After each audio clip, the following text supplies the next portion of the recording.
And welcome to part 2 of the Red Leaf Retrocast, episode 88, titled Empower 5-Star Ice Princess. Yes, okay, nothing to talk about. Nothing at all, which is why nothing happened the past 2 weeks. Nothing happened in the world of women's wrestling. Not at all. That's why it's split into 2 parts, because we just have nothing to talk about. Incorrect. Yeah. This part's going to be 5 minutes. That's why it's separate. Incorrect. We do have Robbie from the Crash Rabbit podcast returning in part 2 here to talk a lot of TJPW.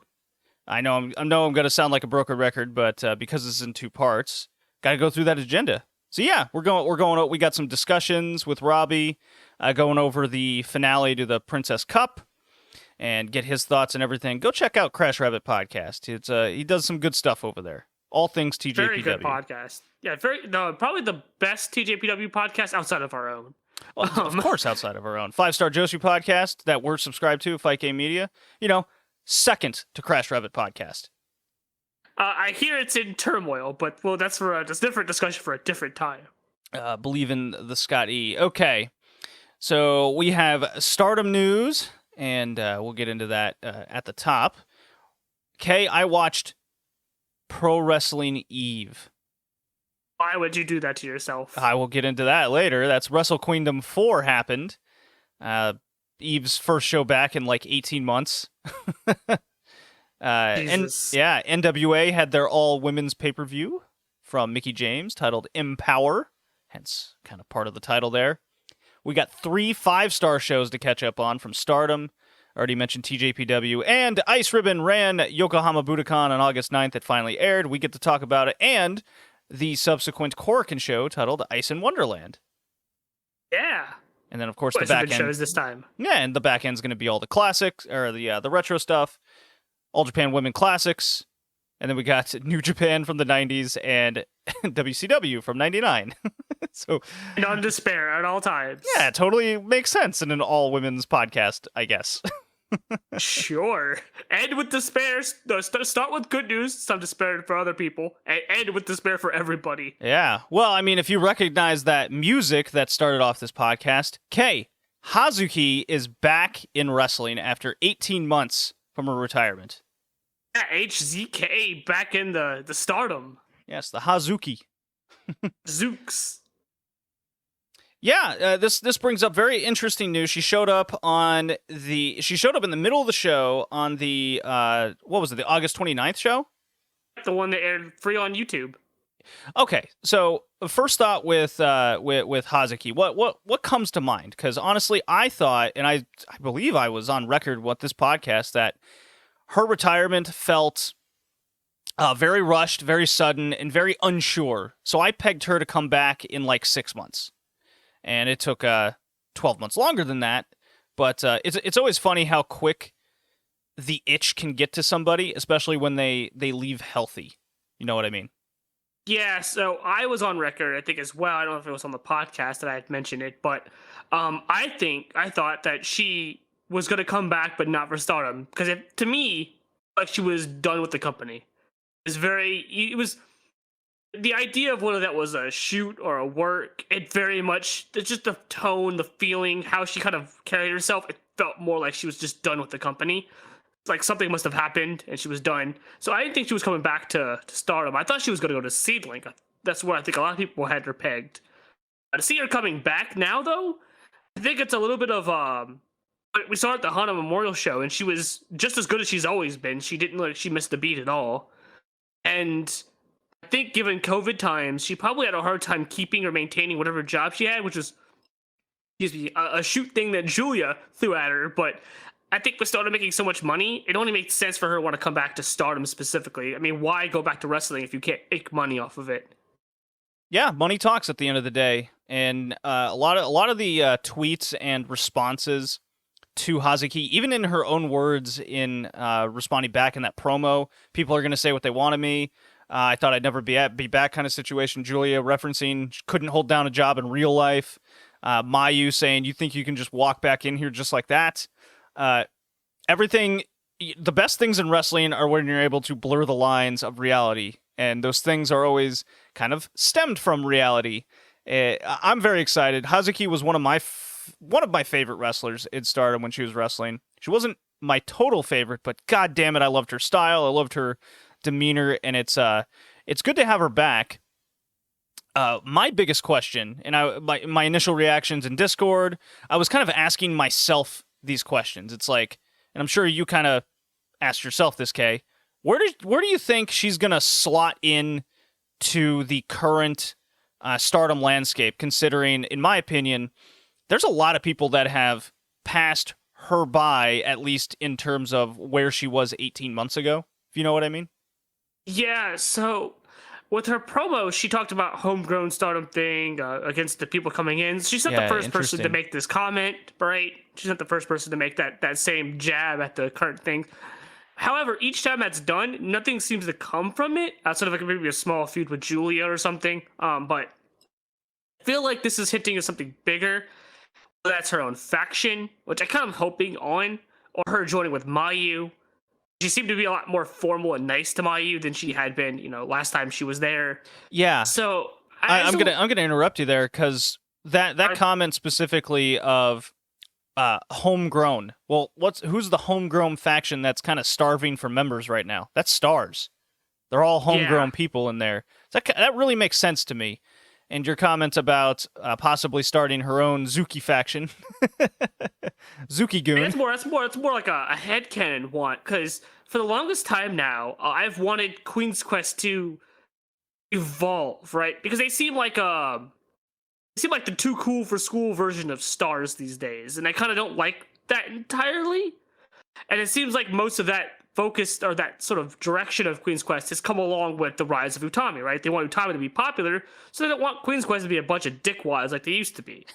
Makes sense. You don't want people to boo Utami. You want people to cheer Utami. It makes total sense, right? You already have Julia doing the dickwad being popular gimmick. You don't want Utami to do the same thing. Makes sense. I was hoping that, because I think Momo and Azumi both kind of feel lost in the modern Queen's Quest, right? They just don't feel like that they have any direction. They're spinning their wheels kind of deal in terms of that group. Mm-hmm. I think those two splitting off and joining with Hazuki and maybe forming a new kind of Queen's Quest-ish faction with no leader, like how Queen's Quest was supposed to be originally, I think that'd be kind of cool. Yeah, you got a lot of headcanon going on there. Oh yeah, that's a lot of headcanon. I'm not going to sit here and pretend like that's not like a fantasy booking thing, but if that were to happen, I'd be super happy, because it would give a lot more direction for Azumi and Momo, and I think right now Azumi especially needs some direction. You can heat Momo up and put her back on the main event at any point, but she's like so far behind Starlight Kid at this point. I kind of worry whether she's going to be just lost in the shuffle eventually. Well, I keep forgetting to mention this in terms of AEW, and this is kind of a relevant comparison.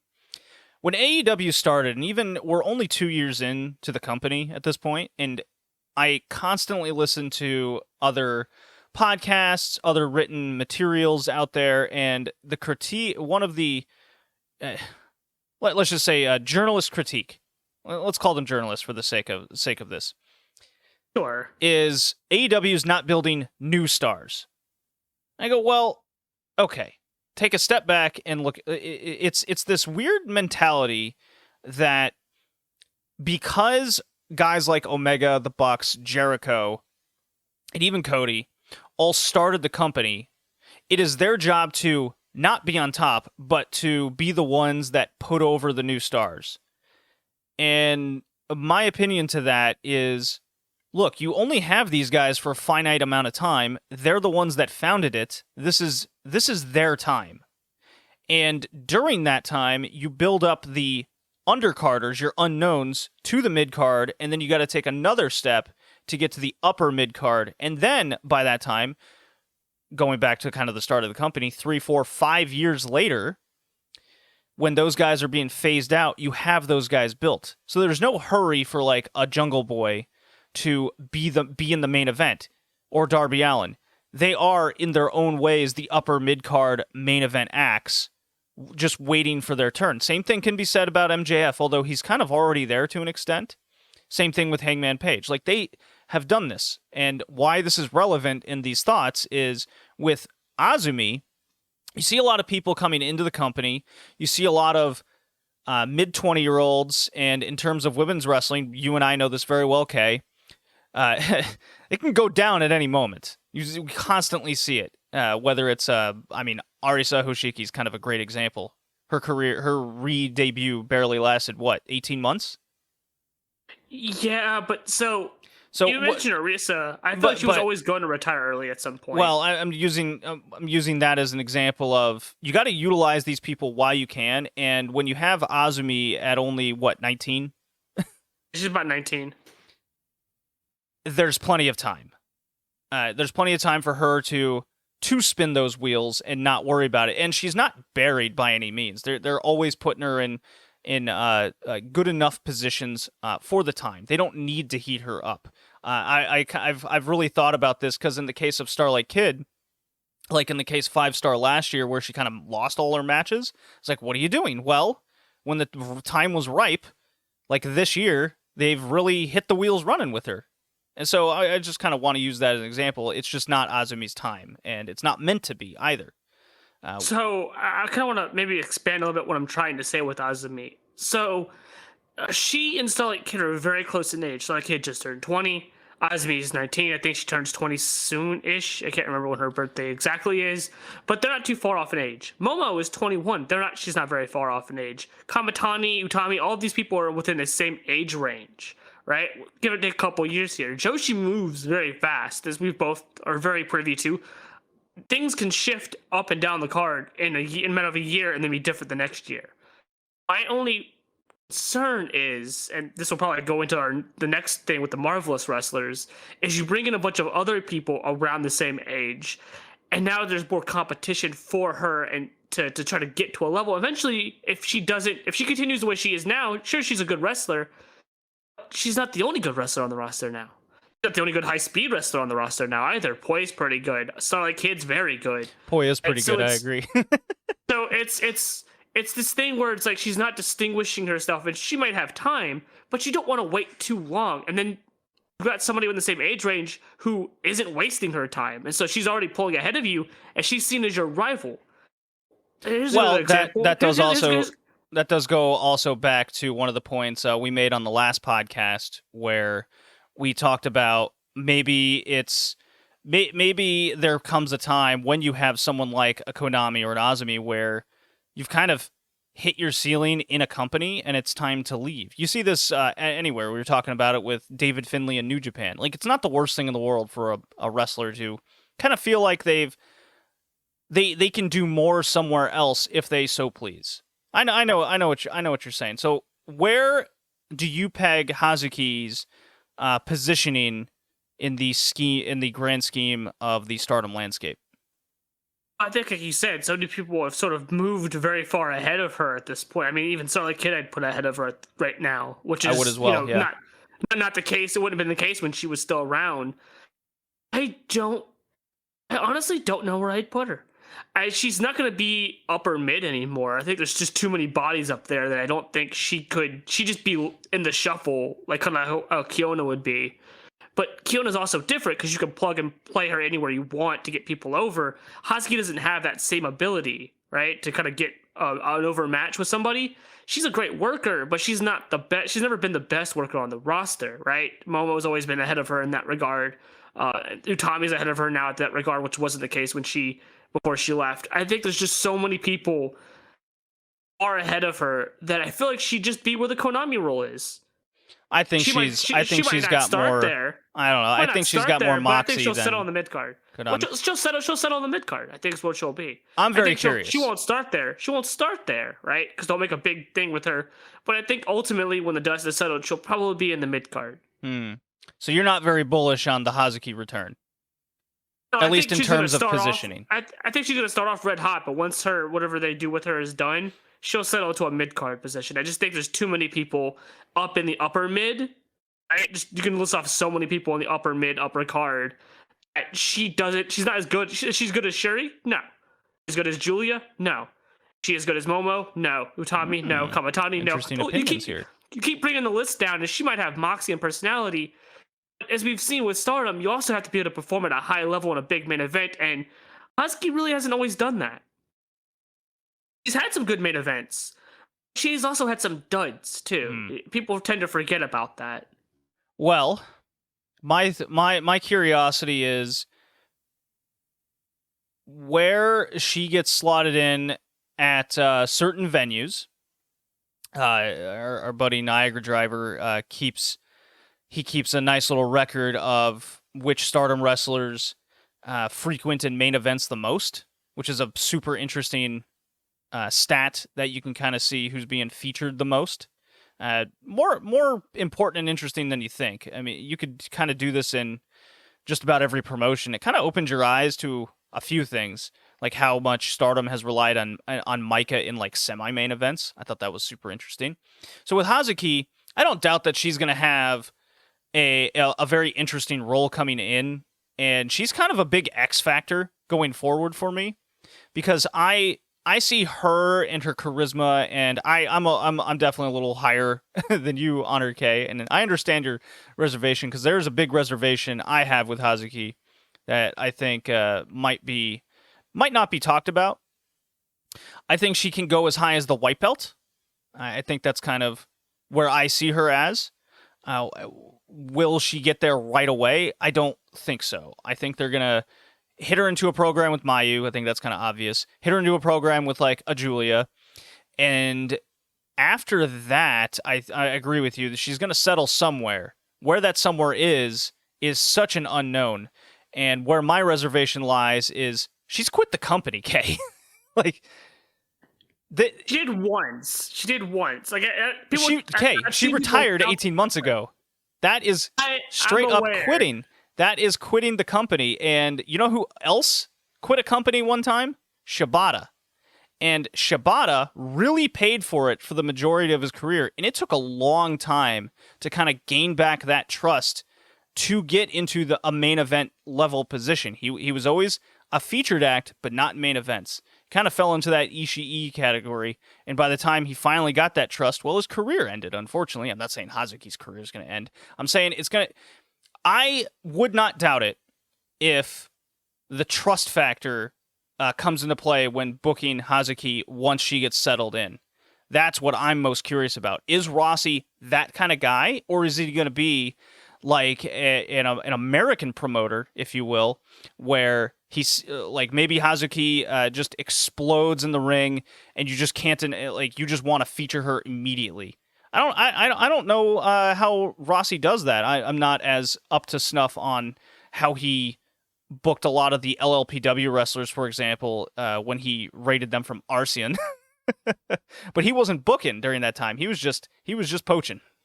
So his booking style it tends to be that way for hot new free agents, right? Like a Julia, something like that. People he sees. But she's not a free agent. She's a returning wrestler. That's what's super interesting. The difference here is the people he's plugged in and given big pushes to when they've come in the company have been people who haven't been in the company before. He already knows what Hazuki is, right? Yeah. He already has in his head, because listen, Rossi, I always get the feeling that Rossi is a stubborn man. You have to really wow him to change his perception of you as a wrestler, right? Mm-hmm. You always get that feeling with him, right? If he has you pegged at a certain level, unless you blow him away like Mayu did, he's not going to push you but so much. Because I think that's why Mayu was a mid-carder, upper mid-carder to like fucking face of the company. Because she blew him away, right?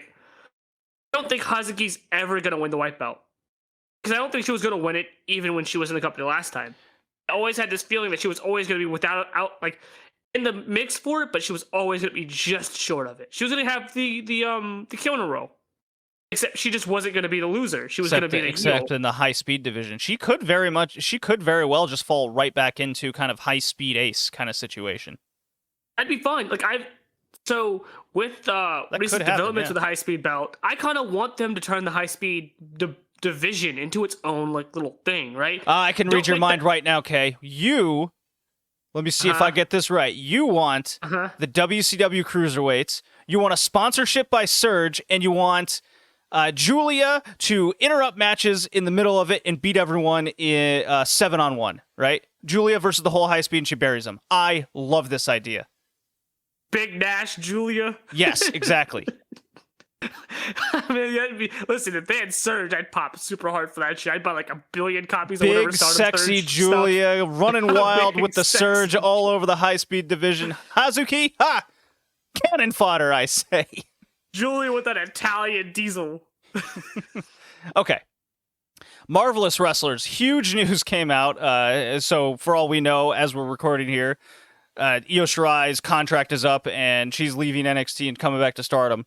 Don't quote me on that. It's just a prediction in the middle of the podcast. But Marvelous Wrestlers are leaving. Now, Kay, I have a quote. Ooh. You ready for this? It's my quote. Sure. Ooh, your quote. So I've brought this tweet up, and I'm sure you remember this conversation we had at the end of last year during our kind of promotion of the year discussion, and we talked so highly about Stardom. And there was one quote I said on January 19th. I put it out because this was during that podcast. I said, with the growing success and ambition Stardom, TJPW, and Ice Ribbon are having, the key word here is Stardom, obviously, for this conversation, it's going to be very interesting to see which wrestlers also have their ambition grow, leaving freelance status and or these glass-ceiling Joshi promotions to either join the growth or move overseas. So I referenced that little by little across the year because you were with me. We feel some sort of movement happening, especially in Stardom. And then I had that pegged from earlier in the year that I thought the landscape was changing really massively with Stardom's success. Yes, and it's only 8 months later that this is becoming more and more clear, especially after the coronavirus period. The other one I had was Stardom might be debuting rookies. We've had this conversation a couple times around this time, the 5-star time, to get them kind of reps in the undercard situation. Fill out those cards. However, the possibility, Kay, of getting like 4 wrestlers, each with 3 years or less experience to fill out that undercard, plus Hazuki returning, you don't need a rookie class if you can just get other rookies from pipelines, which is a very real thing. It's recruiting from the minors, basically. Yeah, so if I remember correctly, I made a prediction. I don't remember if I said 3 years or my patented 5 years, but that a lot of these companies were going to either go under or they were going to be feeder systems. So you said 3 to 5. I said 3 to 5, right? I think you pegged Oz Academy for less than 2. I mean, I still hold that in wave, right? But I think, like I said, everything's going to go from like a spread out pool to like a giant pipe. Stardom's at the top, and everything else is just in a certain pecking order, and certain people will move up the pipe or down the pipe, depending. I legitimately think the landscape is changing so much so that Joshi Promotions won't be the same. Joshi itself will not be the same.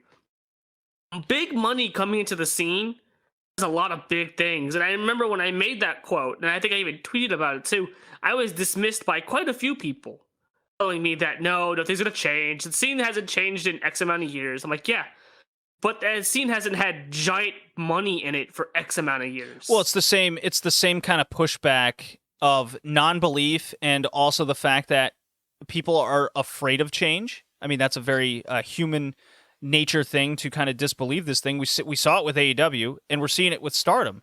We're seeing it with TJPW trying to grow in their own way, and to an extent, Ice Ribbon. Because they have ambition. They're running Corkins more, etc., etc. So the point is... The Out Award coming up, too. Yes. So Marvelous, we just saw Actress Girls have a couple girls leave. We had a conversation there. Now the big one is Marvelous. Makoto Shindo, Hibiki, which is kind of surprising, actually, and Mei Hoshizuki, all left effective August 31st. Yeah, so I think the big interesting thing wasn't just them being released or them being allowed to leave by Chigusa, but that all of Marvelous, all the people who are still in Marvelous have tweeted about going dark, taking a rest from SNS. I don't know what's going on. I know they had to cancel a lot of shows, right? They had an outbreak in their place. There was other outbreaks. I think Chigusa freaked out and canceled more shows even after everything was back to normal. something's going on, but there's no doubt in my mind that they are losing tons of money. Like, Chigusa's a big name, right? She owns her own facilities, but you still need to pay your wrestlers. You can't just pay them nothing or peanuts, right? So this doesn't surprise me. However, I don't think this is something that just happened randomly. I think this was probably a thing in discussions for a little while now. Oh, it had to be. I think Makoto, especially, because I think May was always going to go to Stardom. That's easy. She showed up at several shows, right? But I think Makoto is the one where I kind of am not shocked at all. I feel like she's always seemed kind of frustrated where she's at. Because when she came out of the dojo, she was the best rookie they had. And then they had Maria and May debut with her. But she was always the best one from a talent perspective. But since everyone stopped being kind of, quote, rookie status or main rookie status, right? When they all had their new gear and everything, she was left in the dust by Maria and May. And so I think she's frustrated. She's been typecasted in this kind of role in Marvelous to be the silent, kind of tough person. And I don't think she wants to do that. And I don't think she knows how to get out of that ceiling or telling Nagayo that she doesn't want to be in it. So I can totally see her leaving this up. Now, granted, this is all prefacing. None of them have signed with Stardom yet. We don't know what's going on. But when they say certain organization, it's kind of easy to see Stardom. Well, supposedly there was a quote that Dragon Moon, and I've seen it go over from a few other. Do we call Dragon Moon a good source? I guess he just quote tweets kind of.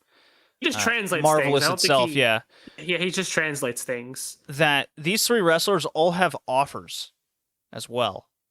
Yes, that's why I'm saying we don't know what those offers are for, because Hibiki's the one that kind of throws a wrench in things for me. Okay, give me your theory on where they're going. So, I think Makoto and May, to me, in my head, they're guaranteed Stardom. Makoto, okay. Hibiki, I don't know. I don't know, because that whole shoot work thing that happened in Marvelous was based off of actual things that happened. She got in trouble, legitimately. And it's not the first time she's gotten in trouble, either. So she's kind of got a bit of a record with her. So I don't know if Stardom wants to sign someone like that. And I don't know where she fits. You can put her in a Oedo tie, but I can tell you where she fits. Like her. You already have a wrestler like her. It's called Natsuka Tora. And I think Tora's better than her. Doesn't say a whole lot, because they're both bad. But I think Tora's better than her. Harsh words. I think Tora's better than her. I have a pretty good idea where I think Hibiki's going. Gleet. The Gleet. She's going to join up with Miyagi, and then she can still, like, hang out in Sendai every now and again, maybe even be on a Marvelous card, whatever, but she'll be signed to Gleet. That's my thought as well, because we forget, Gleet's also throwing money at wrestlers right now. I don't know where that money is coming from. Very weird freelance wrestlers, too, that we always see kind of hang out in companies that will eventually implode. But anyways. They threw money at Hibiscus May, I think, I saw recently. So they're just throwing money at everybody. Yeah, they're trying to get some sort of division there going. So yeah, that's where I agree. I think Shindo, my personal fandom, I kind of want Shindo to end up in TJPW for some reason. She doesn't fit there at all. I don't care about your fit. Just head there and see what happens. Who the fuck cares? This is fantasy anyways. But in reality, yeah, May and Shindo both go to Stardom. I mean, this is kind of what we were talking about a couple months ago, like coming out of the Gaiism show and heading into their first Korakuen. After that was, you just look at these Marvelous cards over and over again, and they're very repetitive of slotting the wrestlers. And there's very little booking rather than it's a lot of just card making. And we've gone into that conversation a lot. And of course, we can't dismiss the possibility of you already mentioned Marvel's probably has lost a lot of money. They're not the only company, for sure. Definitely not. A lot of these Joshi companies that rely on a lot of freelancers, they're all kind of treading water to stay afloat. That's why you've seen a lot of combined makeshift shows, which are basically the produce shows of the past. I know who hasn't been doing combined shows? Ice Ribbon and TJPW. Right, they've been doing their regular cards on regular basis, and Ice Ribbon keeps running dojo shows and selling merch. I think Ice Ribbon has a very nice setup compared to everything else. I think had Chigusa been able to run shows out of her dojo, I just don't think the dojo she has is able to do that like Ice Ribbon's. It's not set up for it. I think that they could be in a better position. Because so two things come to mind when it comes to them financially. One, they pissed a lot of people off with that Gaiaism show because that show got postponed 4 times this year. They did not refund anybody's tickets, even when they were asking for refunds. They refused to give any refunds, which to me means that they knew if they refunded any money, they'd be losing money immediately. Oh yeah. But the backlash to that is that you end up pissing people off, and so they don't want to spend money on your product anymore. Right? Chigusa Nagayo could only do but so much, and people were getting mad at Chigusa. Like I said, like I mentioned before, I think I mentioned this on the podcast. Actually, it's the first time I've ever seen people on Twitter, like Japanese fans, being mad at Chigusa. It doesn't normally happen. So that was a big thing for me because you've got the combination of the COVID period, people are having a hard time keeping money together. Oh yeah, right. So the tension and the stress made people pissed off. So you already pissed people off. And the results in your next following shows having lower attendances probably as a result. And then you have a Korakuen show, which they didn't post their number, but I've seen estimates of 175 to 150. That's some Pure J numbers there. It's worse than Pure J. Pure J had 200. Well, just that is very bad. That is not good. Yeah, and it's the return of Aroha. You lost money on that show. You didn't make any money on that show, if that's the case. It's the return of Aroha. That was their only plan. The Kaoru retirement shows. That was their only plan. One of them fell out. So they still haven't had one of those happen. The Kaoru retirement show still hasn't happened. Yeah, so keep an eye on Marvelous, just like we are with Actress Girls. And I'm telling you, pay attention to what these companies are doing as more and more vaccines roll out, how crowds are coming back. You gotta pay attention to card making and a lot from the business side. I've really studied a lot of this, and it's just something we've seen coming. The evidence was all there in the statistics. Stardom's the only company in Japan that's essentially seen growth during this entire time. They have a big company behind them. Rossi is the type of person who's never been afraid to get talent. And this, I mean, he did it in Arceon. He's doing it again in Stardom when he has the means to do it. And I'm okay.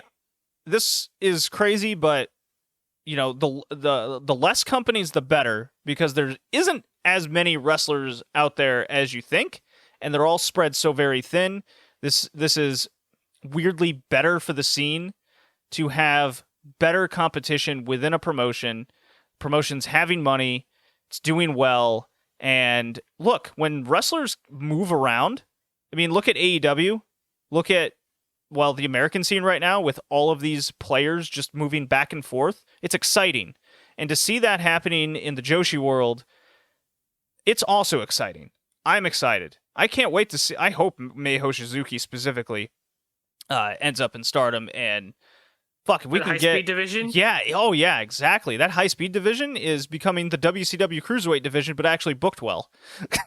So it's funny that you mentioned that the less companies is probably better, because I've seen a myth getting tossed around that, oh man, the scene's so deep right now.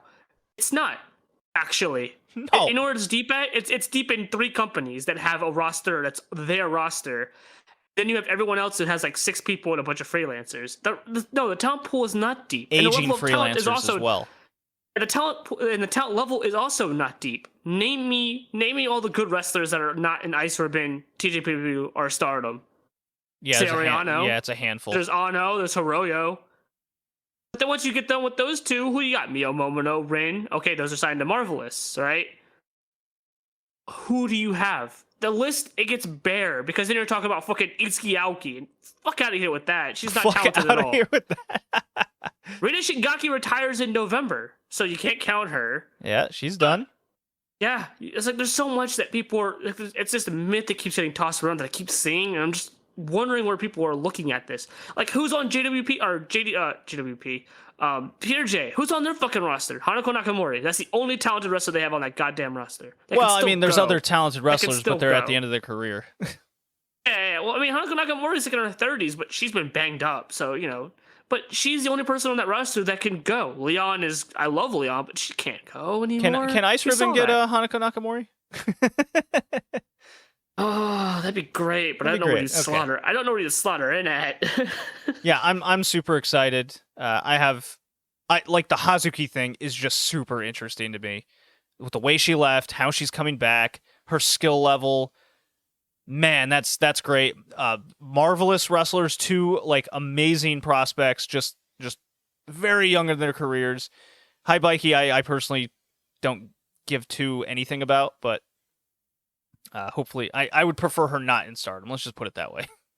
Yeah, we already have a Tora. We don't need a second Tora, but worse. Yeah, here you go. You want some positivity? If she drops the megaphone gimmick and like cleans up her act, I'll give her a chance. No, you won't. Have you seen Babyface Hibiki? She's just as bad in the ring. I didn't say she had to be a babyface. Just stop looking like looking like Jaguar Yokota in a back alley. I think Jaguar Yokota in a back alley has a little more class to her than whatever Hibiki looks like with her weirdly messy hair in her face and listen. Oh man! All right, she's just the worst Tora. Man, yeah, a lot to break down there. Okay, Osaka Joe Hall. Stardom is running that in about. They're running this in about 5 weeks. A Joshi promotion has not run this arena because that's what it is. It's a fucking arena, K. It's like 16,000 people. It's been like 26 years. Is it AJW ran it, right? AJW hasn't been run since 95, I think. All right, so check that off the bingo card again. Stardom is AJW. Yeah. I made the tweet about that. It's like they're just they're close to getting full bingo on the AJW arena shows. They just need Sumo Hall and Tokyo Dome, the two biggest venues they could possibly book next. Yeah, I'm really excited for Osaka Joe Hall. That was when I saw that arena, I just went, holy shit! Like that's taking it up a notch because Budokan is more. I want to say it's commonplace. Significant. Yeah. Osaka Joe, like that's a big deal in a different sense. And if Stardom can fill out this 3,000, much like what they ran the Budokan, even 2,500, I think I'd be pretty okay with. Mostly because of the Corona restrictions. I mean, we just saw Peter Pan sell out at 1,400, so like the standard's low. It's like, fuck it. Yeah. Go run the hall. Own the headlines, because that's what Stardom's doing. They are owning the headlines in Japan. Like, how often have they been on the cover of Shoe Pro this year? They've had more covers on Shoe Pro than any women's companies since AJW. In a year span, I gotta say that. Because in total, I don't think they've had the most covers. But within a year, I think the only other company to have as many covers, maybe not Shoe Pro, I think it's a different magazine, but either way, the only person that's had this many covers is AJW. Again, check off the mark there. The fucking new AJW. Get used to it, kids. Yeah, I really popped for Osaka Joe Hall. That. Look. I fucking lost my shit more. I lost my shit more than Hazuki. I was like, holy shit, Osaka Joe Hall. Especially because me and Niagara Driver, we just had this conversation like the night prior about Osaka Joe Hall and them trying to run crazy coincidence. How about that? And I was like, oh shit, they ran Osaka Joe. Listen, I don't know what's going on, if they're going to make money off of that. I don't know if it even matters if they make money off of it. A weird thing here is I don't think anybody has booked Osaka Joe Hall in the entirety of a year. I don't think it was even used for the Olympics, if memory serves. So the venue people are hurting for money. So I'd imagine the price for this venue is probably like dirt cheap. Yeah, I would reckon that's a good guess. Absolutely. Even if you don't sell it out, the perception is all that you need right now. The fact that you could say, oh yeah, we ran Osaka Joe, Budokan, and Oda Ward in the same fucking year. Get wrecked. What company can say that? Only AJW can say that. New Japan. I think that's it. Is New Japan run Osaka Joe? I don't even think that. Yeah, I don't think New Japan's run. They've run other arenas of. I mean, they've ran Tokyo Dome twice this year, so that kind of. Right. Yeah. I'm talking about women's promotions, but it's no. It's funny. Well, even the men's promotions aren't doing that. The best Noah can do is run Budokan once a year. It's funny because I think we recently had a discussion about this in other places about what's the number 2 promotion. Everyone was like Dragongate. No, Dragongate may have the ticket sales history right now. I think the mind share and the what they can brag about are far exceeds what Dragongate does. The only reason why their attendance isn't higher than Dragongate's right now is because of restrictions. How many arena shows did they book? And then just imagine them filling out at least half of each of these arenas. That's more than Dragongate's done all year. Get out of here. I think they would have filled at least half of these arena shows if they were allowed to. There was Dead or Alive and the 2 Kobe World that they ran. So I think they're currently even. I think in 2021. And yeah, in total attendance wise, I'd say about that. But I'm saying if Stardom was allowed to fill out, say there was no restrictions, right? Those arena shows, if you look at the capacity of them, even just half of those arena shows would have been more than Dragongate's had all year if you add them all up. Budokan, Oda Ward, Osaka Joe. And that's not even counting the Yokohama Budokan that they ran as well. I would need to do the math. They haven't just run those. They haven't just run those 3. Well, it's funny because they haven't just run those 3 venues. They've run Osaka, like an Osaka, big Edion. They ran Yokohama Budokan. Yeah, I get what you're saying, dude. Stardom's growing. It's very exciting. They're number 2, and it's awesome that they ran Osaka Joe. I fucking love this, man. As a fan of history, Joshi history, I lost my shit for this more than Hazuki, because this to me was like, holy shit, they're serious. The next step, in my head at least, is skipping Sumo Hall. In my head, the next step is a goddamn Tokyo Dome.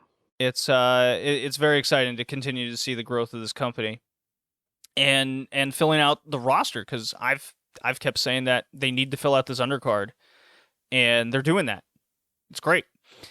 The last bit of news was New Japan is running the MetLife Dome and 2 nights, and Stardom has the undercard as the pre-show matches, the dark matches, and they will be streamed live on New Japan World. So there's some inner workings there. Maybe Bushiroad's pulling some strings to get this going. It's very interesting with the whole TV rights conflictions, but nonetheless, Stardom matches will be going. The cards. That's the matches. Yeah, and that's a lot of new audience that's going to continue to be exposed to Stardom to, I guess, contribute to its further growth. Bushiroad's really getting behind this company. They're giving them a lot of the resources to do what they need to do to continue to grow. But at the end of the day, it's still the product you put on with all of that advertisement. Otherwise, it's just like a Rite Aid commercial, you know. A Rite Aid commercial? That's a weird pull. That's just what came to mind. It's like, all right, what's this random thing that you see a commercial and you don't think twice about it? The cool thing is we know the card for it now. The Stardom shows, we have, was it Micah and Lady C, I think, versus Kamatani and Momo on day perfect 1? match for Lady C to bury Momo. I agree. I'm pretty sure Momo and Kamatani get the victory there. No. And then the next day, Julia versus Momo and Kamatani. Yeah, another way for Momo to eat a pin to the Gulia. So good stuff. I'm very excited for Momo to eat some pins. I know you are too, K. I don't even need your thoughts. But with that, you asshole. With that, Mr. BBK. No, we're not doing this. It's not happening. I need to play a Tony Storm drop because God knows where she went. But I know what promotion she used to be a part of, so I'm going to play a drop.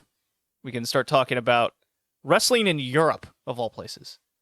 It's just one of those days where you don't want to wake up. Everything is fucked, everybody sucks. You don't really know why, but you want to justify ripping someone's head off. No human contact, and if you interact, your life is on contract. Your best bet is to stay away, motherfucker. It's just one of those days. It's all about the he says, she says bullshit. Okay, I miss watching Tony Storm wrestle. It's bad. She doesn't wrestle anymore. She sits in catering, getting that ass more fat off hot dogs and burgers. Look, man, she's in great shape, and she's a very for long. She is a talented woman.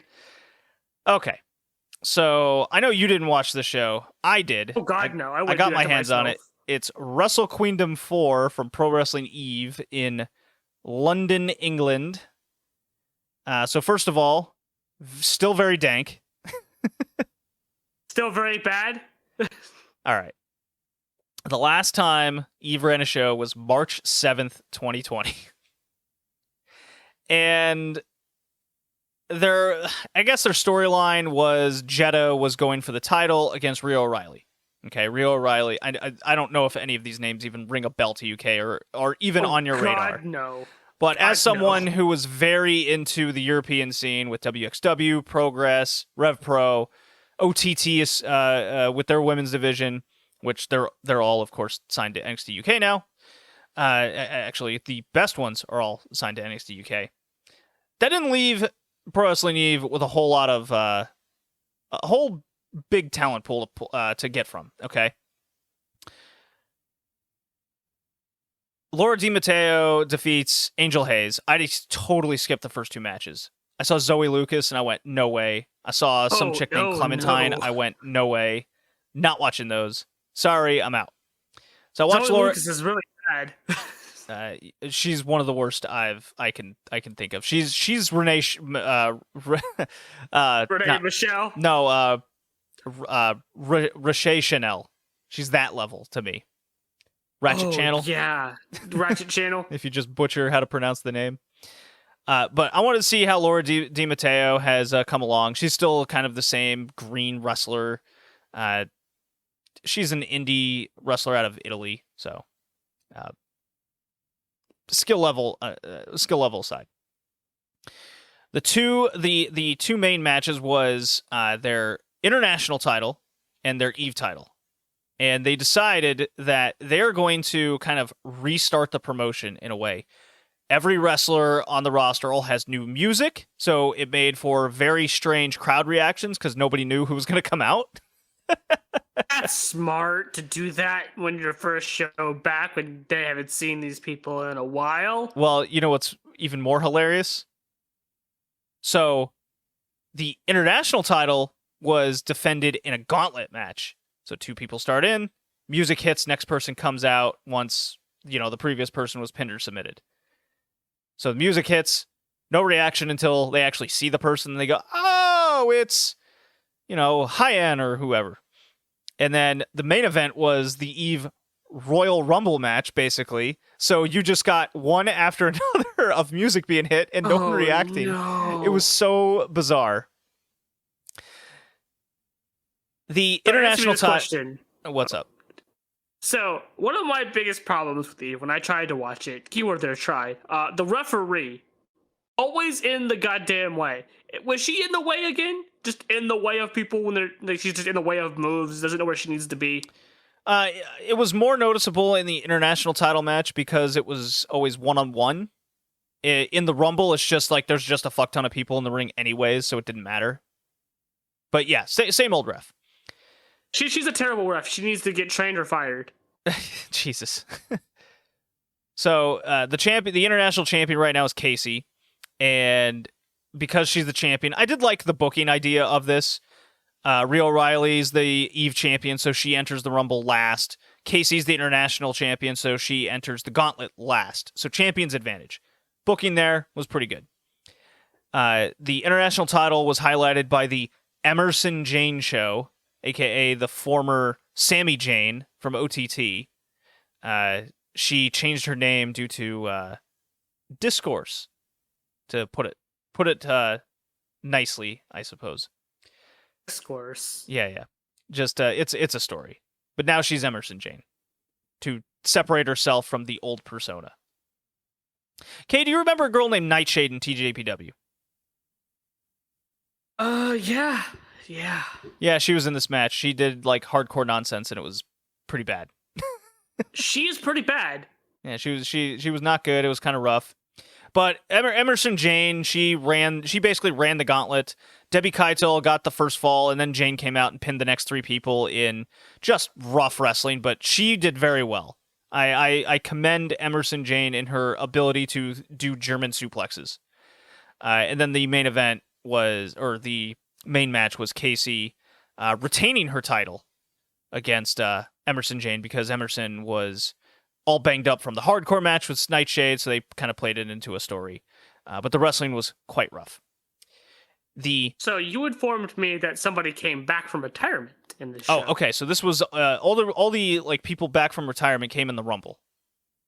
Okay. Whether it's permanently out of retirement, I don't know. It's a Rumble, so people just like kind of make one-off returns for pops.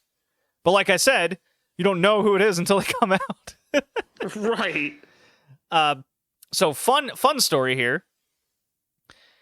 Sky Smitson, a person I've seen in WXW. She was kind of a rookie. She seems to have some potential. She was running late to the show. So in the Rumble, they tried to do like 3 versions of stories where Emerson Jane was too banged up from the previous match to make her number in the Rumble. So you had commentary trying to explain this. But you also had Sky Smitson late, so they tried to double explain no one coming out for this number. And then it also applied to a third number, so it was just a mess. Sounds like a mess. There was a number of returns from, let's see, there was Jayla Dark, former Ice Ribbon wrestler. The Scott. So that's the one I want to rail on a little bit. I think it's just a one-off K. I sure hope so, because when she did her little retirement road, she went to Ice Ribbon. Now, I don't remember what the circumstances were, whether she was friends with Yappy or Tekla or somebody, but they did her a favor and brought her over on her retirement road to Japan because she had always wanted to wrestle in Japan. She always wanted to wrestle in Ice Ribbon. They gave her a little retirement ceremony. The crowd didn't know who the fuck she was, so they didn't react to her. Yeah, I remember this. She was defending her little Scottish title and all this kind of stuff. And the crowd gave her like no reaction because they legitimately don't know what she is or who she is, and they don't know what the big deal is. And Suka, bless her heart, was trying to explain it to the fans, but they don't care, right? So when somebody does a giant favor like that and you're retiring, I think it's best that you just stay fucking retired. So I sure hope it's a one-off, because I'd be mad if she came back, because they went out of their way for her. They didn't have to do shit for her. I get the feeling it's a one-off K. And with every entrant coming out for this Rumble, dude, this was the indie of indies. It was so rough to see. Just one after another. It's just beat up gear. It's just wrestlers out of shape. Jesus, cat, jumping off the table. Wrestlers out of shape, unable to there were people with like windbreaker pants and jackets that they couldn't get off at times. It was so wacky. And it sounds like an Eve show. Yeah, it was definitely a weave show. Oh, weave. An Come on, Eve show. Wave and Eve, are we? I had like 2 words at once coming out. I was like, that's not right. Yeah, there was a number of returns, just filling out the card, 30 people. Jeddah ends up winning the title, so they kind of picked up where they left off many months ago with the story.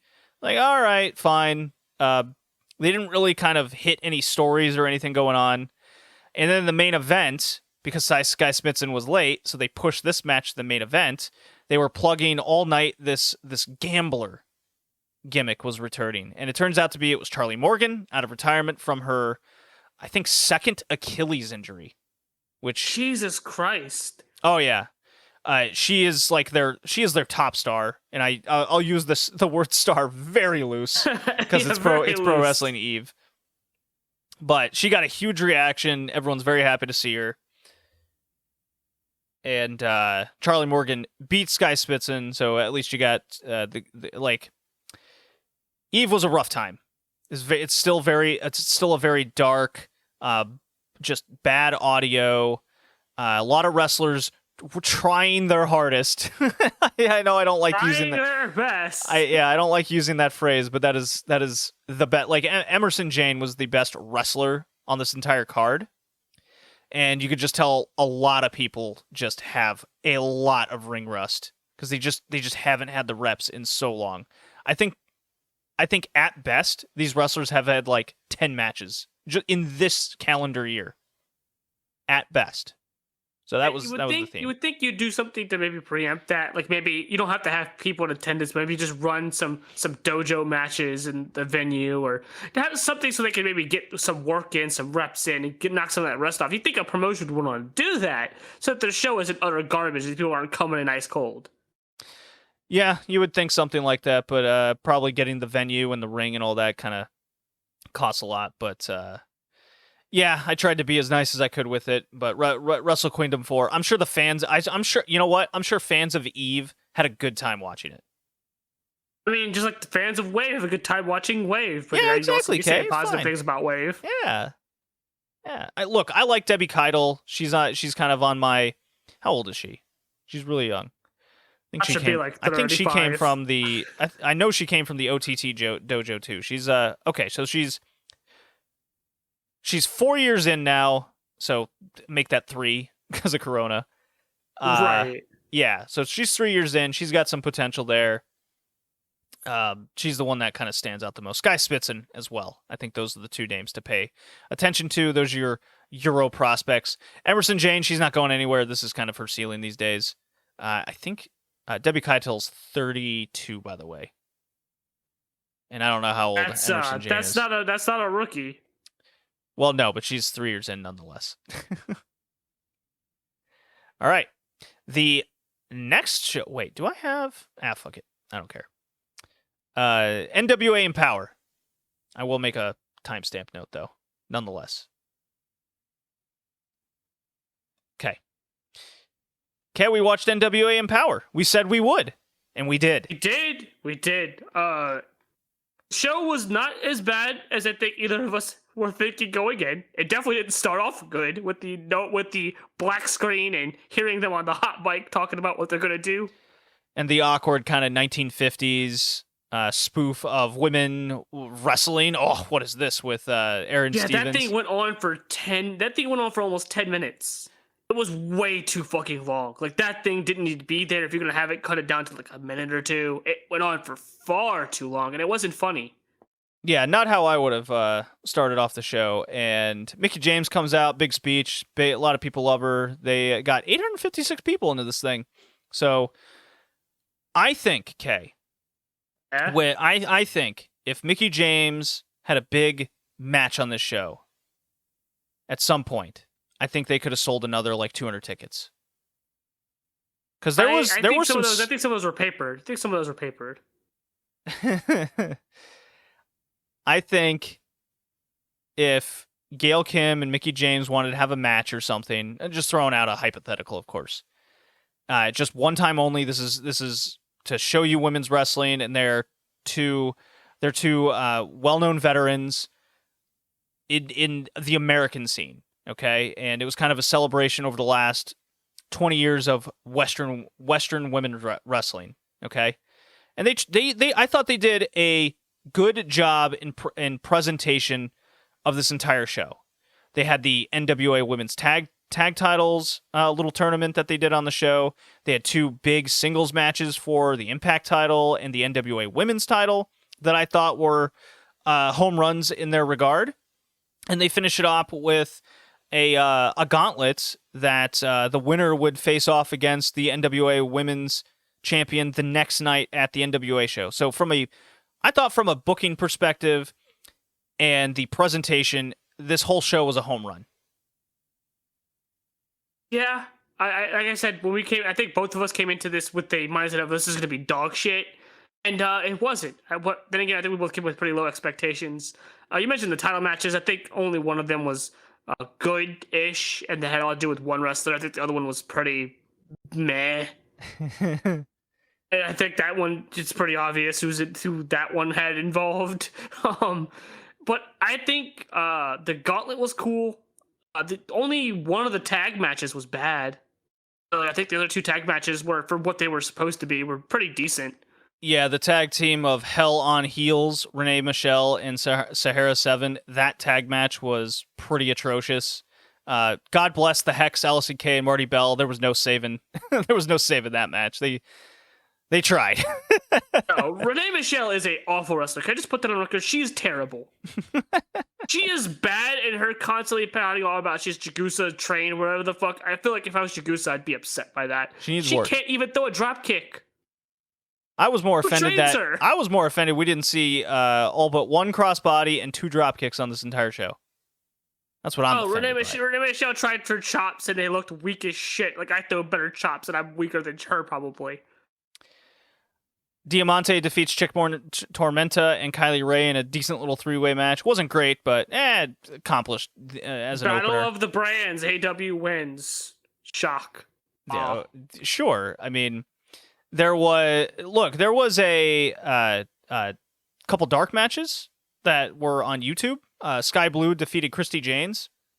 I think the wrong winner, Sky Blue. Sky Blue is another prospect to kind of keep your eye on.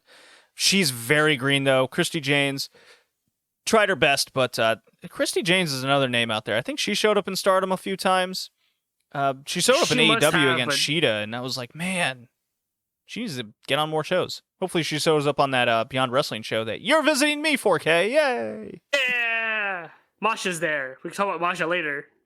Kylie King and Red Velvet defeat the Free Babes. This match was weirdly okay, mostly because of King and Velvet. Okay. Look, Jazzy Yang, that shirt, those weren't keeping the puppies in. Oh no, I think we all, because when she took can we still say puppies? Is that still allowed? No, I think. Look, man, we just watched Nitro where fucking Gorgeous George's top came off 3 times because it was too small and not taped down. I think in this case, she should have taped her stuff down. I don't know if she seems I think Sigma in Discord with this said she's pretty new, right? Yeah, so I think maybe she just doesn't know better. This is clearly brand new gear, so she probably already had gear that didn't need to do the tape down job. I can see it being something like, oh shit, I didn't know to do this. Somebody in the back should have told her, though. There's a bunch of women there. Think somebody, hey, you might want to take those down, but no, nobody. Who cares? I guess. Nah, you gotta go out there and do what you can. Miranda Gordy, definitely Terry Gordy's daughter. There's no doubt about that. She is built. Holy shit! How nobody has signed her is beyond me. You think Vince would have signed her? He likes blonde women with big boobs, and she's blonde, big boobs, and jacked as fuck. Yeah, well, maybe when I won't even go there. So that left Kylan King and Red Velvet versus the Hex in the tag finals for the Seafoam Green tag titles. Again, I don't like these. Not belts. what I would have done. The center plate's fine, looks a little cheap, but I get what they're going for. No side plates though, so immediately that's a dud in my book. Wrestling belts have to have side plates. What are you doing? Toy belts don't have side plates. Real belts have side plates. In the middle of all this, Gail King came out. So your second Western veteran, retired Impact Booker woman.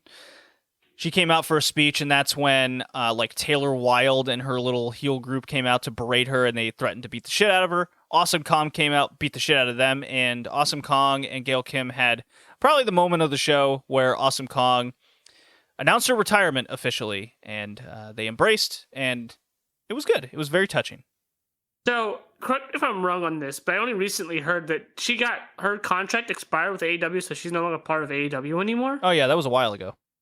Okay. Why? I wonder why they didn't keep her on at least as some kind of trainee role or something. I'd imagine she could train people. I mean, I think she was for a time, and then the Corona period hit. Now. Yeah, the Corona period hit, and she was already scheduled to go work for Glow, so she had time off to do that anyways, and just didn't. Yeah, it just didn't work out. And that got canceled because Netflix is a bunch of dicks.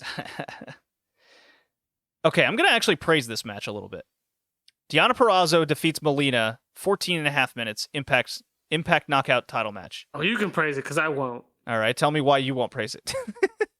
I think Deonna Purrazzo's quote style of wrestling, her trying to do submission stuff where she works the leg, but her finisher is a fucking arm submission, is the dumbest shit, and that's the height of stupid psychology. I hate when wrestlers do that. It's like Konami working the leg when her finisher is the triangle answer with the arm. What sense does that make? Stop doing that. Deonna Purrazzo is boring and just not a good wrestler. Melina, I mean, I guess she's not a Devo wrestler, but you can still see the Devo wrestler in her. So that immediately loses me there. Melina's 42 years old. Screaming. She stopped screaming. Yeah, it's annoying. She didn't scream in this match. She did. She did towards the end there. Well, she was screaming in pain. I think that's a free pass, K. I think the screeching level of scream was too much for me. I could be having flashbacks to her screaming when I was watching The Fed, but... All right, so I went into this match with very, very low expectations. And what we got was a story where Melina is clearly limited. Like, there's no doubt. 100%. The Diva era is still in her. And did this need to go 14 minutes? I don't think so, but nitpicking, because the story of the match was Purrazzo basically made her leg useless, and Melina did a pretty okay job of selling the leg. It got the story across. Fine. All well and good. Purrazzo worked it. They did a nice little comeback, and here's the other thing on the show. Everything except one match, that's the NWA Women's title match, we'll get to that, was all NWA style worked. Like it was the 1980s. And because I've watched all those Starcades on the Patreon, Red Leaf Retrocast, Patreon, sign up, $5 tier. That's what these styles were. So if this was 1980, perfect. Like, I would have no reservation. That's what they do. The champion goes over. Melina, valid babyface effort. Good stuff. Hey, if more like AEW women and more green wrestlers can come to the NWA and do matches like this to learn the basics, perfect. That's what this kind of promotion should exist to. Get you in front of a new audience, get you to learn a different style, it gets you to broaden your horizons in the ring, bell to bell. And Purrazzo, this is like her style because her finisher's that armbar. That's what she does. And I will give the benefit of the doubt here. She worked the leg, and even though she got her armbar in, it took also hooking the leg for Melina to finally tap out. Yeah, no, I still don't like the fact that her finisher is the armbar and she worked the leg the entire match. I get what she's going for, but you could have told the same story of limiting your opponent by having her work the arm, the move that she does her finisher with. I mean, what would have stopped Purrazzo from working both? That's my follow-up. Well, then why didn't she work both? That's one of my problems when it comes to this kind of style of match. With these kind of matches, these kind of style matches, I go into it expecting the selling and the limb work then, because that's what you're presenting to me. This isn't going to be a high fly around the ring match. This is going to be a power match. This is going to be mat work and submission, like just breaking your opponent down. Okay, cool. So when I put myself in a mindset for that kind of match, I expect that if your finisher is an armbar, you're going to work the arm because that's what you would do, right? You want to soften the arm up for the finisher. So she spends the entire match working the leg. She doesn't work the arm once, and then she goes for the arm bar. Sure, she wrenches the leg, but at that point, you should have just gone for a leg submission. Then you worked the leg the entire goddamn time. Why you put the arm bar in? I definitely don't disagree with you. So Purrazzo is only a few years into work, and she's been in Impact, doing, I think, a good job being the Impact champion. And it's something Impact does. This is how they book their title, or the women's title specifically. And for what Purrazzo is asked to do on a week in and week out basis, she's doing a good job. And when it comes to her title matches, no, they're not blowaway. That's a big issue I have with Purrazzo. That's why I don't rank her all that high on the grand scale. But she does carry herself well. She does present herself well. I wish she'd change her pants. I don't like her gear for her pants. I don't like her gear in general. Her gear just doesn't look well. Yeah, I'm not a fan of it. I just want her to evolve her own style to take her to that next level, because that's what's missing with Purrazzo. That's why when she gets on cards like this, a lot of Western wrestling fans, or not, I should preface by saying non-Joshi wrestling fans, really regard Purrazzo as this like next coming of a great wrestler. And it's the way she's presented and protected and wins in her matches. So she's over in a kayfabe sense. I don't deny this. I don't think you do either, Kay. Where it's lost No, kayfabe sense, no. But she's like Britt Baker. She's over kayfabe-wise. But in ring, she's not good.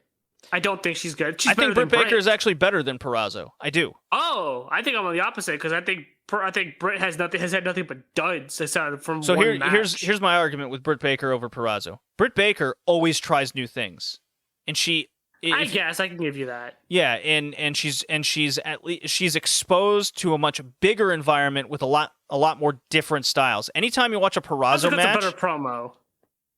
And I think Baker cuts a better promo than Purrazzo as well.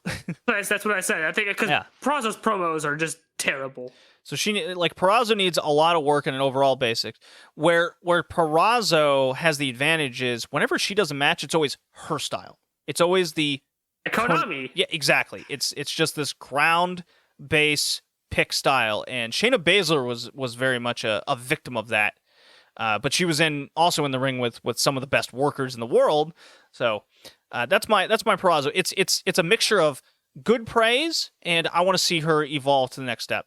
The Hex beat Kylan King and Velvet to win the NWA Women Tag Titles. I thought this was good. It was a good 1980s style tag match. Had some modern day high flying from the AEW women. I thought this was second best match on the show.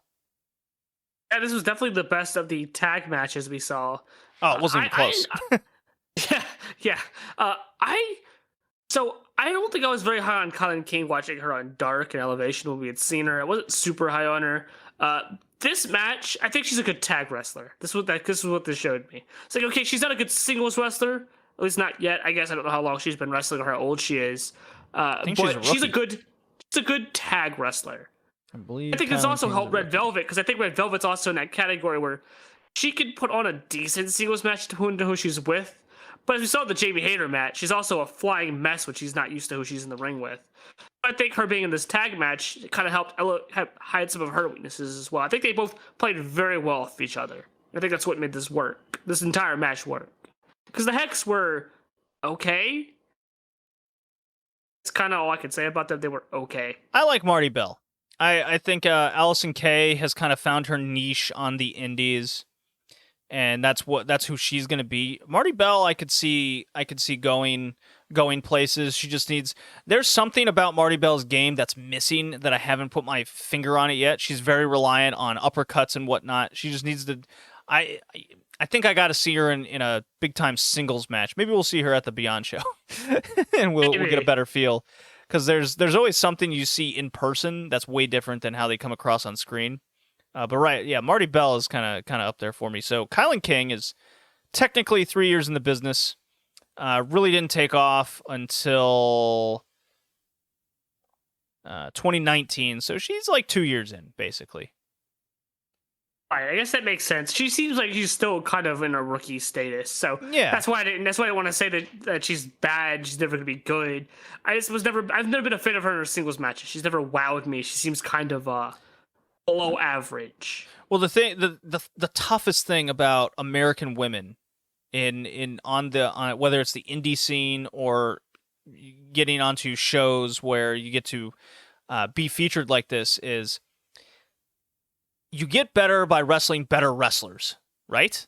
Agreed? All right, that's much more difficult. That is West. very Yes. difficult in the West. So what ends up happening is a lot of women end up going to like a company like Beyond Wrestling, where they get booked in intergender matches because there's a bigger pool of men at higher talent levels that they can book them against. That's why we saw Chris Statlander got so good so fast, is because she was in there with like Chris Dickinson, twice a week. Right. Well, also some of them go to Japan too, as we'll see with two wrestlers specifically on this card. They came from Japan, and boy, were they the two best wrestlers on the card, I'd say. Look, Camille, I give her a lot of shit. I don't think she's all that great, but she's bad. She's bad. I'm not going to say it, pretend she's terrible. Look, hey, there's some credit to be had. She is 3 for 3 in these wacky little title matches from the NWA. Only seen this one. So I can't comment to the other two. Well, Layla Hirsch knocked it the fuck out of the park. She did a great job. Yeah, I think I put a lot more of this match being good on fucking Layla, because Layla, she showed me some of the stuff that she showed in Stardom with just how good she can be. Because she hasn't really been showing that all the way in AEW. I don't know if that's because of who she's against or whatnot, or maybe just the styles don't work well. But this David versus Goliath thing, oh boy, she was really good. It was right in her wheelhouse. Had she been wrestling, and Camille been wrestling against anybody else, I think this match would have sucked ass. But I think Layla... CK, she's had a couple of matches against other opponents of totally different styles, and Camille's hung in there for her role. Now, she's also not leading matches. She's too stiff. I think she's like a board. Well, yes. There was a fucking move in this match where she wheelbarrows Layla Hirsch into the corner of the steps, and not like the side or no, it is the outside of the steps where the steps are, and just swings her into it. I thought Layla died. Yeah, that seemed like that wasn't supposed to go like that. I remember when we said that, I got very mad. I was like, that's unsafe as fuck. Cause That scared the shit out of me. Before that in the match, she'd almost dropped Layla. And so combine that with this, I was like, get this bitch out the ring. She's unsafe. Get the fuck out of here. But she didn't do any more botches the rest of the match, to her credit. At least botches like that. She did miss a few moves. Camille, I thought Camille held up her end of the bargain. I wasn't too worried about it. Match of the night. Go Layla Hirsch. She ruled. Yeah, I think I enjoyed this match a lot. A lot of it was Layla, and Layla's just really good. Okay, look at us. We're talking about Hazuki. We're talking about women's wrestling outside of Japan for once. Holy shit. Look at us. Yeah, we're just missing the fucking going to CMLL. Oh, wait. Yeah, well. Anyways. Hey, cool thing though. Suka's going over there. So hey, cool. Suka Sakushi and now Ishikawa. Couldn't do a tour in the Merca. I think it's because they already had a pre-established deal back when Sakushi went over there, so that's probably why. All right. Invitational Cup match. Winner faces Camille the next night. The people were Thunder Kitty. She wasn't very good. Oh. Actually, this is what I'll do. Okay, so Chelsea Green pins Tootie Lynn to win the cup. Okay? I'm going to just name the names and give me your loose thought. Okay? That way we'll get through this quick. Bianca Corelli. That's Santino Morella's daughter. Rookie. She's got like 3 matches. You can see the Santino Morella in her, that's for sure. All right. Debbie Malenko. Should have won. She had some nice STFs. She didn't do much. Oh no, she didn't. But she did pin somebody, I think. She was in good shape. I just don't remember. Yeah, it was Lady Frost. She seemed fine. She seemed fine. But the joke going in for me was Debbie Malenko's gonna win it also. She should have won. Jamie Senegal.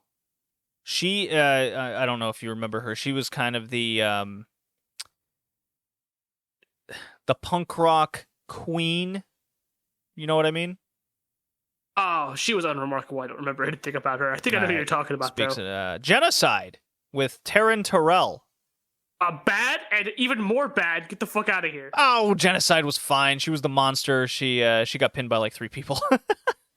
You didn't see all the fucking botches she was doing. Look, man, Genocide's like one of the. She's fine. She needs work. She's MP. Bad. She's getting her work in Mission Pro with Thunder Rosa.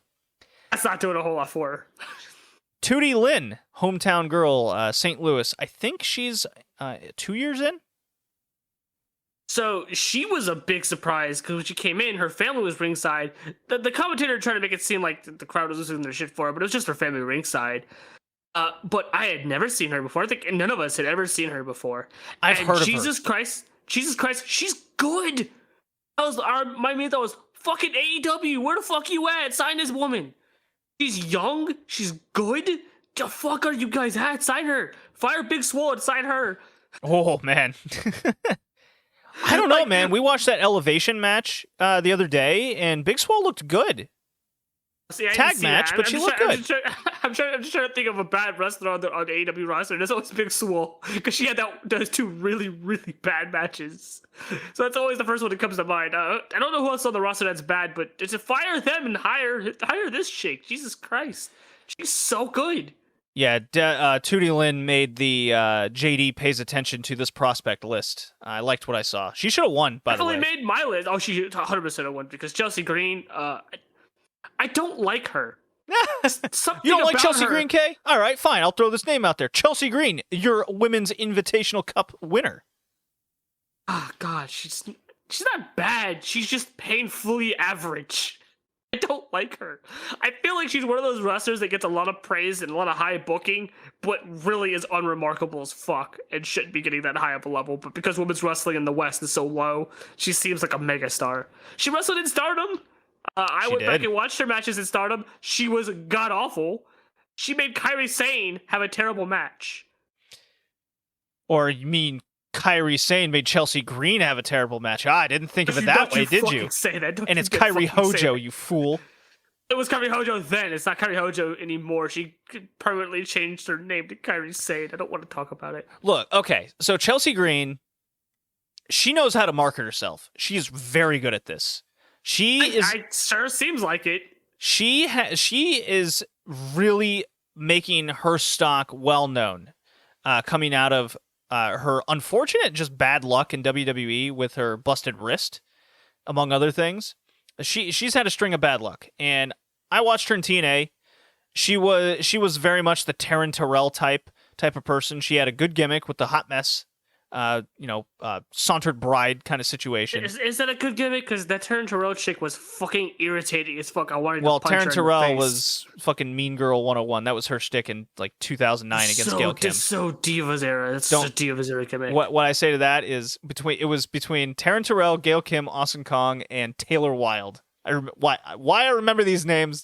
Please forgive me. It's okay. The trauma's still there. I got you. But Chelsea Green was there at the same time as Allie, and they and Mickey James, and they were doing okay. And you could kind of see the ambition behind them, and that's kind of all I ask. So Chelsea Green's really putting in the work. If I see improvement out of her, I will get behind her. Now, I still don't think she should have won this match. I don't think she's that good, but she's apparently like got her stock high enough where she is a hot commodity on the indie scene right now. So it's funny you mentioned TNA wrestlers. So they had Velvet Sky right on commentary, reading off Wikipedia entries for some of these wrestlers. It was hilarious. It's the fucking best gimmick ever. Dude, This new person has come out, Velvet Sky. All right, hold on. Pulls out phone, Wikipedia page. Debbie Malenko, very well known. IWA Mid-South champion. I was like, hold the fuck up. You're reading the Wikipedia page. There's no way in fucking hell you knew that because I didn't even fucking know Very that. well known in All Japan Women from 1992. She was like that all night. By the way, commentary, atrocious. I hated the commentary on the show. Awful. She was terrible on She was the commentary. worst. All right. Oh my god. Let's see. Dude, Named her. Kira Hogan. I like her. She's good. I haven't think signed her. She's better than Chelsea Green, and she's trying to raise her stock because unlike Chelsea Green, Kira Hogan's really struggled to kind of market herself as a top act. And I'm really pulling for Kira Hogan. She's got questionable outside wrestling personality, but I don't care about that. I just want to see a wrestler. Oh, you don't want another Ivelisse. No, she's not that bad. Okay. Lady Frost. Speaking of Ivelisse, where the fuck is she at? Because she Don't worry went on about this show. Don't worry about Ivelisse. Lady Frost. Camera. Well, she did have the camera stuck on her. She hit a Stardust Press, man. Oh yeah, that was cool. That was the one cool thing she did. The rest of the match, I don't know where she was at. All I remember from her is that, and the camera was stuck on her. Yeah. Regardless how I long like it was Lady the best Frost. thing. She hasn't been wrestling that long either. You see a theme here. She's very athletic. She's in great shape. I've seen her live. She's in the New England wrestling scene. There's a very good chance we will see her. She's only been wrestling for a couple of years. Good chance we'll see her at the Masha show. And speaking of Masha Slamovich, dude, she was the best wrestler on this entire show. Big bull energy. She had the bull. She had the Bull Nakano giant ass hair colored. Dude, Masha looks so different from the last time I saw her. And Masha is so good. Like, talk about somebody being above and like head and shoulders above everyone else in the ring. Dude, Masha's just on another level. Like, why hasn't anybody signed this woman? She is so fucking good. Well, I could tell you why a couple companies won't sign her. AEW has a tough task with trying to pick between all of these available wrestlers. And I'm going to be honest, with someone like Ruby Soho available, I think she's the best available on the scene right now, and she's definitely showing up in AEW. As for people like Masha, Kira Hogan, even I'll throw Chelsea Green in there, Deonna Purrazzo when her contract with Impact is up. You can't sign everybody. It sure seems like AEW is, though. But if Impact wants to actually like book a women's division, which they don't, No. You know, get a Kira, get a Lady Frost, get a Masha, like give them Give them time. So I want to comment on that. So when I think about their women's roster, I think there's some people that they could let go and sign better wrestlers. There's people that I don't feel like have much upside, right? Like I keep mentioning, fucking Big Swole. Big Swole. I don't think she has too much upside. I know she's a bit older as well. I don't know how good Not she's as old gonna as you get. think. I thought she was like almost 30. Isn't she? I mean, hardly matters. Anyways. Right, but like someone like Serena Deeb, right? She's constantly getting. Isn't she like hurt again? Right. So what I would do with her is maybe put her- No. Serena Deeb had a leg injury and she didn't opt for the surgery, so she healed, and then it did, and then it was just a re-injury. So then she got the surgery. I would take someone like Serena Deeb and maybe have her in a backstage role. No, Serena Deeb's got to be in the ring. She's too good to waste like that. Well, I mean, you could put Masha. Masha's younger and just as good, if not probably better right now, and probably hitting her prime. I'd put her and they take somebody who's already hit their prime in Serena Deeb and put her in a backstage role. Train No, some I of think the you're out women to lunch up on and stuff like on that one. Oh, okay. I won't let you have that one. You're not getting away with that one. But like, but you're. I know what you mean though. There's some people on that roster they have, Yes. and I can't think of any names on the top of my head that they have signed. Allie, like the bunny or whatever. Just fucking stop having her wrestle. She sucks. Get her out of the ring. Have her be a manager or something if you want her on TV, but get her the fuck out of the ring. She's terrible. She's terrible, and she's not getting any better. Right? Take her out. Put somebody else in there that's good. If you want this women's division to be talented and really good, right? I think there's some names you need to either get let go, put in different roles, like Allie, the bunny. I don't know if that's the same person anymore at this point. They shouldn't be in the ring, right? Shouldn't be in the ring anymore. She is terrible. Sign Masha. Have Ruby there, right? If you don't want Kiera Hogan, fine, but I'd sign Kiera Hogan. That's 3 people. Sign them, and then this women's division is so much better as a result. Yeah, you still got to book them, there. so it's a mute point. I mean, why are we even bothering? Okay, so that was Empower. I'm trying. Yeah, that was Empower. I thought it was a good show. I said some positive things over like Chelsea Green and Purrazzo. So give me some cake. Give me some cake give me a treat cake. No cake for you. No cake for you. You watched Eve. No cake. Well, I should definitely eat some cake after that. You should drink some vodka for that. Eat some Taco Bell. Put some vile into my body. Put some dirt in your body. Take a shower afterwards. No shower. I gotta be dirty. Stardom. What fucking theme should I play? Natsupoi, right? I gotta play Natsupoi. Yeah, play Natsupois.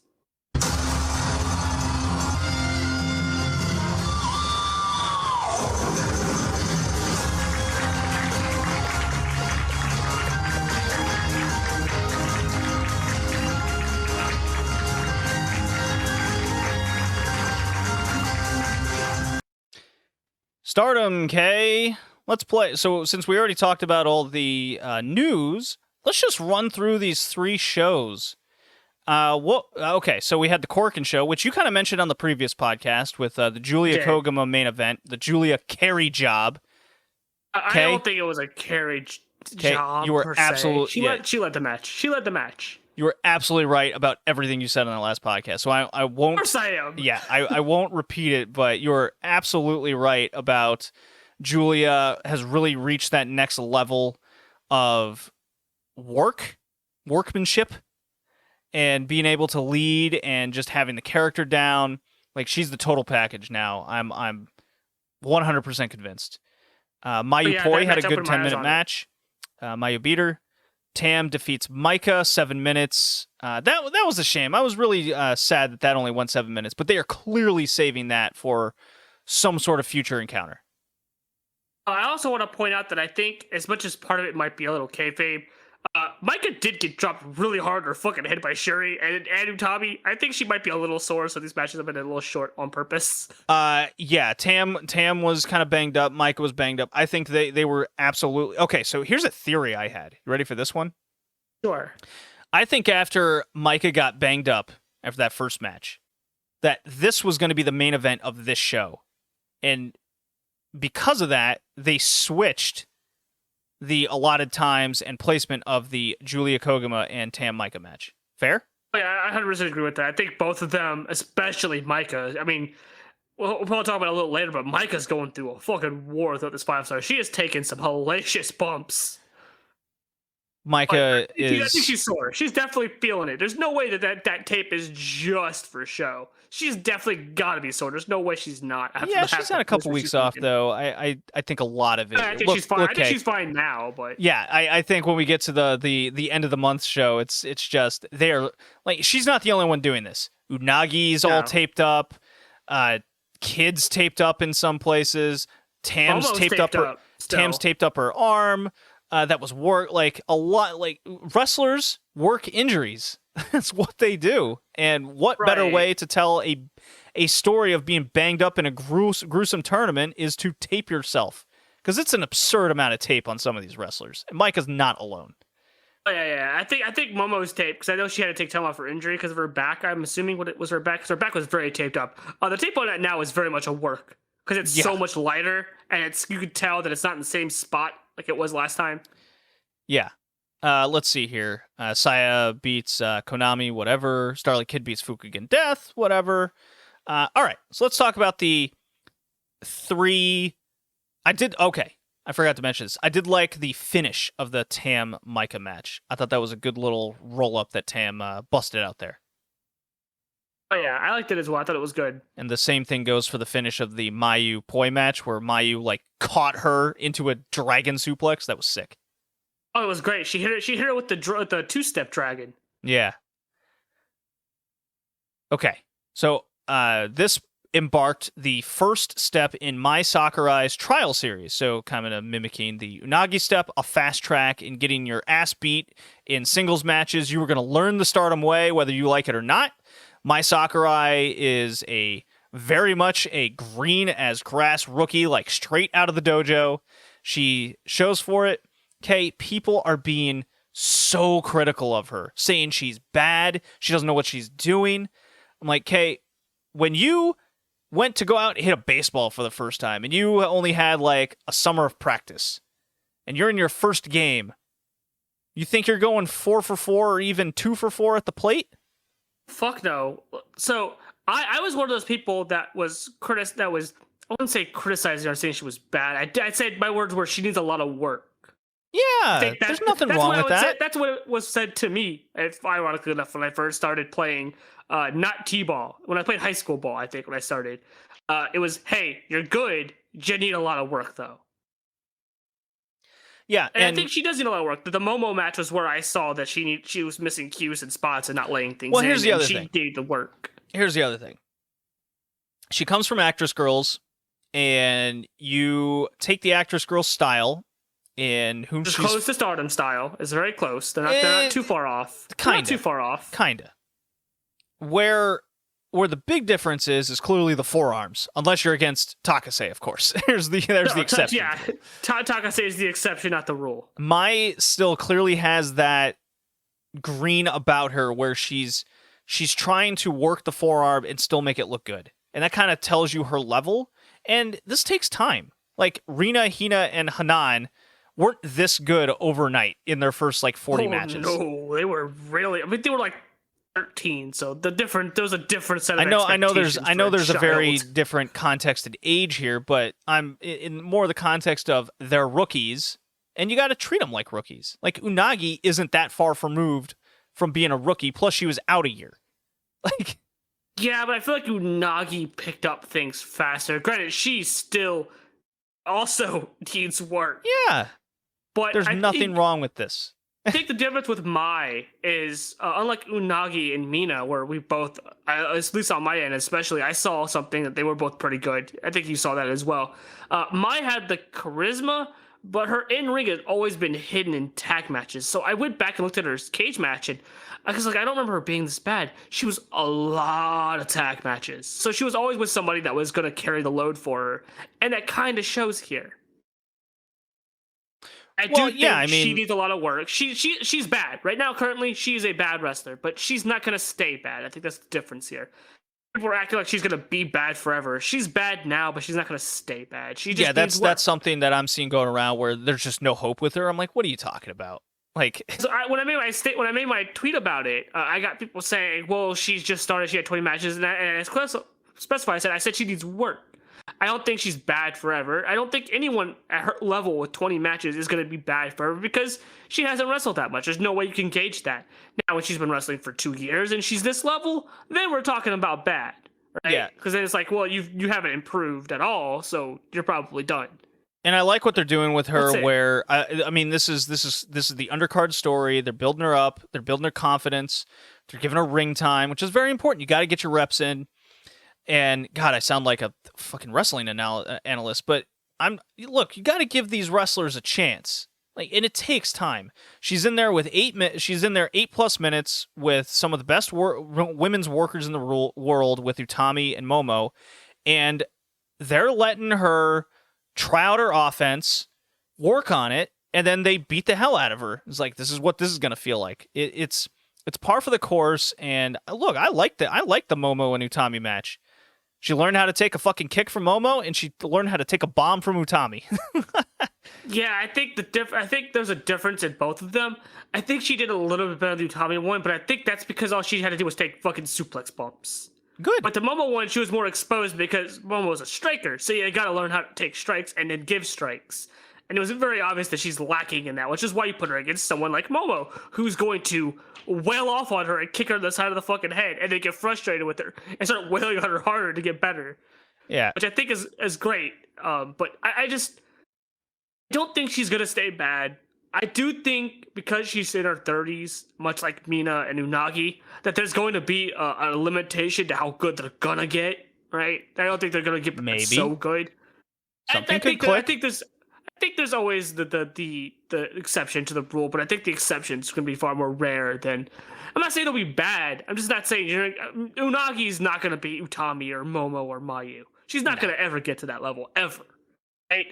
She might get to Tam. I think Unagi has more potential than that than anyone else. She has the wild character stuff about her, like kind of like how Tam did before she refined it. Mina, I don't know about. Mina, I don't know where she's at. I think she's gonna stay mid card. I don't think she's ever gonna get higher than that. Mai, I don't know. I think she could probably be a mid carder as well. She seems that. Well, we'll have to see her development and then go with and see how that pans out. I just see why Rossi's so high on Unagi. I see why Rossi's so high on Unagi, though. Like, she's not that good yet in ring, but she has such a pop off the screen personality and stuff to her. She probably reminds him of Tam. So it's like, oh, yeah, fuck, maybe. She's gonna be something. Unagi's clearly very motivated. So is Mina. And as long as Mai kind of keeps showing improvement and being motivated, she'll get her chances. And I think we should too as fans. There's nothing wrong with that. All right, so I'm gonna play name the match, and you give me quick thoughts, Kay. Okay? Sure. Natsupoi defeats Death. Fun squirt guns the cigarette. I laughed. Poi Natsupoi. Okay. Konami defeats Ruaka. 5 minutes. I didn't watch it because I know better. Okay. Okay, fair enough. Starlight Kid defeats Mina Shirakawa. 10 minutes. Okay match. Starlight Kid still proves to be a star, and I think she's the real reason why this match was any good at all. Dude, I love this match. I think Mina struggled in the early parts of the match, but I think that was to be expected. I think it was to be expected, but I think Starlight Kid helped bring her back in throughout the rest of the match. I thought this was a pro wrestler type match. Starlight Kid is getting her new persona over, and Mina was like the perfect babyface to take a beating. And at the end, when fucking Tam, like Starlight Kid drops her, pins her, Tam's over there, and Starlight Kid boots her out of the ring just so she could put the mask on and slash her throat. It was great. Oh, yeah, no, look, Starlight Kid is fucking and the crowd's clearly reacting to her. Star in the making. She won. They had a popularity poll thing on their Instagram. It's Starlight Kid and Natsupoi were the 1 and 2. SLK won the poll, and I think Poi was second. Yeah, they're top commodities right now. They're definitely popular. Micah and Unagi go to a 20-minute draw. So this match, I didn't think this match was bad. I didn't think it was a good match either. I think a lot of that was because of the mat work. And I think as good as Micah is at that, Unagi's still not really good at it at all. And I think it showed in a lot of parts of it. However, I did think towards the end there, they brought it back, and Micah getting busted open and getting her lip cut was fucking just visually awesome. Okay. And Micah's great. Micah's fantastic. So when they when Unagi laid in the boot and it caught Micah, shit happens. Micah takes a couple more moves and then sits up Indian style, and this is where the match like just became awesome. Yeah, that's where the match picked up for me as well. And this was only at the 10-minute mark, by the way. So we still had half a match left. And I didn't get the feeling that it was going to go to a 20-minute draw because they're both playing up, being banged up so well that... Cat jumped off the table again. That it looked like that they were being slow and favoring the various injuries they both got. But Unagi is clearly less taped and more motivated to try to keep up. So this was a good kayfabe story of Unagi being able to meet Micah's level to get to a 20-minute draw. I love this. And then when the blood happened, Micah just went full on. Like she is so good at not just selling, but also knowing when to turn on a different sort of character and charisma, where she was cocking up her chin to show more blood, making sure the whole audience recognized it. Unagi was like clearly talking to her, and Micah just goes, "No, this is great. Let's keep going." Oh yeah. They're exchanging, there was a spot there where she was clearly asking if she was okay. Yeah, and Micah just gets a like, big. Fucking fun. Well, here's the thing: Micah pushes her away, gets a big smile on her face, and then like puts 2 strands of hair that were out of her face and going like into her cut. She just slowly puts it behind her ear, and she cocks her chin towards Unagi to just show it off even more. Like, those are the things that make a pro wrestler so good. And you know Taka Michinoku just taught her so well because of that. And I bet your ass that Rossi and company or Mayu are in the back also going, look, these are your stories. This is injured, play it up. You know, you take just a regular move, hold your neck. You take a regular Unagi, you take a regular, like, lariat, hold your back. Like, just these simple things. I thought this match really accomplished so well. And that's why I liked it more than the Micah Iroha match. There's some hot take for you. Ooh. So, one thing this match reminded me of, especially on Micah's part, do you remember the B. Priestley Momo Cinderella tournament final? I do. I love that Momo match. got her nose busted the fuck open. Right? She had blood coming down her face, and she still kept wrestling the match. And she had that sick kind of like death gaze on her face, like she flipped the switch. That's what this reminded me of. I got big Death Momo vibes from Micah. Granted, she didn't have like the death scare. She was kind of in this mode where she was showing it off more. But I love when wrestlers have a switch they can flip mid-match. And this immediately made me like, oh god, Micah, that's a fucking mega star. 2 years, she's red belt champion. Heard it here first. Mayu Utani defeats Himeka. 15 minutes. Himeka's clearly just got back. This is her first match back, I think. It's very obvious. She needs to get back into the swing of things. She took 2 months off. It shows. She was gassed. It wasn't bad. I won't say she was bad in the match. I think she did very, very good for what she was supposed to do in the match, but at the end, you could tell she needed a bottle of water and some bread, maybe something to get that energy back up, because she was huffing and a puffing. Death defeats Himeka. This is the next night now. This was hilarious because Himeka takes her down for a giant bomb, and then Death fucking rolls her over and wins. I was like, it's hilarious. Was this the same finish as last year that they pulled? I don't remember. I don't think so, but I just know it got a big laugh out of me when I watched it. Unagi defeats Rina, retains the future title, 10 minutes. The best future title match so far, which is surprising because I didn't expect it to be, because Rina is still kind of I think between her and Hina, I think she's become the better character, and Hina's still kind of the better fundamental worker. But I think Rina having the character and playing off of Unagi's character worked super well. Mayu defeats Lady C, and after this is where Hazuki hit the ring in surprise. Mayu bullying Rookie's bra, stepping on her chest and surfboarding her, and poor Lady C. Mayu missed 2 moonsaults, and it was really funny. She did. The first one, she landed on her goddamn gut like she belly flopped, and you could tell it knocked away. Hurt. Crowd laughed. The second one, she landed on her knees. It was so... Listen, as much as money as this company has, this company's going to run Osaka Joe Hall. Mayu's still Mayu. That doesn't change. Takumi Iroha was a scrub and defeated Micah, took advantage of her injuries. Boo. I like this match. But I feel like I had higher expectations for this match, and I don't think it met them. No. I think the match was good, but I don't know if it was either the crowd wasn't into it or something. But this match just never felt like it hit the level that I thought it was gonna hit. It seemed pretty by the numbers from Aroha. She just kind of hit her classics, and that was all she needed to do. And Micah was all about playing up the back and neck, and that's exactly the story that they told. She dropped Micah on her head like everyone else has been doing. Poor fucking Micah and her damn head and neck. It's all work, Kay.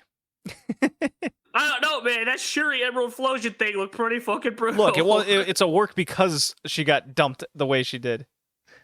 All of that night was a work for her. I'm pretty sure she was probably feeling it that night. Look, it's a great story for her to lose matches going forward.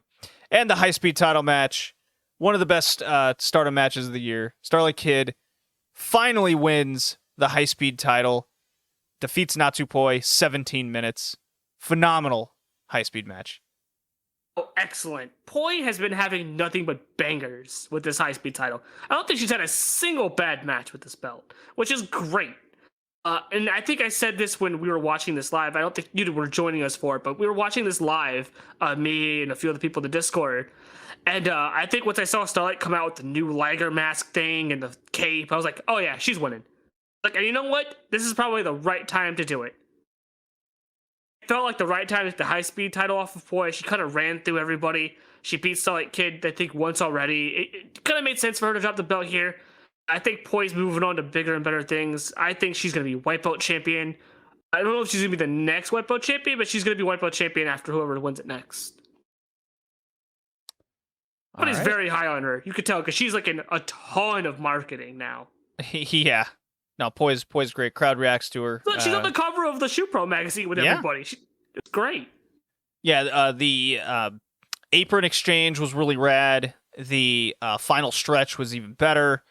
I was dialed in the whole time. 17 minutes felt like it was 4. It was great. It's exactly what it needed to be. It got a hot main event over at a show in I've never even heard of the Shio Dome before.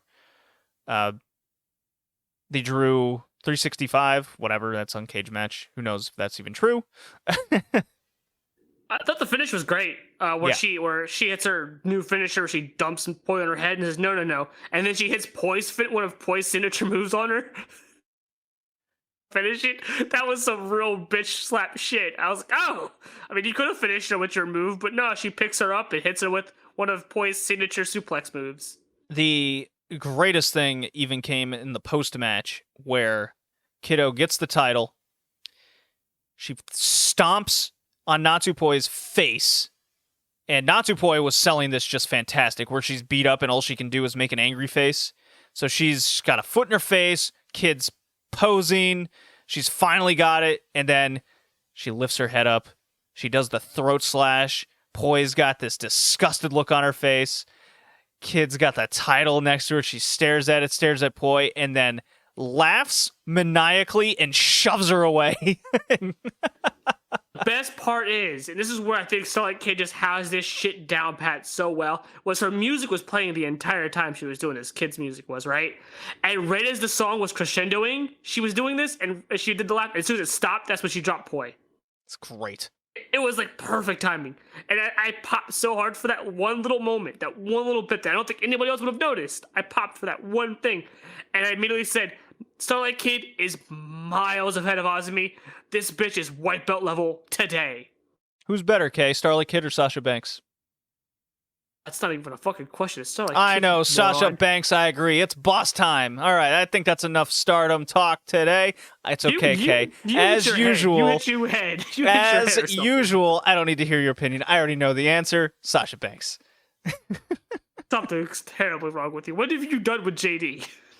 Look, man, I already heard you praise the son of Chelsea Green over Natsupoi, but we don't need to go to that conversation today. I understand. We have too much to talk about. We got Robbie from the Crash Rabbit podcast joining us for TJPW, and then when you next hear us, it'll be Ice Ribbon time. Sasha Banks.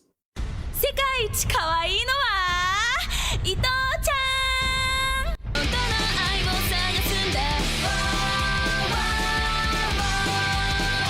Look Robbie from the Crash Rabbit podcast. You are back to talk your specialty, Tokyo Joshi Pro. Yeah, thank you again for having me. It's great. I really enjoyed our AEW talk hours ago at this point in the podcast. Many hours ago. But we're here. So in the last podcast episode, we kind of talked about Miyu Yamashita's title reign. We talked about kind of how the Princess Cup has fanned out this year and kind of speculation over who was going to win this thing. We did gush a little bit, just a little bit, over Maki versus Mizuki and what a great match that was. But I got a comment or two that we didn't give it enough love. We concentrated on other topics last time. So this one is the conclusion of the Princess Cup. I know it's come quite late at this point, but it's just the way the cookie crumbles with our schedule and how we come out of these podcasts. And Kay wanted specifically you, Robbie, on this one because he had some questions for you. And I'm also curious over, let's just start with it. How do you feel? I know I listen. I'm a avid listener of the Crash Rabbit podcast. You guys do good work over there. But thank you. How have you felt Tokyo Joshi Pro running back-to-back Korakuens? That's question one. Question two is, was the Princess Cup kind of set up good enough to get buzz behind Tokyo Joshi Pro? Now, if I'm not mistaken, I think this is the first time that Tokyo Joshi has actually ran back-to-back Korakuen. Yes, it is. It is the first time they've ever done this. Yeah. As for them doing it, obviously I want to see that promotion do well, and running Korakuen obviously gives them sort of a big show feel, especially with their biggest tournament of the year. So upon hearing that, I was very excited for them to run Korakuen back-to-back. It definitely elevates them after just constant years of being at smaller venues. Tokyo Princess Cup sort of leading up to it. I kind of spoke about this on my podcast, the last episode. Sort of like, for me, this year's tournament, it had a lot of potential to showcase a lot of these rookies that debuted only a couple years ago and see where they've grown and where are they now. But it kind of just seemed like they were used as stepping stones for more established wrestlers. And even if you saw who in the semifinals, there's literally only one new person, and that's Miyu. But this tournament, I think we can all agree, it had a very, very cold start, which going into the more latter part of the tournament and where it ended, I do think it was good that they came around, but it is sort of a shame that this tournament had to rely on the more established, and obviously I'm very happy that Maki won. And if you listen to the podcast, both Ty and I, we were just nerding out over the semifinals especially, and then going into the finals. But this tournament it's been very mixed, and I think it's a shame that they didn't have other wheels turning into it, sort of like underdogs, the sort of Cinderella story. No, it was just kind of just sort of wrestlers winning, and then we got a very good payoff to Maki and Mizuki's little story that they began before the tournament started. But those are just my thoughts. Follow-up question. Move up there. Oh, sorry. A follow-up question. Do you think it's the right time do you think Maki Ito was the right winner? And do you think it's the right time for her to win the top championship? If they were going to do any other stories with anyone else, I definitely think that Maki is the right winner, and she should win the title, because it's against Miyu, who not only does that work for sort of the story that they've been telling with Maki and Miyu, even though it seems a little bit rushed or shifted forward because the whole thing with New Bishiki Gun, it definitely seemed like they were going to go for like a tag title run. Obviously, that didn't happen. I definitely think that Maki should win the title off of Miyu, and now's the right time for Miyu to drop the belt because her reign, while I do think the matches have been really good, it's really unnecessary because they were doing well. I've heard you guys speak about sort of having to drop the title to Miyu. Miyu throughout this hasn't been exciting at all, and that's not what you should do if you're top champion. And having her go up against her tag partner, but also someone who is beloved by everyone in the Tokyo Joshi fan base, and after sort of looking through the little history in of this year of itself, I think Maki should definitely win, especially since she started off the year losing to Miyu on the very first show. So it would pay off kind of what they started this year, and it also would pay off Maki. I agree. I think you said that pretty well. Kay and I have kind of spoken ad nauseum over Yamashita's reign. I'm curious of your thoughts. I do have a question I want to ask both you guys. All right. Do we all agree that Nyobushiki-gun needs these tag titles off them like tomorrow?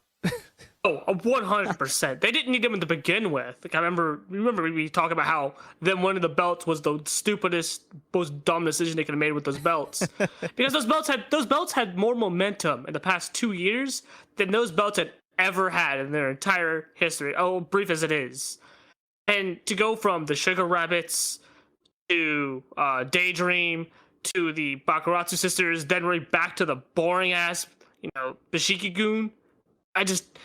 It reeked of safe. It reeked of boring. And as much as May Saint Michelle has been fun and entertaining, her gimmick is not enough for me to be interested in these tag matches. They suck, and I'm tired of it. I'm just not into them. Oh man, tell me how you really feel. Saki-sama is so goddamn boring. It's just I can't stand it. You feel the same way, Robbie?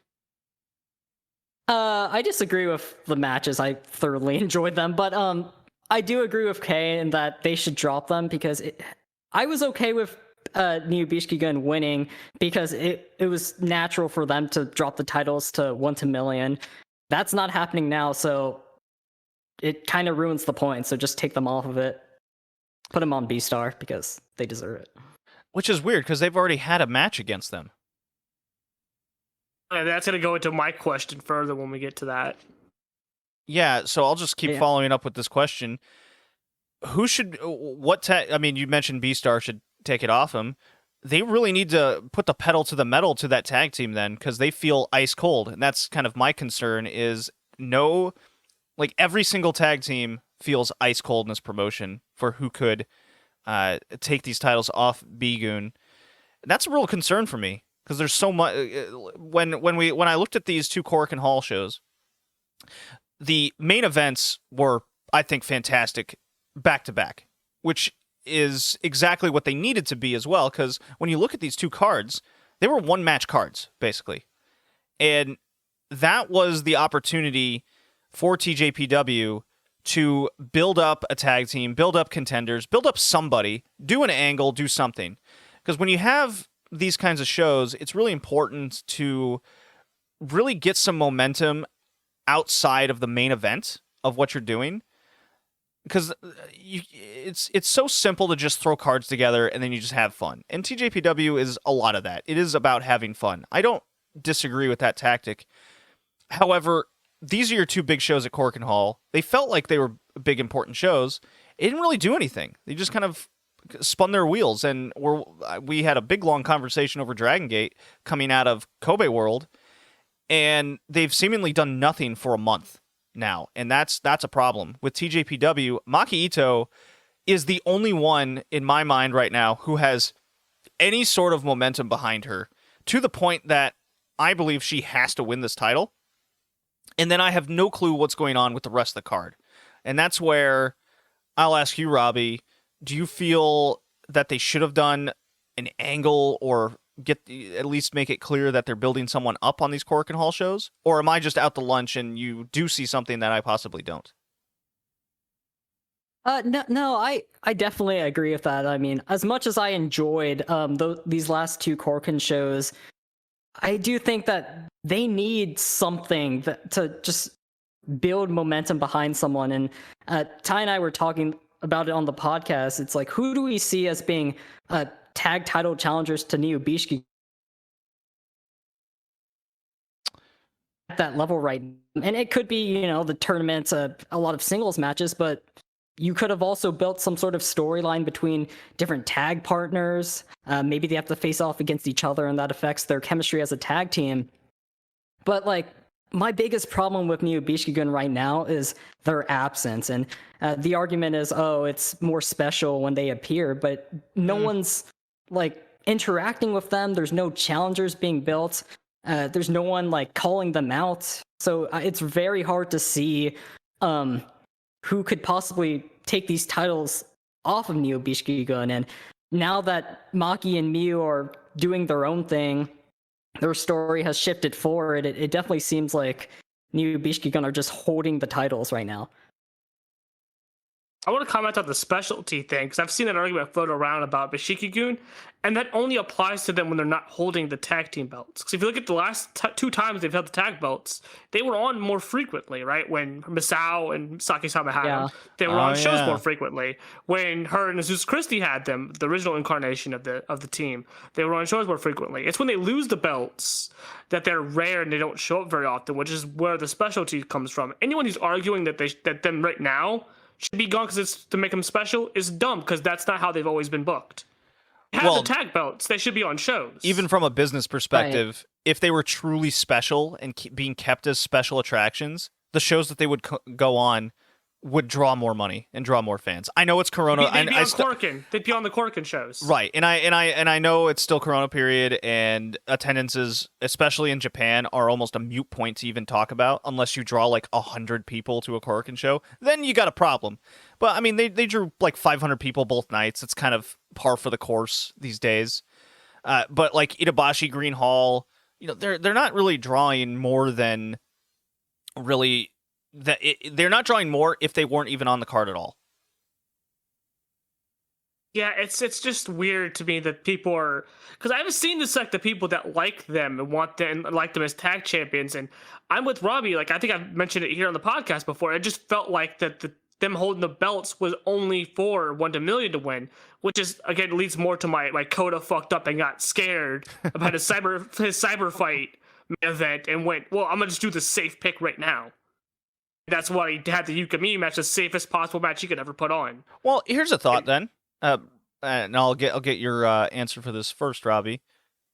How about just have 1 to million win the titles on the way to Wrestle Princess?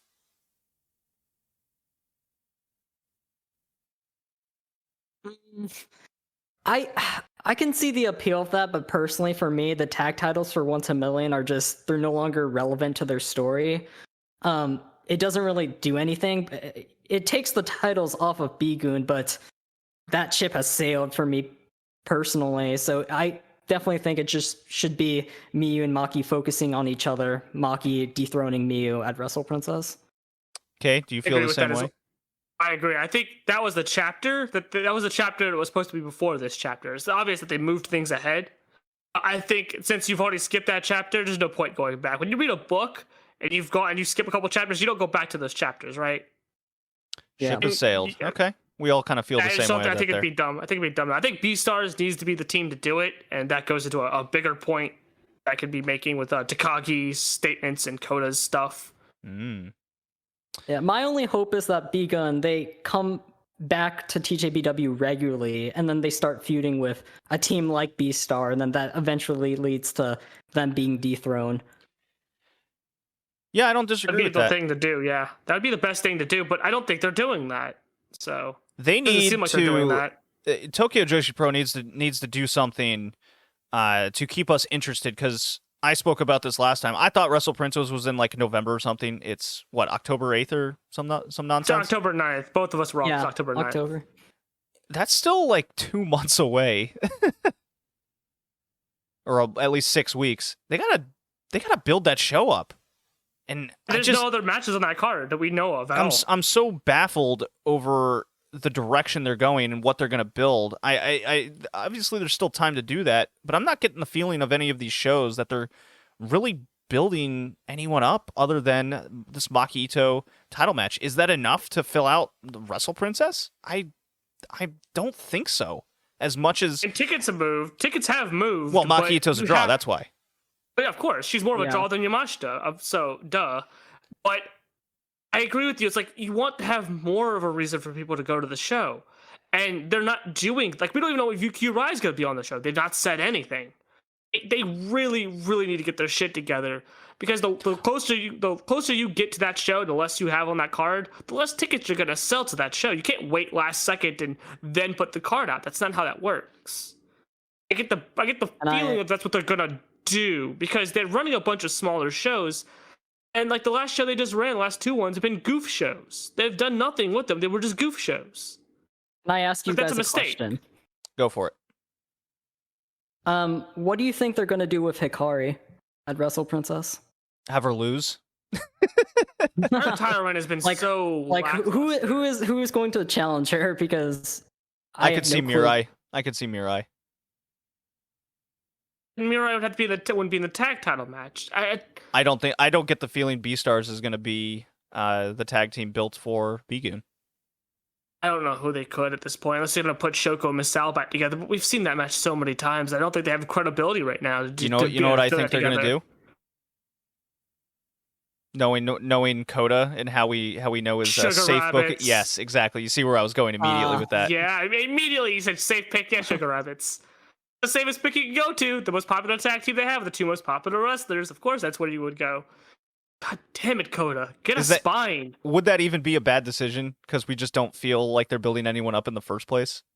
It'd be like Yamashita. They had that giant run where they went through literally everybody and then some, and putting the belts back on them. Why? What could they do? That story is over. Yeah, we're getting mad at speculation, but anyways, it's kind of just stuff for thought kind of thing. I know, but it's a dumb idea, and I feel like you're probably right on the money with it too, unfortunately. Which is weird because it's so strange. I generally enjoy watching TJPW, but I get frustrated at the lack of direction a lot of these shows have. Is that fair? I think it's fair now because coming out of last year, where they did a lot of things that they don't normally do, and I have my own speculation as to why that is. Right, Coda didn't have expectations put on him, have a certain amount of ticket sales because everything was down, right? So without those expectations, he got more confident in his booking because he's not expected to do anything. He doesn't have the pressure. And so we saw a lot of risks being taken, made the company a lot more exciting, right? Now we've got expectations again, and whoops, gotta go back to the safe stuff because he doesn't have a spine. Just a side comment, I was able to confirm that DDT's Peter Pan show, that Maki Ito and Noah had the Exploding Bat match there. That was sold out, by the way. They were only allowed to sell about 1,400 tickets, and they got like 1,390 or something. And surprised they built that entire card up. I wonder why it's sold out. Yeah, kind of. So, Kay, you had a question for Robbie, or 2 or 3?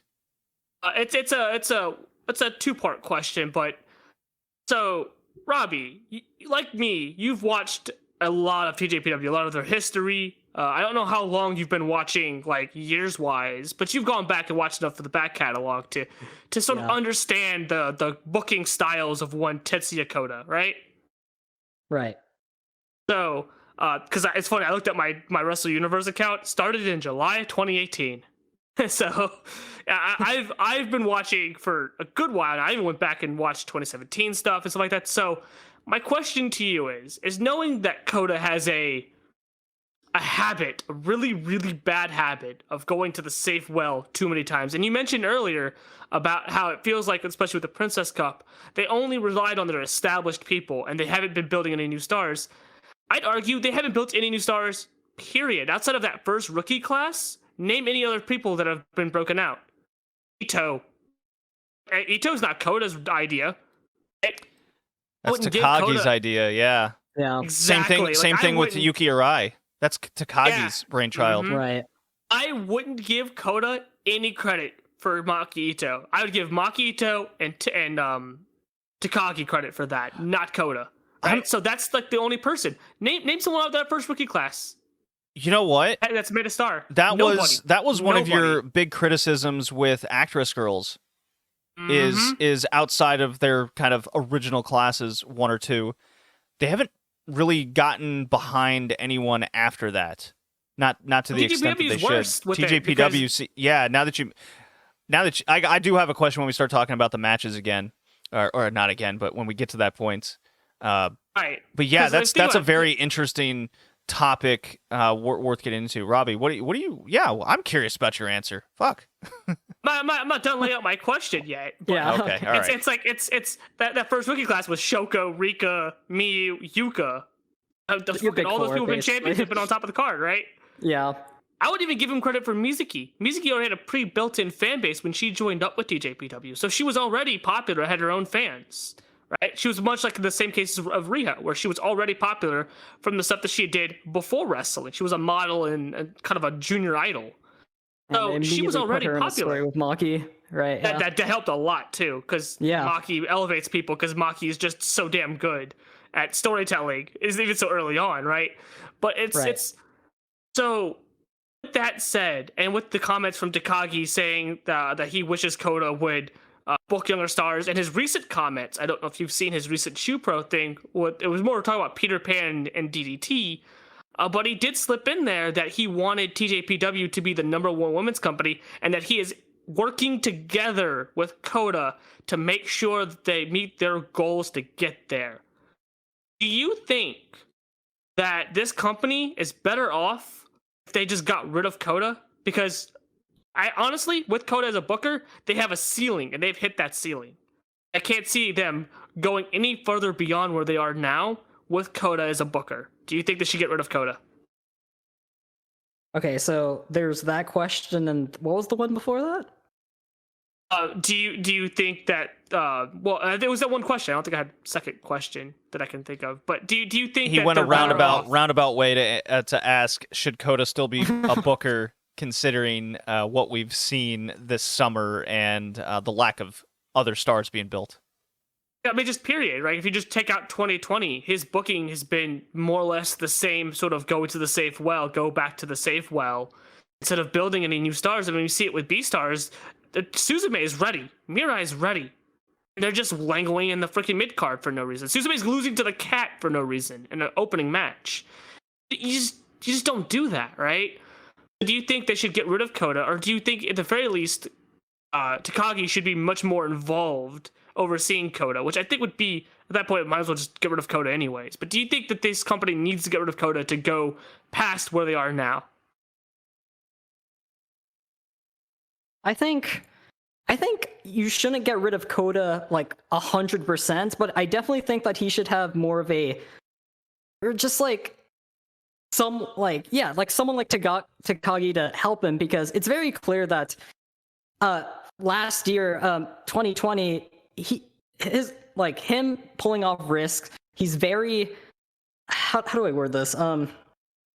He can actually he can tell stories with the wrestler that he's given. He's very familiar with the roster that he has. Him actually pulling on the trigger, that's a little bit of a different story. So I think he should have more of a not back role, but sort of a partnership with.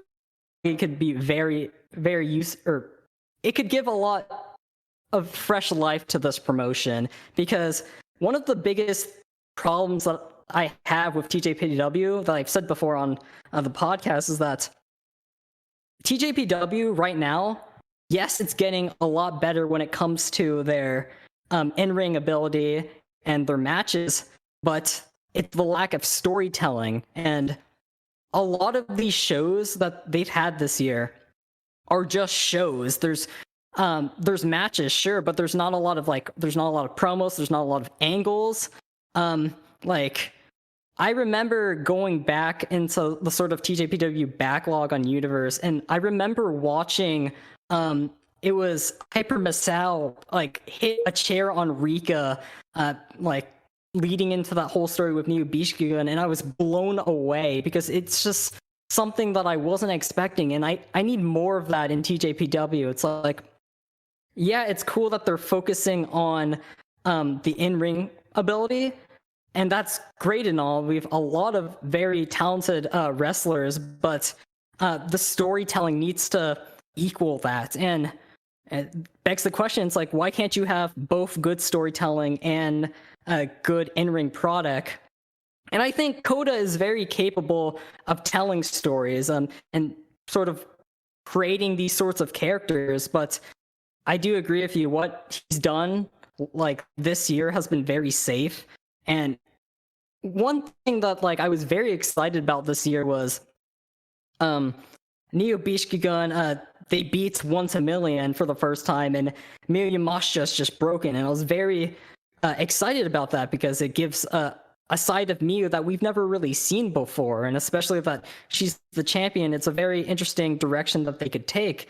But then they just had the match in Miyu won, and it just seemed like a sort of Miyu wins LOL type deal. And from that, he broke up. Oh no, did he die? Oh, there he is. Welcome back, Robbie. Am I here? Yeah, there you are. That was fucking weird. Oh boy.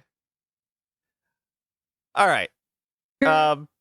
Yeah, we're into some weird shit going on with Robbie's internet, so gonna have to cut that part off. Let's just sorry, Robbie, you're really struggling here.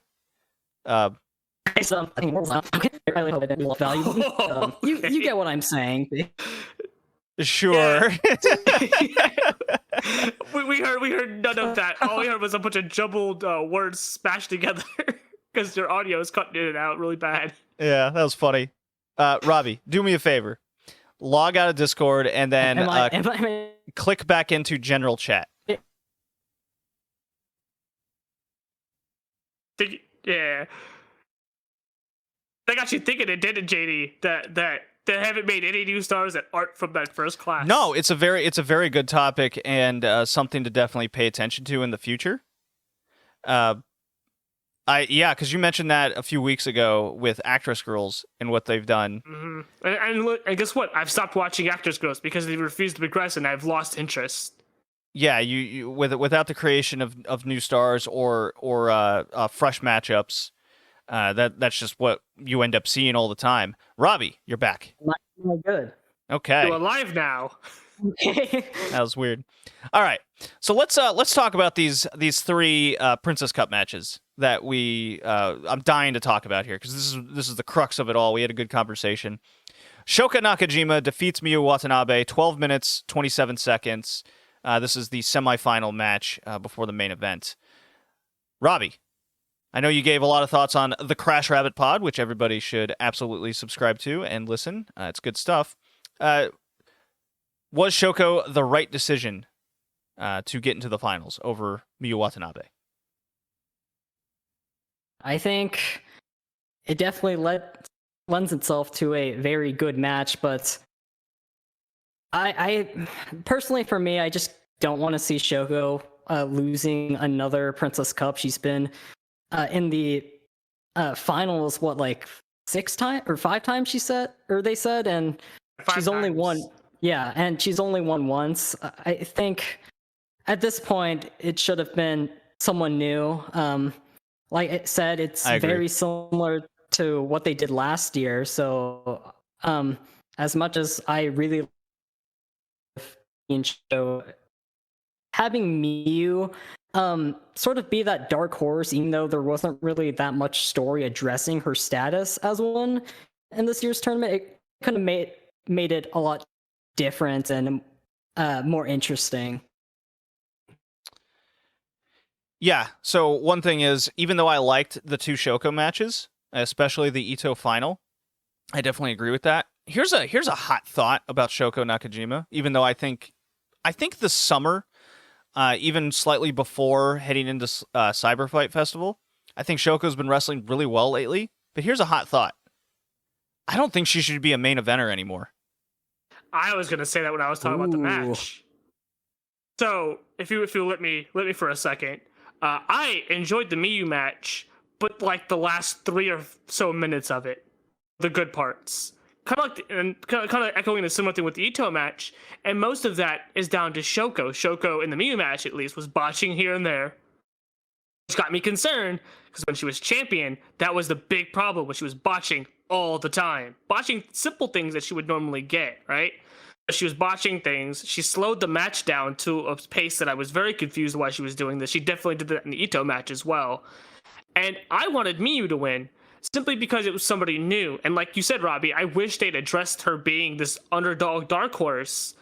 But because they didn't, I immediately knew that she wasn't going to win. Because normally they would address that. They would have made a big to-do about it, like they've done with Masao in the past and stuff like that, and they didn't. And so I was just like, oh, Shoko's going to win. And Shoko won. And as much as I don't think Shoko was a bad pick, I definitely don't think I needed to see Shoko in the finals a second year in a row and 3 times in the past 4 years. A very safe pick. Gee, you don't say. Yeah. So, I do like Shoko. I am a fan of Shoko Nakajima. I like her shtick. I like her style and everything. But over the last couple years, especially getting further and further into TJPW and covering it regularly on this podcast, the more I see of Shoko Nakajima, what she's capable of, and I'm really struggling to convince myself that she needs to be in the main event anymore.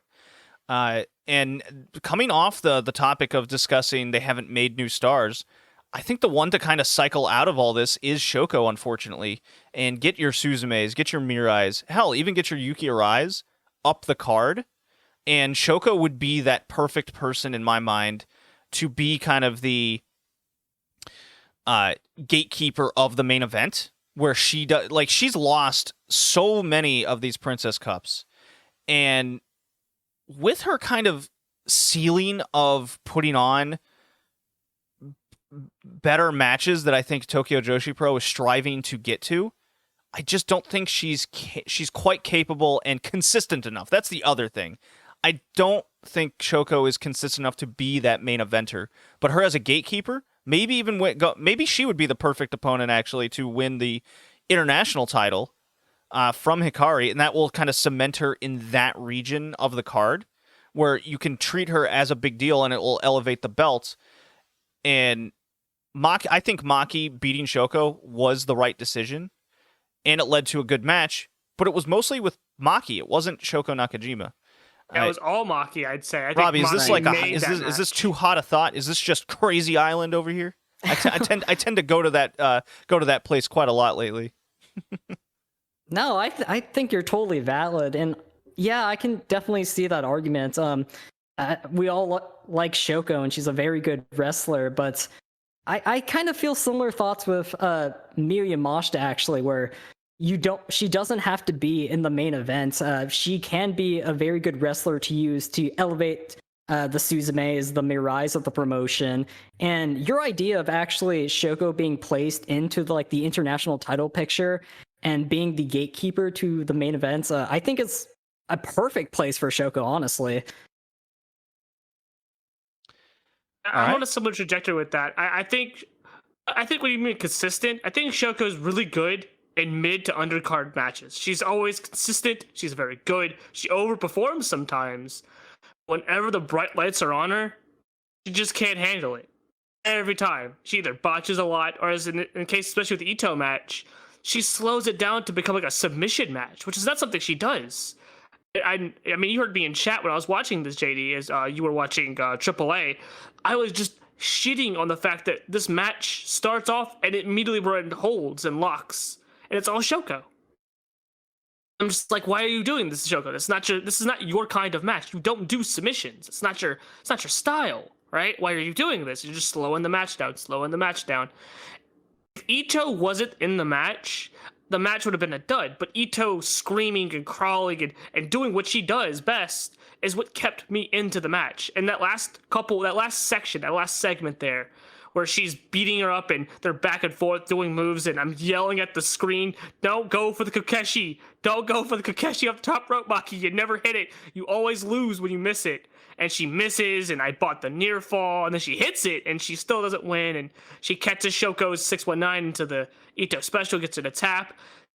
It's safe to say I hit a different octave in terms of my voice that night. I was losing my shit. I love Maki Ito. I'm so happy that she won this, and I'm so happy for her story, and I'll be very, very angry if she loses to Yamashita. I'll stop watching angry. But Shoko just isn't there. And I think, like, I agree with Robbie. Your idea of her being international champion makes more sense in the world. It makes more sense than putting on in Hikari right now. I felt like it was moving up the card, but since being champion, she's just put on very meh matches. Well, I keep saying it, like, she hasn't been gifted the best opponents for title matches. No, she hasn't. I think Marco would have probably been the match that the Marco match was the one that I'd probably use more as a barometer, because I feel like Marco was starting to get back into a stride, and so I feel like those two could have put on a decent match, and I did enjoy the match. I mentioned it on the podcast, but God, her entire run has been 3-star match. The run. Maki Ito defeats Mizuki 18 minutes 39 seconds, and this led to back-to-back nights of Maki Ito just looking like the best wrestler on the planet. It was utterly fantastic. I adored this match so much. I watched all 3 of these matches over again to kind of refresh my memory of how they went down. And the story was so simple. It was like something out of kind of a 1980s style match in terms of the moves being done, and it was all about Mizuki working Maki Ito's cheek, which I thought was interesting, coming off the Suzume breaking her face angle. Suzume shot on her. Suzume the Bee shot on her. She stung her. And they turned that into a storyline. Yeah, it's super good. And then Maki Ito needed to turn the tides, and selling that very well. She rips the mat up, and just a simple scoop slam on the cement on Mizuki, and Mizuki selling her back throughout the rest of the match, and that does in fact lead to the finish in that Ito punish. It was just like, this is my TJPW match of the year. I think it's either 1 or 2. Mine too. Yeah. And like, if there was more dynamic moves, if there was, I don't know, let's say Britt Baker type blood at some point, just something to kind of take it over the edge. Like, the storytelling I thought was phenomenal. But there was a lack of dynamic moves to really get it to that next level for me. So it's like a 4.25, 4.5 star type match. But in terms of, like, from a fandom perspective, it's an easy 3 out of 3 stars to me. It's a 5-star match for me, because I picked up on the callback, which is probably the spice that you were wanting in the match. As somebody who has watched the story unfold in real time, I came in when they were a team, and I saw them split, and I saw Ito being angry and then jealous, like the jealous ex-girlfriend. And then for it to come around, and this whole story of Ito at this point now has been her acknowledging that she maybe made some mistakes, but she's better now, and she can live up to, she's not just the bark, she's the bark and the bite now. And her going into this with Mizuki, I don't know if you saw some of the promos that at the press conference about some of the stuff, but she straight up said, don't expect the same Ito-chan that you faced a while ago. You left me. Don't expect the same Maki. And Mizuki was like, I've seen your improvements, but I want to see it firsthand. And just that rivalry going from a one-sided bitter hatred, and Mizuki was always just like, felt sorry for Ito. And that was kind of the story there. She always felt sorry for Ito. She felt sorry that she left her, which is why Yuka kept trying to tell her not to feel sorry for her. She'd dig her own grave, sort of deal. But the fact that in that press conference, that little exchange wasn't of pity and anger. It was acknowledging that they've both ascended to a different level and that they're on equal plane. And the fact that Ito in this match didn't do anything that she would normally. She didn't kick at her. She didn't taunt her as much. There was some competitive taunting, but it wasn't like the Ito we see where she's disrespecting her opponent. I think that was important. And I loved everything about this match. Mizuki crying in the back afterwards at how Ito's improved. Now she's, as much as she's upset that she lost, she's happy that Ito is finally achieving her dreams. I fucking love this, man. It's great. I really like the exchange in the middle of the ring where they were holding on to each other's hands and just firing forearms back and forth. It definitely fit the vibe and feel of the feud. Excuse me, Robbie? Yeah. You still there? Yeah, I was just gonna say, I agree. Go for it. You agree. Okay, am I good? Okay. Paranoid. Oh no. Yeah, we're back. We're back to Robot Robbie. Oh boy. Okay. While yeah, we know.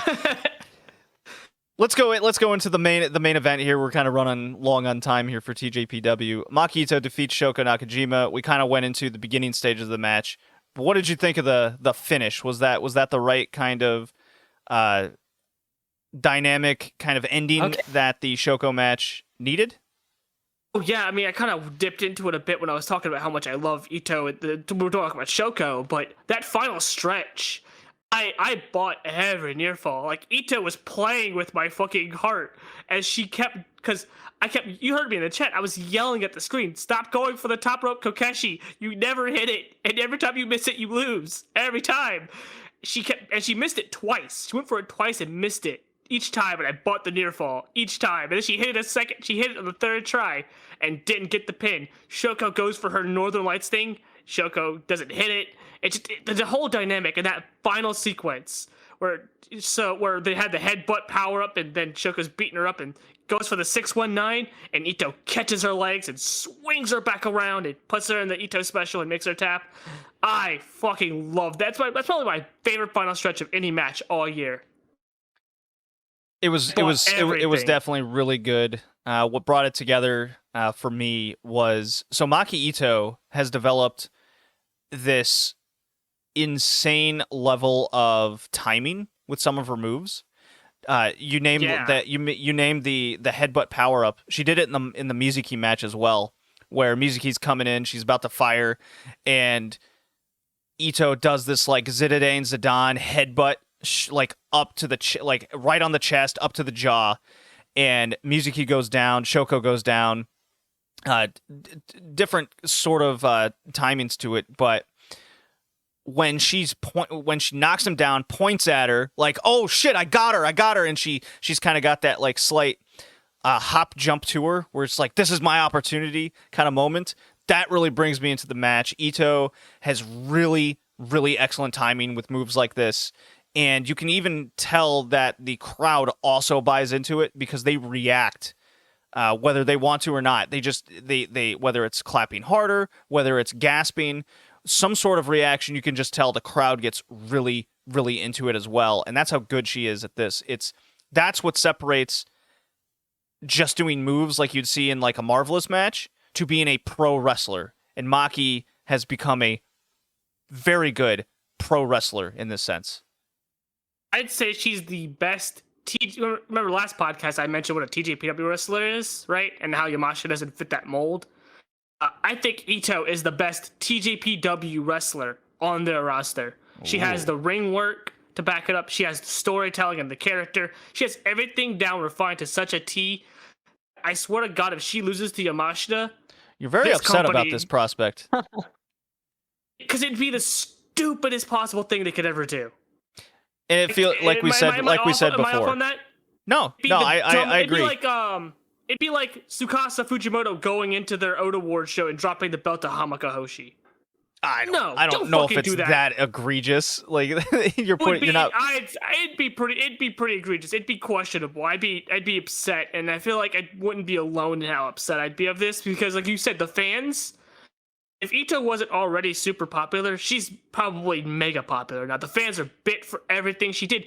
the fans were reacting to the Kokeshi spots. The ones that I was reacting to, they were reacting to it because they know every time she goes for the top rope Kokeshi, she misses and loses. Yeah. It's definitely the right timing. We definitely feel that Miyu should drop the title, and Maki Ito is definitely at a peak high of popularity. This is the perfect timing. And if she, like, when Chris Brooks and Maki Ito's cutting the promo about happy endings, she doesn't get it, because I was fully convinced that Shoko was going to win, and Maki wasn't. It's all about despair. It's all about not happy endings with Maki Ito. It's like part of her character is this region. Well, she's broken. She beat Mizuki, and she won the title. I do like the fact that they did the Mizuki match in the semifinal. I thought it added to the main event and her reaching the happy ending, and Mizuki being this just wall that she has to crash through. Yamashita's the big final wall for her. And she's the final wall. I mean, it's the perfect ending to the story. You don't want to go out with her just hitting the brick wall and she just falls down. Like, you don't do that. Now, especially now, given how much she's already done, you can't do it now. Yeah, she has to win. You got to go through with it, and it feels right. And you just, the prospect of thinking of what her title matches would be in her opponents. There's built-in stories with Mizuki getting a title match. Then that you got the Yuka match you could do. You got a rematch with Miyu, possibly better. And my favorite, the rematch with Rika Tatsumi. I think that would be just a phenomenal rematch that they could do now that the title's on Maki Ito. This is great. I go down a list of people she could have matches with. Yeah, this weekend. You have Saki. You have Aja Kong. She could have a match with fucking Aja Kong. She could, yeah. With Miyu, I she has personally Rika, wouldn't want to see that, but anyways. it'd be a fun match, but she can have a match with Masao, because there's a story there from years back. Yeah, that they can go for. And the other thing is, just like with the Rika reign, it feels fresh. Yeah, the promotion it feels definitely like it feels like it needs to happen, because if Yamashita wins, who else? Yeah, what else? That's a problem. And if you have to start asking, there's no direction after that. If you have to start asking that, then the answer is, well, no one, because she doesn't need to keep the belt. Yeah. Well, all right. I think Robbie, I'm sorry that your internet was giving you issues. No, I'm very sorry about that. It's okay. It's fine. It happens sometimes, but this was very fun to have you on. Robbie, Crash Rabbit Podcast, thanks for joining us. Thanks, man. Thank you for having me.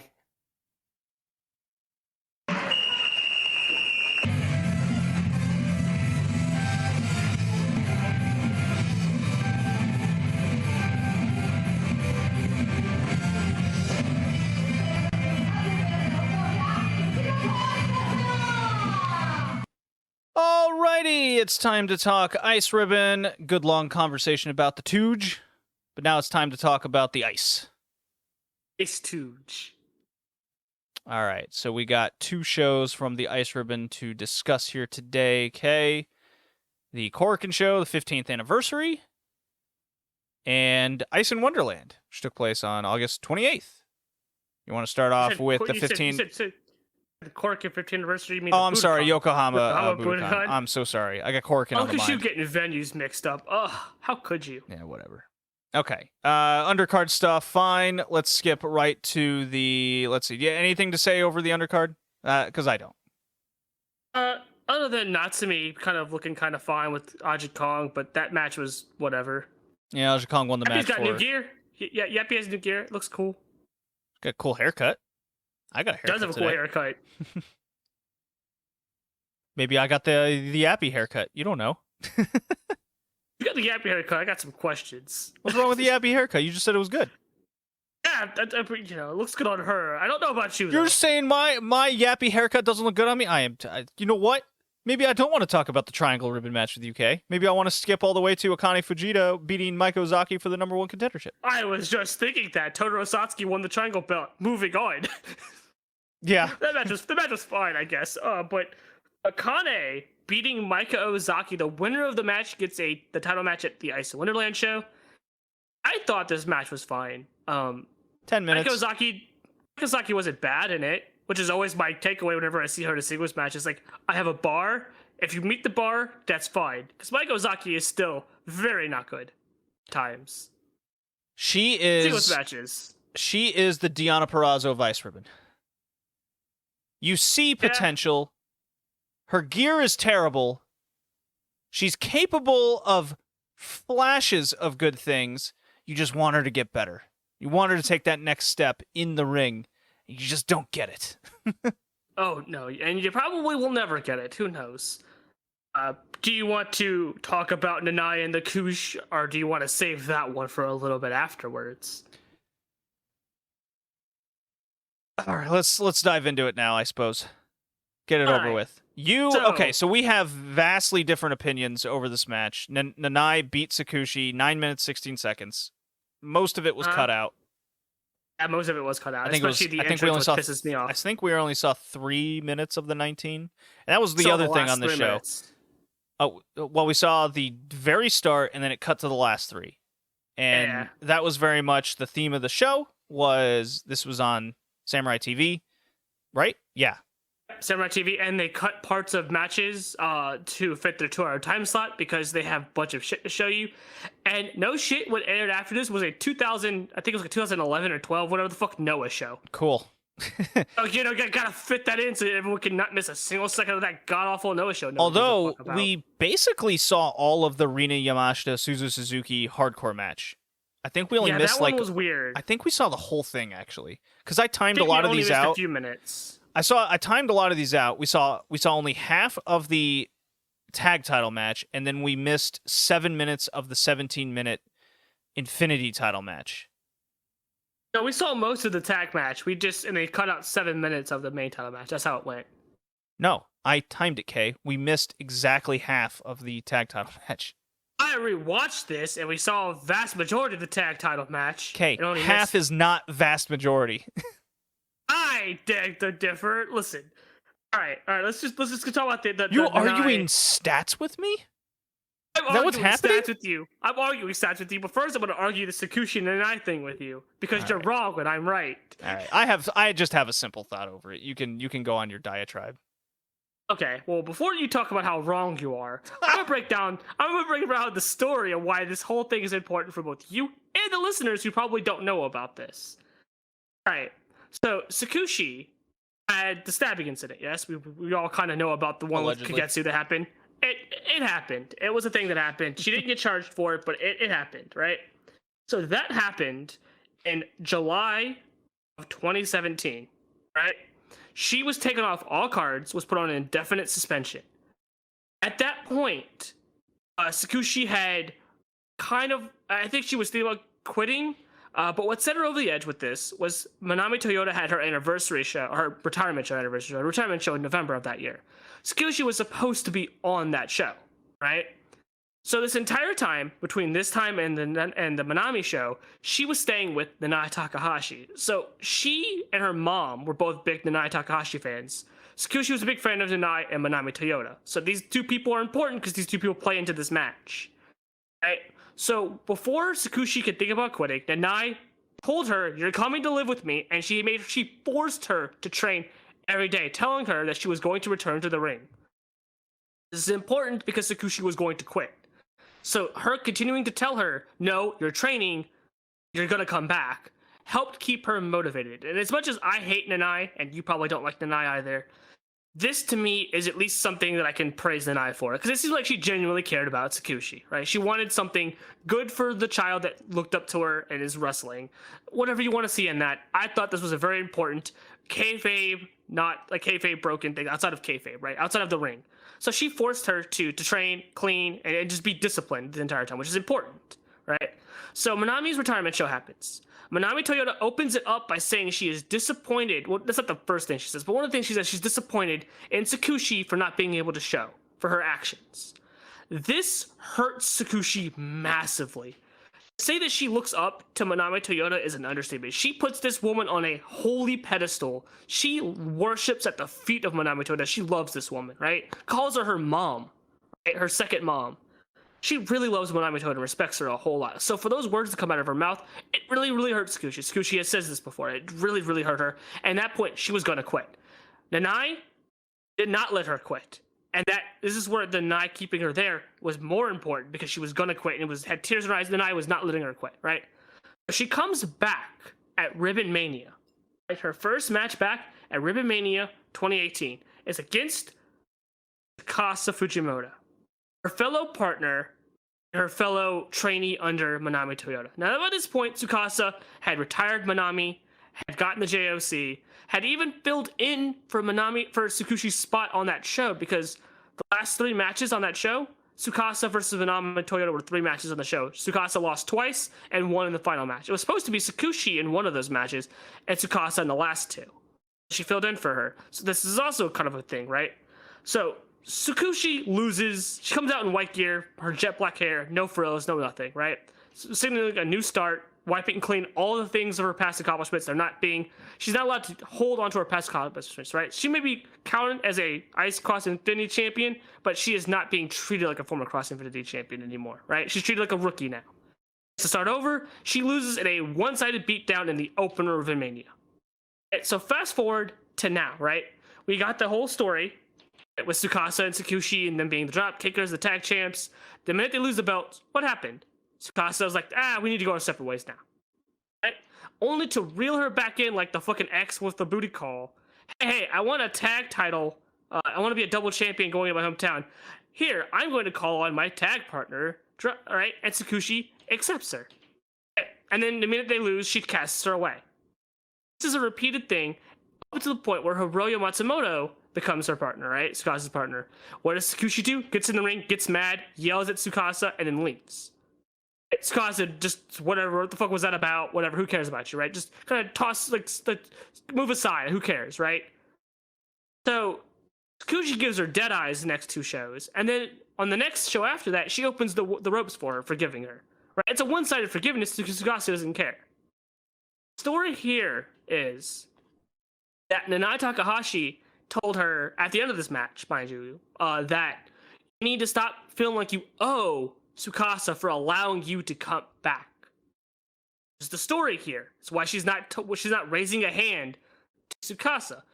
You need to stop letting yourself feel like you owe Tsukasa for letting you come back. She's taking advantage of you. And one of the things I'm mad that Samurai TV cut out of this broadcast also is Manami Toyota gets up from her seat and opens the ropes for Tsukushi. That was a big deal. So you can see Tsukushi's face in some of the photos that she was almost about to cry. Big deal. Not only is it the person she looked up to, but it's the legend. You know how many legends hold open ropes for not legend wrestlers? None. They don't do it. It's not considered etiquette, proper etiquette in Japan, right? So for Manami Toyota to ignore that and open the ropes for Tsukushi means a lot, and that ties into the Nanae stuff. Earlier in the year, also, when Tsukasa and Tsukushi had their title match, who was on commentary for that match? Manami Toyota. What did Tsukushi attempt for the first time since coming back?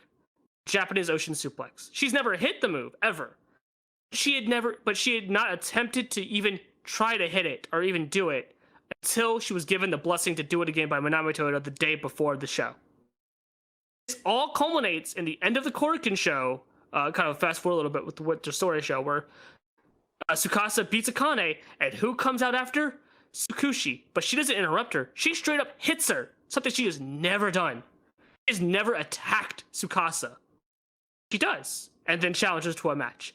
That is why all of this is important. I don't give a fuck about that outcome to the Nanae match, because that outcome wasn't important. What was important was what was being said to Tsukushi and her journey. You have the floor now. Okay, I get the story. Fine. My opinion over the match was it was a waste of time. They could have done this with anybody on the show. It didn't have to be Nanae. No, it had to be Nanae. I disagree. It had to be Nanae for the story. It had to be Nanae for the story. Okay. I heard your story. I'm saying I don't care. Well, then. If it had to be Nanae, if it 100% had to be Nanae, she should have beat her. Take this to the next step. You're building her for a title match.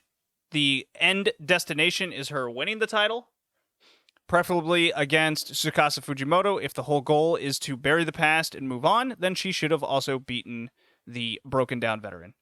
Especially more so with Manami. Kate, you already said your piece. Now it's mine. It was 9 minutes. She lost. It is a blip in the radar. To me, it came across as exactly what the Momo match at the Budokan was. I'm glad you enjoy the story the way you did. I thought they took a wrong turn with this, and I don't like it. There's my short thought. I think that I You're don't not like that comparison. convincing me, Kay.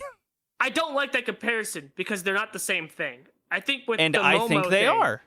The Momo thing, there was no build up to the match, and there was nothing after the match. With this, there was a build up to the match, and there was an after to the match as well. I'm glad you think so. The match wasn't important. The outcome wasn't important. What was being said to Sakushi was important. You see, you're thinking about this as a booking a person to build up for a challenge story, Yes. and that's not what the story is. Well, then it's bad, and I think it's bad. I think they took it on a wrong turn in a different direction, and I don't like it. This, and it's fine. It's fine. But the story here isn't that she needs to win a bunch of matches to build up to Tsukasa. She shouldn't win the title then. She can do that after this. She doesn't have to beat Nanae. The story was that she needs to be told that she doesn't owe Tsukasa anymore. So the story is over. Yes, the story with that portion is over. The story is not over until she beats Tsukasa at the Oda Award show, because that's what I think this is going to happen at. She can win a bunch of matches after this. It doesn't matter that she lost this one match when we've got months until then. It's in November. She can win 6, 7, 8 matches, and it'd be fine. She could beat Maya, and she's immediately undone this. That's not the point. That's not what's important about this. Nanae, and that would be the next step. Don't think that matters. I think her losing to Nanae is irrelevant, completely irrelevant in this. And I hate Nanae Takahashi. I hate this woman, and I don't care that she beat her Sakushi because the story is what was important here, not the match, not the outcome. Fantasti's title: Rina Yamashita defeats Suzu Suzuki in a hell of a weapons death match. That was cool as shit. 16.5 minutes. Suzu deathmatch is good. Suzu deathmatch queen. I don't know if Risa Sarah's retiring anymore. That's up in the air. I definitely feel like Suzu's the second coming of that, so I don't know anymore. Yeah, I don't know what to make of the Risa Sarah retirement anymore either. She hasn't mentioned it. She hasn't talked about it. She hasn't talked about it. There's no hint of it. She's promoted on a poster for the March of next year big Yokohama Budokan. She's like smack dab in the middle of the poster, like something you wouldn't remove on the poster. Yeah, let's keep Risa Sarah around. Speaking of Risa Sarah, Ice Ribbon tag title match. Azure Revolution defeats Hiroya Matsumoto and Tsukasa Fujimoto. 22 minutes, 40 seconds. I thought if they were going to cut 10 minutes out of this match the way they did, they kept the best parts in there and no downtime, and it was the Risa Sarah show. Most of the time, Tsukasa was also in the ring, but Risa Sarah was out of her mind. This was the best Risa Sarah I've seen in a non-deathmatch environment in quite some time. Risa Sarah was motivated as fuck. Like, I made a comment when we were watching this.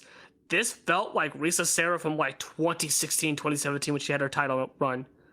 It's like, dude, she is just out of her fucking skull. She's on point, on time, hitting moves. She's crisp. I don't think I've seen her like this in a while. Granted, she's been in a lot of goof stuff for the past 2-ish years, so it's kind of expected for her not to be seen that way. Dude. Also, Aja Revolution. Second favorite tag team ever, and they are fucking awesome. And dude, I'm so happy they're back. I want those hoodies. I want the goddamn hoodies. They look so cool. Yeah, a lot of good near falls, a lot of good action. Hiroyo picked her spots well. This was a good environment for Hiroyo. I think Hiroyo in high-end tag title matches like this is where she's at her peak, in ring-wise, because so Azure Revolution win it. Hell of a match. It's my favorite. I can't wait to see the full match eventually, but this was my favorite Ice Ribbon tag match of the year so far, despite it being half out. So that speaks volumes to what I think of it. And then Tsukasa defeats Hiroyo, retains the Affinity title for V whatever at this point. I think it's like 9. 7. 17 minutes, defeats Hiroyo. How do you feel about it? So I rewatched this match because I didn't know how I felt about it. I didn't hate it. I think I liked it, but I didn't know how much I liked it compared to her other matches. It's tough to judge because we missed 7 minutes of it. It felt like, because the cut was so hard in it, I just totally lost my feel on how the match was going, what had happened. You didn't didn't notice the cuts all that much in the tag match, but you noticed it here. Yeah. At least I especially noticed it. So I think when we got to watch this, I said I'd put this up with like the Tehanma defense. I actually think this was better than the Tehanma defense. I think so even though too. it got part of it cut out, I still think what we saw, even if you took the 7 minutes in, it's still better than the Tehanma match. I think I put this just a notch below the. I think I put this above the Akane match we'll talk about later, but just a notch below. I don't know, the Mochi match. No, I think it's above the Mochi match. It's below her high end matches with Sakushi and Mai. That's for sure. I'd put it below the Rina Yamashita match for sure. I think that's where it slots in. Yeah. So that's what, 4-ish, give or take, out of the title defenses. Yeah. Yeah, because the Rina Yamashita match was fucking great. I like the fact that the story going into this was from the tag match. Tsukasa was in the ring for the majority of the match.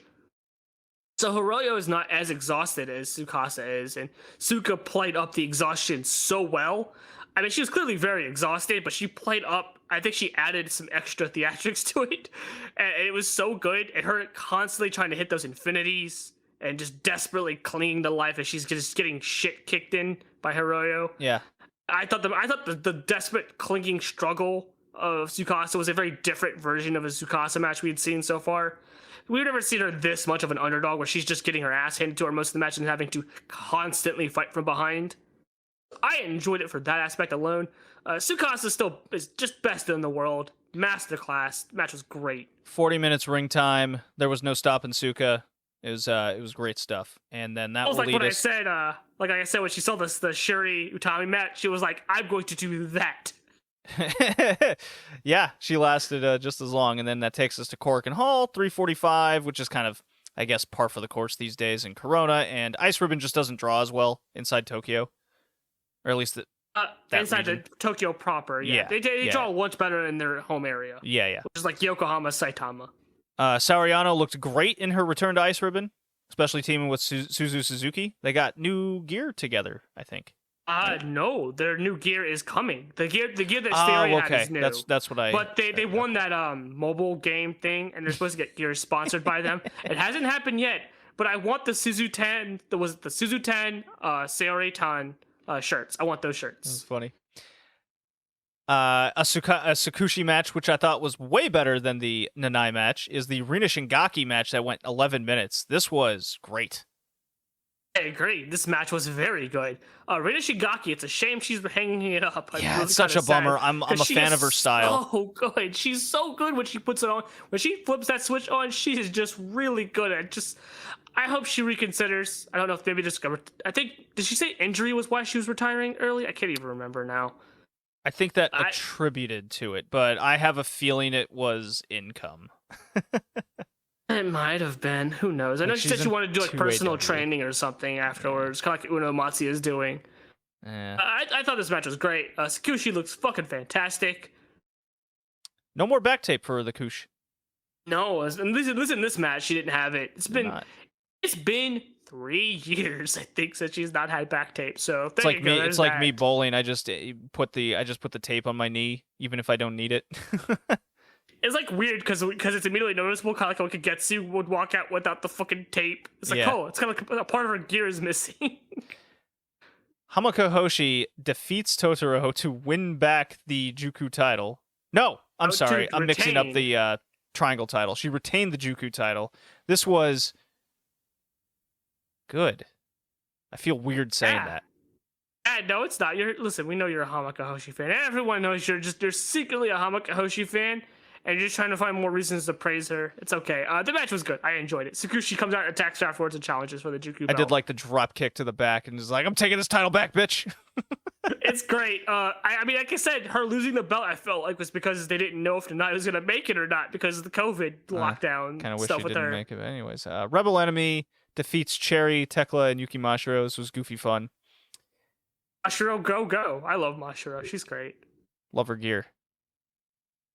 Yeah, the guy that owns that does their Big Tama Pro shows, the Fujiya vending or bending company, Yappy kind of talked about it on the live stream, but he sponsors the gears of his favorite wrestlers. And Mashiro, why do you think she's got 3 different gears now? Because she's one of his favorites. Well, pays to be a favorite then. He likes her, Suzu, and Suka, so that's why they always have new gear. Okay. Azu Revolution retains the tag titles against a really fun team, Miku Ano and now Ishikawa. Now, unfortunately, fractures her wrist in the middle of the match, and you could really tell the match got a lot lighter overall. Maya and Risa were kind of being slower, being a lot more friendly with the moves, especially to now, and even Miku Ano kind of got involved with some tag maneuvers. Kind of a bummer. It brought down the match, but I still thought it was solid for the skill level of now having so much to do in the match. It went 15 minutes. Yeah, poor Now. She can't catch a break. She's constantly hurt. I think somebody made the joke, give this bitch some calcium pills, please, somebody. Feed her calcium, have her drink milk all day.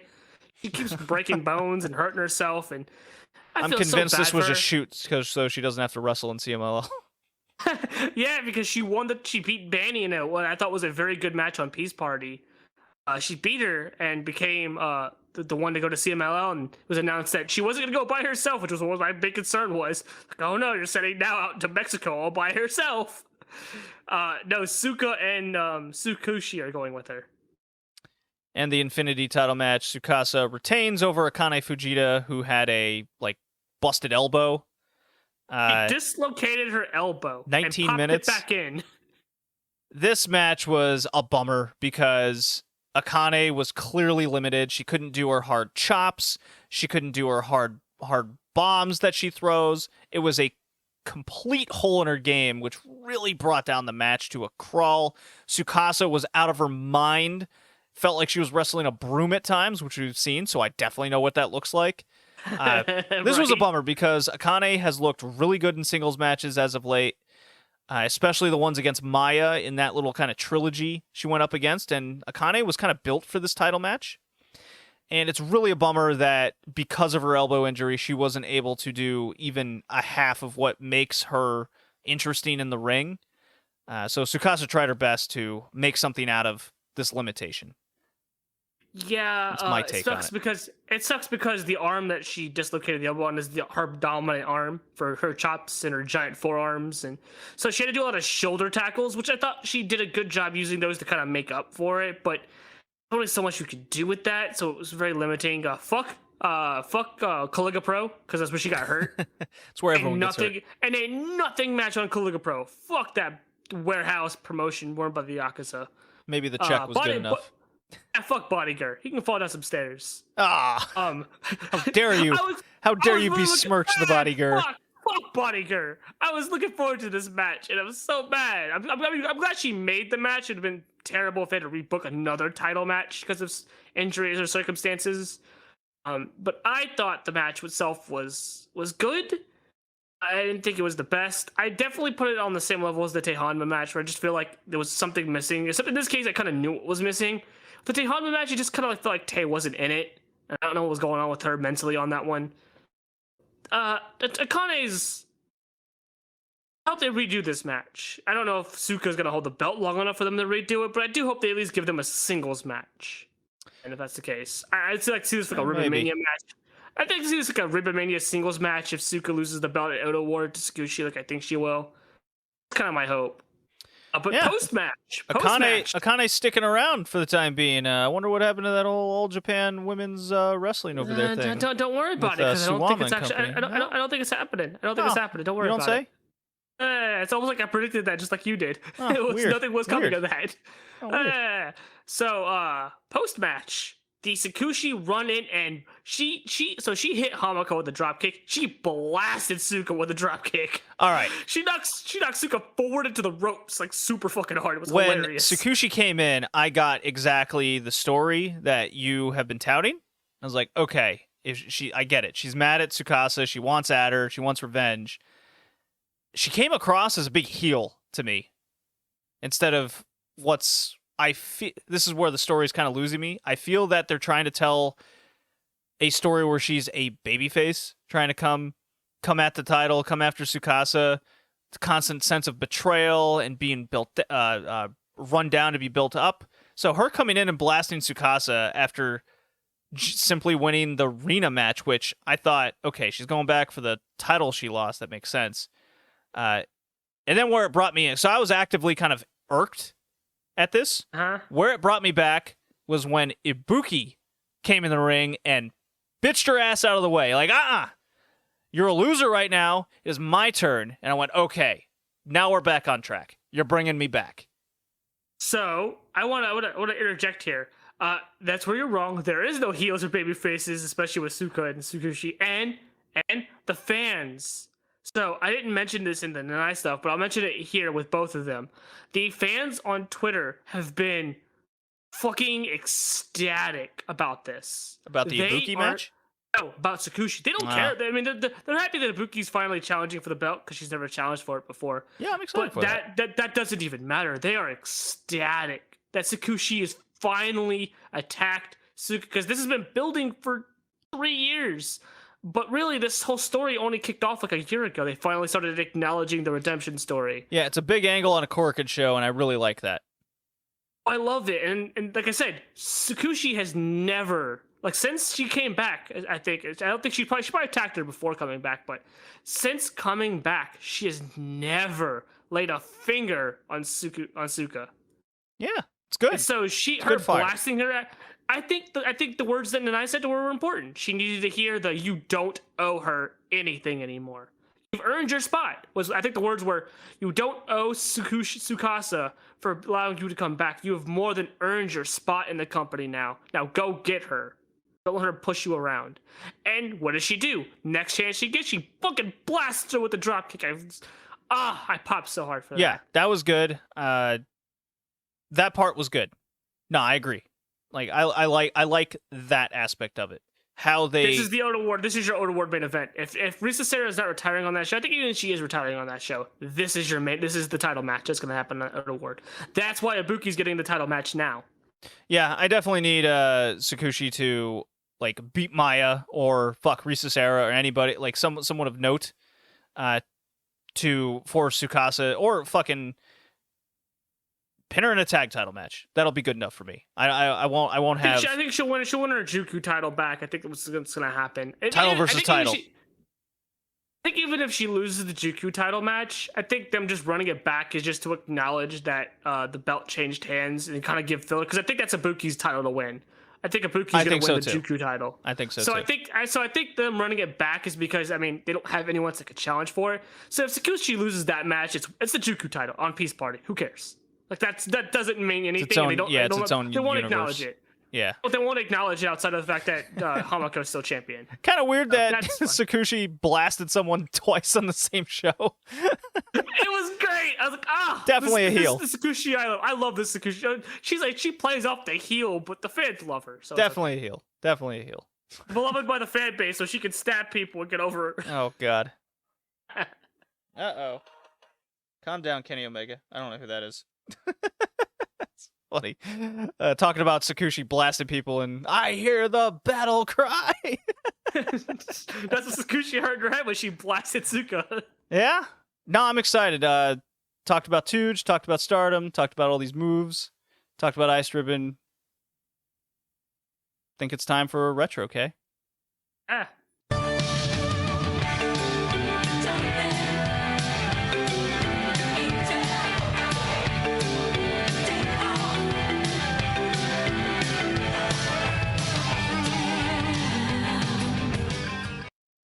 It's episode 51 of the All Japan Women Classics. We're almost through 1991, Kay. Sure are. We're getting very close to the end of the year. 92 is a big year, if memory serves. 92, 93, 94. It's only going up. And you definitely feel it watching these shows.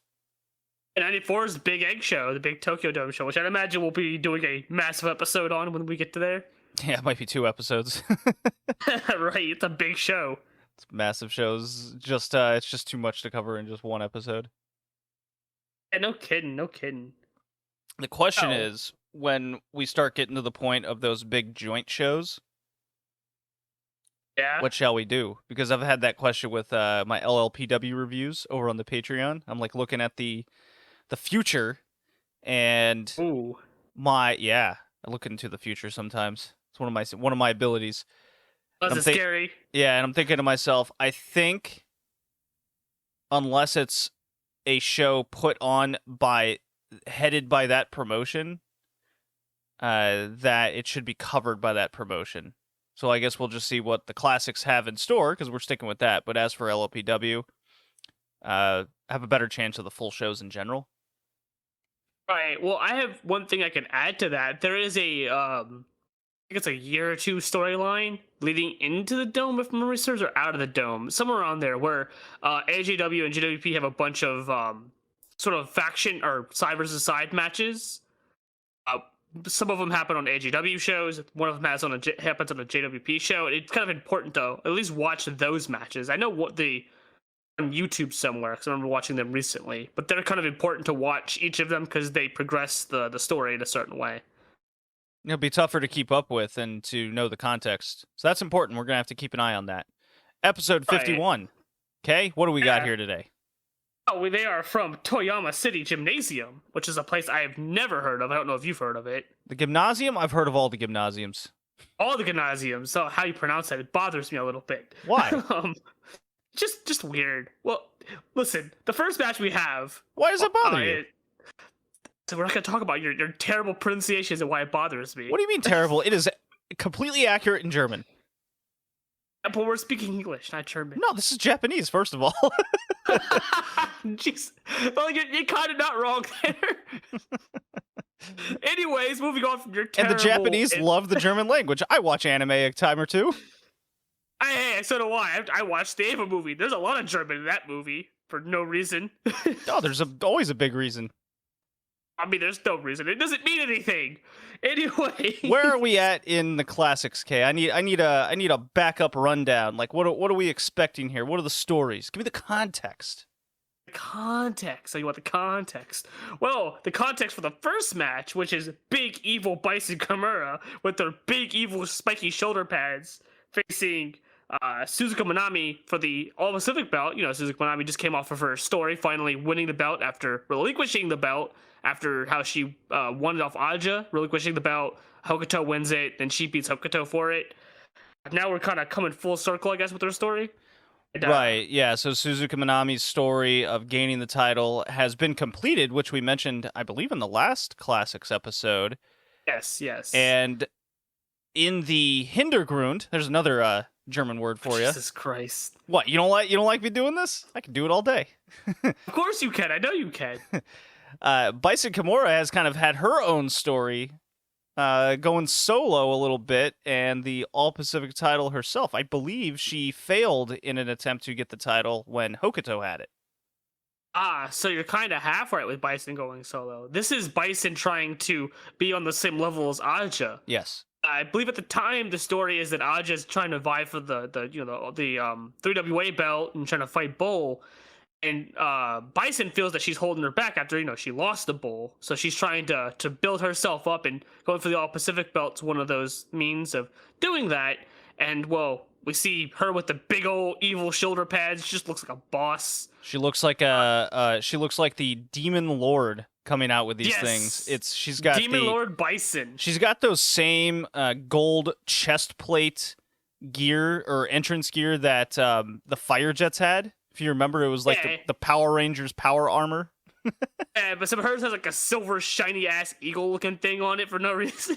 Well, you gotta put a logo on it, Kay. You gotta think of brand endorsement when you're the Demon Lord of Hell. Endorsement? Yeah. Oh yeah, because Coca-Cola is lining right up to brand endorse the Demon Lord of Hell. Well, you wouldn't want to support and sponsor Bison Kimura being the Lord of Hell. Listen, I will support all the Bison Kimura stuff, okay? But that's not the point here. The point is that she's big, bad, and mean. Yeah, and she showed that in this match. These shoulder pads were 10 feet out on each shoulder with vertical hell spikes coming out of the shoulder pads up to the ceiling. They were like above her head. It's quite the sight. It is awesome. I love it. Bison Kimura just had to win this match immediately because Suzuki Minami came out came like her yesterday's normal scrub. Like, I think I said it when she was coming. I was like, oh, okay, if she doesn't come out with anything special, she's losing. And she came out with her normal ass ring jack. I'm like, oh, she's losing. Oh yeah, And she was sure enough, clutching. She lost. Well, yeah, she was clutching that title like she knows she's gonna lose it. Like I can't. Yeah. But She if I, did that around to her be waist. honest, if I came out and saw the Demon Lord of Hell in the ring, that is Bison Kimura, I'd be worried for my chances as well. I mean, I'd protect my butthole first. You don't know what she's gonna do with those spikes. Shove him up there. That's what she's gonna do with him. Well, she sure beat the crap out of old Suzuki Minami here. The match was fine. We didn't get to see a whole lot of it though. I think they seem to have cut a lot out of it. Let's see. I believe it was an 18-minute match, and we saw Like 3. we saw like 5 minutes of it, and it was like basically a 3. highlight package. Yeah, we got the tail end of it. Like I think we came into the ring immediately off of like a suplex. We didn't even see what built up to anything. Nah. Couldn't even find the full match either, which maybe we're not missing anything. Suzuki Minami is not known for her good singles matches. She had like the one with Hokuto. So I'm okay with missing most of it at least. It seemed like it was just a standard fair match for like the last 4 minutes being the highlight mainly. I don't know. I think we should dive more deep into. I mean, that's what's tough about the All Pacific title is for some reason we just make tape. There's so many of them that just don't make full tape, or we have to go the extra mile in finding these. And this is a big coronation for Bison Kimura. Suzuki Minami's clearly, I think it's clear as day after just winning the title. It feels like she is immediately being cycled down the card because they completed her story. Minami Toyota is just prime for the main event now. I mean, if that's not obvious with the rest of what we're seeing throughout these cards. And Bison Kimura is going to take over kind of the upper mid card, which is the All Pacific title. Suzuki Minami only held the belt for like 23 days. She literally won the belt, held it for less than a month, and dropped it. So I feel like that's indicative of where they probably see her on the card. They probably like, okay, we kind of tried. We're going to go ahead and cycle you down. Let's try Bison now. Like, they're definitely still trying to find other new stars. You can just see it in how they're hot potatoing that belt a little bit. Do you think Bison Kimura is a good choice? So had I not known where her story goes, I'd say definitely because she has the look. I don't know what happens that makes her not be the choice. Something happens where they just give up on her and almost just all at once, just drop her. I guess we'll have to see how it plays out, but I think this is a very good decision, actually, and here's why. All right. Suzuki Minami has been kind of in this upper mid type position kind of since just outside her rookie year, a few years ago. Right. And she's had this kind of rivalry with Hota, with Hokuto, somewhat with Minami Toyota in a ways, and it's all focused around this All Pacific title. And they told their story. They told her journey. And I hate to say it, but I think after she won that title, that journey is closed. And with what we've seen throughout 1991 and their pushing of a lot of young talent and newer stars, and very clearly, at least in my mind, with Bison Kimura here for a great example, since that's who she's dropping the title to, is a much bigger star, much bigger fanfare in the main events with Aja Kong and Bull Nakano. And she's not winning main events unless she's in that tag team, but she has a lot more fanfare behind her. And how do they keep, and if they have, they clearly have the idea to branch off Aja Kong into this big singles role, eventually taking this title from Bull Nakano, then they got to have a backup plan for number 2. And number 2, Bison Kimura, getting this All Pacific title is a damn good start to keeping her relevant and at the top in some form of fashion. Right. I think they're trying to do this double push of things because they're obviously pushing Kyoko Inoue, who we'll probably get to in a few here. They're definitely trying to push her as well up the cards. I think they're trying to pair off the seconds of Jungle Jack and Gokaku Gokuminto, kind of push them up. And I think only feels like they have more invested in Kyoko Inoue. I think it feels like they're still on the fence with Bison. They're giving her the belt, but it doesn't seem like they're sold on her like they are in Kyoko Inoue, who they sent to freaking Mexico. Go on an excursion over there, which I don't think they would normally do if they didn't see a whole lot in her. Well, I mean, they've been high on Kyoko Inoue since the beginning of the year, if not late 1990, when they started pushing all this fresh young talent to try to gain more traction with the audience and just get more buzz around the promotion. Yeah, hers is a curious one because I almost don't see what they see in her this early on. She doesn't seem like she stands out as much as some of the other people. Like she's not Manami Toyota, where she's not flashy and keeping your attention. I think even Kyoko Inoue is. Kyoko Inoue? Yeah, I disagree with that.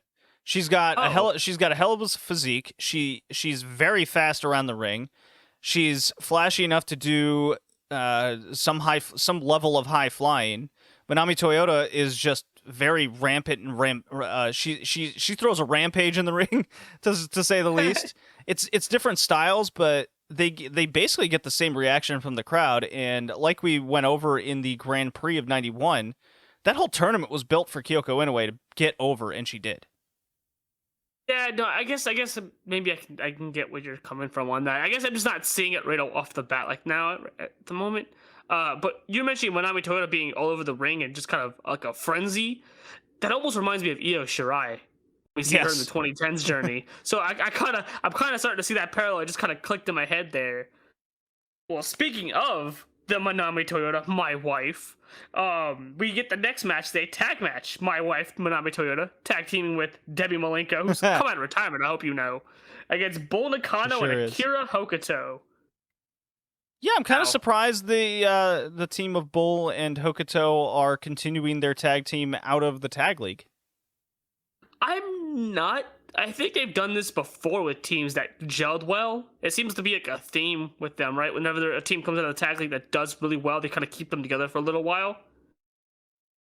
This one is probably more of a high-profile version of that, I think. But I still think those two play well off each other. Hokuto kind of, I think, needs a big heater like Bull Nakano with her at the moment. Like, not get her all banged up because, the injury problems and stuff. So being an attack match probably does less on her body so they can push her faster and rehab her. I mean, she just come back from an injury, right? So she's still getting rehabbed up the card. She's always come back from an injury. I don't think that's kind of what they had in mind. You see these tag matches, they go hard and fast. I guess. I do feel like the tag team stuff is more to keep Hokuto not in the ring at all times and beaten down. But then again, they do go pretty hard. So I can see both sides of that.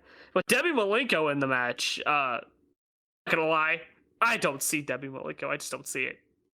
She's solid, but she's unremarkable. That's kind of the term I come up with when it comes to her. She's kind of in her rookie year, basally, for all intents and purposes. And I thought she was like 2 years in at this point, 2 or 3 years in. AJW rookie style. Oh, okay, sure. I mean, I guess if we're going to go that direction. Well, it's interesting. I don't see it.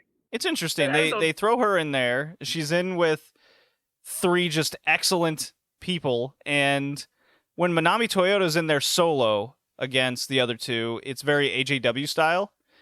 And obviously when Malenko gets in there, they got to kind of slow it down, break it down a little bit more, do a little, hold the tag rope action, if you know what I mean. And there's a reason for that. It's because she's not used to the style yet. And she gets blown up very fast. Oh, yeah. She's like gassed, not even 5 minutes in. She's like heavy breathing. I can't blame her. I guess I just don't see it. I guess maybe she gets better. I haven't seen a whole lot of Debbie Malenko, but everything I have seen of her, this included, she's always been very unremarkable. Like, she's there, she's solid, but she's not someone that not someone you push up the card. That's for sure. I mean, there's still time with her. I mean, we're on the ground floor with her. She's barely been there, like, not even a year. She's got a lot to learn, and that's okay. She's got that Glamour Girls blonde hair style going on. She sure does. Full on too, with the mullet in the front and the tail in the back and all that shit. It's called crazy. bangs, Kay. Come on. Oh yeah, mullet bangs. I'm thinking the same thing almost. Well, who gets pinned? Who gets pinned in this match and how, buddy? Yeah, well, Debbie Malenko pins Akira Hokuto in the biggest travesty I've ever seen. What are you talking about? This is the match where she gets pinned? No. This is where Manami Toyota gets pinned after Bull Nakano and Hokuto crush her. I know what you're talking about. I didn't see that. Your memory is fading you, Mr. K. Maybe I just didn't see my wife get pinned. It just Dude, didn't happen. Hokuto Rexer and Bull Nakano leg drops Manami Toyota, and it's game over, as the Redeemer would say.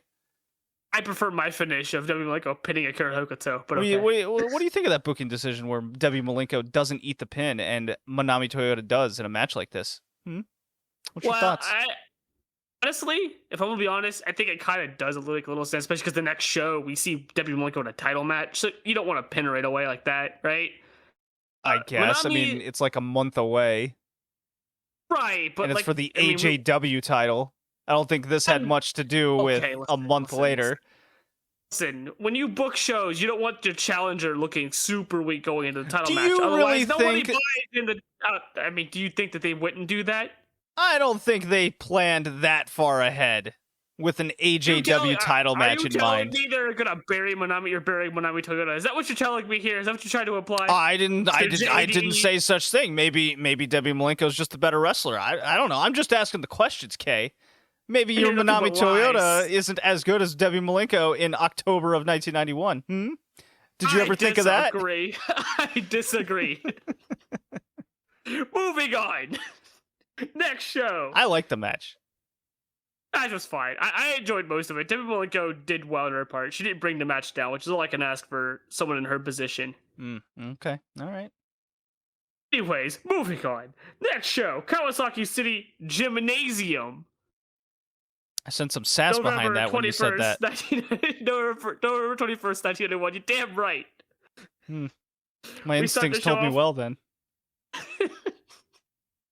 Jesus Christ. What? So we start with the AJW Championship match. Speaking of Debbie Malenko. Yeah, the future title. I mean, yeah, that's what it is, right? No, this isn't the future belt. The future belt's the junior version of this. Bullshit, it is. That belt does not exist. We've seen the AJW junior belt. It's the one with the same color strap as the future belt, I'll have you know. This is like the black version of like the 3WA belt. Definitely a falsehood. I will not accept this as fact. Are you trying to lie to me here? Are you just trying to like make things up? I'm saying you shouldn't look this up nor prove it, so I'm right. You know what they say? Don't ever trust a geologist. Yeah, what? No, it's a whale biologist. Get your facts are just way off base here. I still don't get this whale biologist nonsense. Anyways, trust the geologist. Always trust the geologist. Come on, man. Never trust geologists. Takako Inoue doing our best Cutie Suzuki impression over here. Dude, it's a Norio Tateno impression. God damn it, Kay. You're awful today. Awful. Listen, Tateno was just copying Cutie Suzuki, so technically they're all copying her, so who cares? Now, I have it on good authority and totally true sources that the Matsunagas watched JWP, their main competition. It's growing. And they went, oh, Cutie Suzuki. Hot AF. Just like that in 1991. Just going to have to trust me on this. Totally true sources. And they saw Takako Inoue. And they saw Takako Inoue, and they went, hey, you should be like Cutie Suzuki. And she goes, but my idol is Norio Tateno, so I'm going to mostly be about her. And they came to an agreement. Like Cutie Suzuki. Handshake agreement in the back. I like my version better. The Matsunagas went through like a magazine, and they just saw like a sexy photo shoot of Cutie Suzuki, looked her up, and like, oh, she's in our competition. We need one of those. Grab the nearest hot young chick that we have. You, Takako Inoue, you will do. She was just like walking through the backstage, and they just kind of looked to the left, and she just happened to be at the right place, and they grabbed her by the left arm specifically, and they went, you! Come here, Takako! It will be you who will be Cutie Suzuki. I like the idea that she's at the vending machine getting a bag of chips or something, and they just grab her arm. You, but my chips! No, you she's fit this costume. She's fumbling with the coins in her little pocket purse. Get to that, and they just rip her to the side. Then Hota's coming out the dressing room like, oh man, that could have been me. How did you know Hota was there? These are my sources. Listen, my sources are pretty accurate. My sources saw Hota coming out of the dressing room like, oh man, missed my opportunity to get a push. Why in the classics? Gotta ask. Did we watch like this full match and not the Suzuka Minami Bicycamora match? Because there were dives in the Bicycamora match. We didn't talk about the plank dives. No, we completely forgot about Minami trying to do her best flying through the air like a cinder block. Yeah, and she just inexplicably landed on like two trainees, and Bicycamora was nowhere in sight. You go, what happened? Well, you see, she thought she had her lined up, but really, Bison didn't have to move very far to get out of the way because she was so far off that it was just... She's ungraceful, okay? Suzuki Manami is not Manami Toyota. You don't say. I just like how she planks through the air, and she has her hands kind of in front of her, and she's diving through the air, not outstretched, just in front of her. Like she's afraid to land. It's hilarious. Well, she's fallen to the floor, and she's much bigger than the trainees she's fallen on. Man, those poor trainees got crushed. I feel bad for them. So Takako Inoue and Debbie Malenko had a very okay future title match. Very, very okay match. Once again, Debbie Malenko is very unremarkable, and Takako, I mean, she's not at the point where she's like really good in the ring yet, so she's just kind of solid. I prefer my Takako Inoue with leather chains and a taser, but you know, I guess I'll take the Cutie Suzuki knockoff version. Didn't know you were into now. that, Kay, but I believe it, especially with your Grizzly Uemoto fetish. I mean, I didn't deny that. Yeah, it's okay. I forgive you. I don't know why I need your forgiveness for this, but okay. Look, I thought Takako Inoue adjusted to a more Western, slower paced style quite well, and Debbie Malenko at times was able to kind of pick up the pace, do an AJW style in pieces, and I actually kind of liked it a little more than our usual kind of undercard title type matches that we get from AJW that we do get to see, because sometimes these are really, really rough. And this was not that rough. This was pretty acceptable. I mean, you want to compare kind of undercard matches to today? This had the kind of formula of a kind of a real title match, and compared to, say, what you get at a Marvelous or Sendai undercard or even a TJPW, where they're just kind of throwing drop kicks, doing basics, doesn't really feel like they're training for the main event. You know what I mean? While when you watch like a Stardom undercard, at times it gets like super terrible, but you can kind of tell the idea is to train them in a style where they hope that this kind of match that they're laying out is training them to adjust and learn for main events if they ever get in bigger singles title runs. And Takako Inoue is really striking me as that person. They're putting a lot of faith and hope in to get to that point as well. And when I saw kind of this positioning, this is what they were doing with Bull Nakano in the late 80s, you know, with her AJW run, because she had that title for like years. Yep. She did. She only had a handful of defenses, and most of them were kind of on the rougher end, but her competition wasn't really helping her in that regard. No, and she also got ops with title challenges up the card, so it seemed to be like kind of on a month or two basis that Bull Nakano was kind of thrown in that position, and we're kind of seeing the same thing with Takako Inoue here. Just some fruit for thought. I had taken way too much out of this. I think Bull, because like you said, she got more opportunities at higher up titles while she was still the AJW champion. I think they saw a lot more in Bull than they do Takako right now, because it seems like they're taking their time with her, which could be a good thing, right, when you think about investing time into somebody, but could also be a bad thing, meaning they don't think she's even ready to go up the card yet. It just depends on how they're booking her in the future. I will agree with you, this is better than our standard fair AJW title match. This is not Kaoru versus the Takako Inoue where it's a mess. It's not a Kaoru Ito match. Oh God, no! That was Is she the worst trainee we've seen on this journey? I maintain she's probably the worst trainee that's ever come out of that dojo. Now, granted, I haven't seen every trainee that comes out of that dojo, and we are going to hit some rough spots with that if we even see most of them. Because going into like the mid 90s, their trainees get rough. Like that dojo system is, you could tell Yakota's not back there anymore. You could just 100% tell. You can tell there's almost no direction with who's back there at certain points, because you get your Kaoritos and she's just awful. And we haven't even hit some of the even worst ones that I can blank on, but I kind of vaguely remember in my head. Speaking of, chick that's gonna have a red, there's gonna be a chick that's gonna have a red leotard, and she's gonna be shit. I've seen her. Can't wait. Yeah, we haven't seen Ito basically since then. No, she hasn't made the classics. I imagine she's on the cards somewhere, dwelling in the opener somewhere, but thankfully we're not seeing her anywhere because she's shit. It's kind of funny how you can kind of see where people are positioned and how often they're being positioned by if they make the classics or not. Which I think is I think it's a little bit notable because they're the one like I can't say it's AJW putting these classics together, but it's No, it wasn't. It wasn't. it's people They were familiar, closed. but it's people familiar with the promotion to the extent of like who's popular, and because they want to put these classics on TV to get the most ratings. So what matches are the people going to be most interested in, or what's most important to gain an interest? And that's The where interesting thing about the classics is they were, if memory serves, they were produced after AJW closed. yeah. The Matsunaga, I think the one brother that might have still been alive at the time, I don't know if he's not alive in now, I think. He had either no involvement or very little involvement.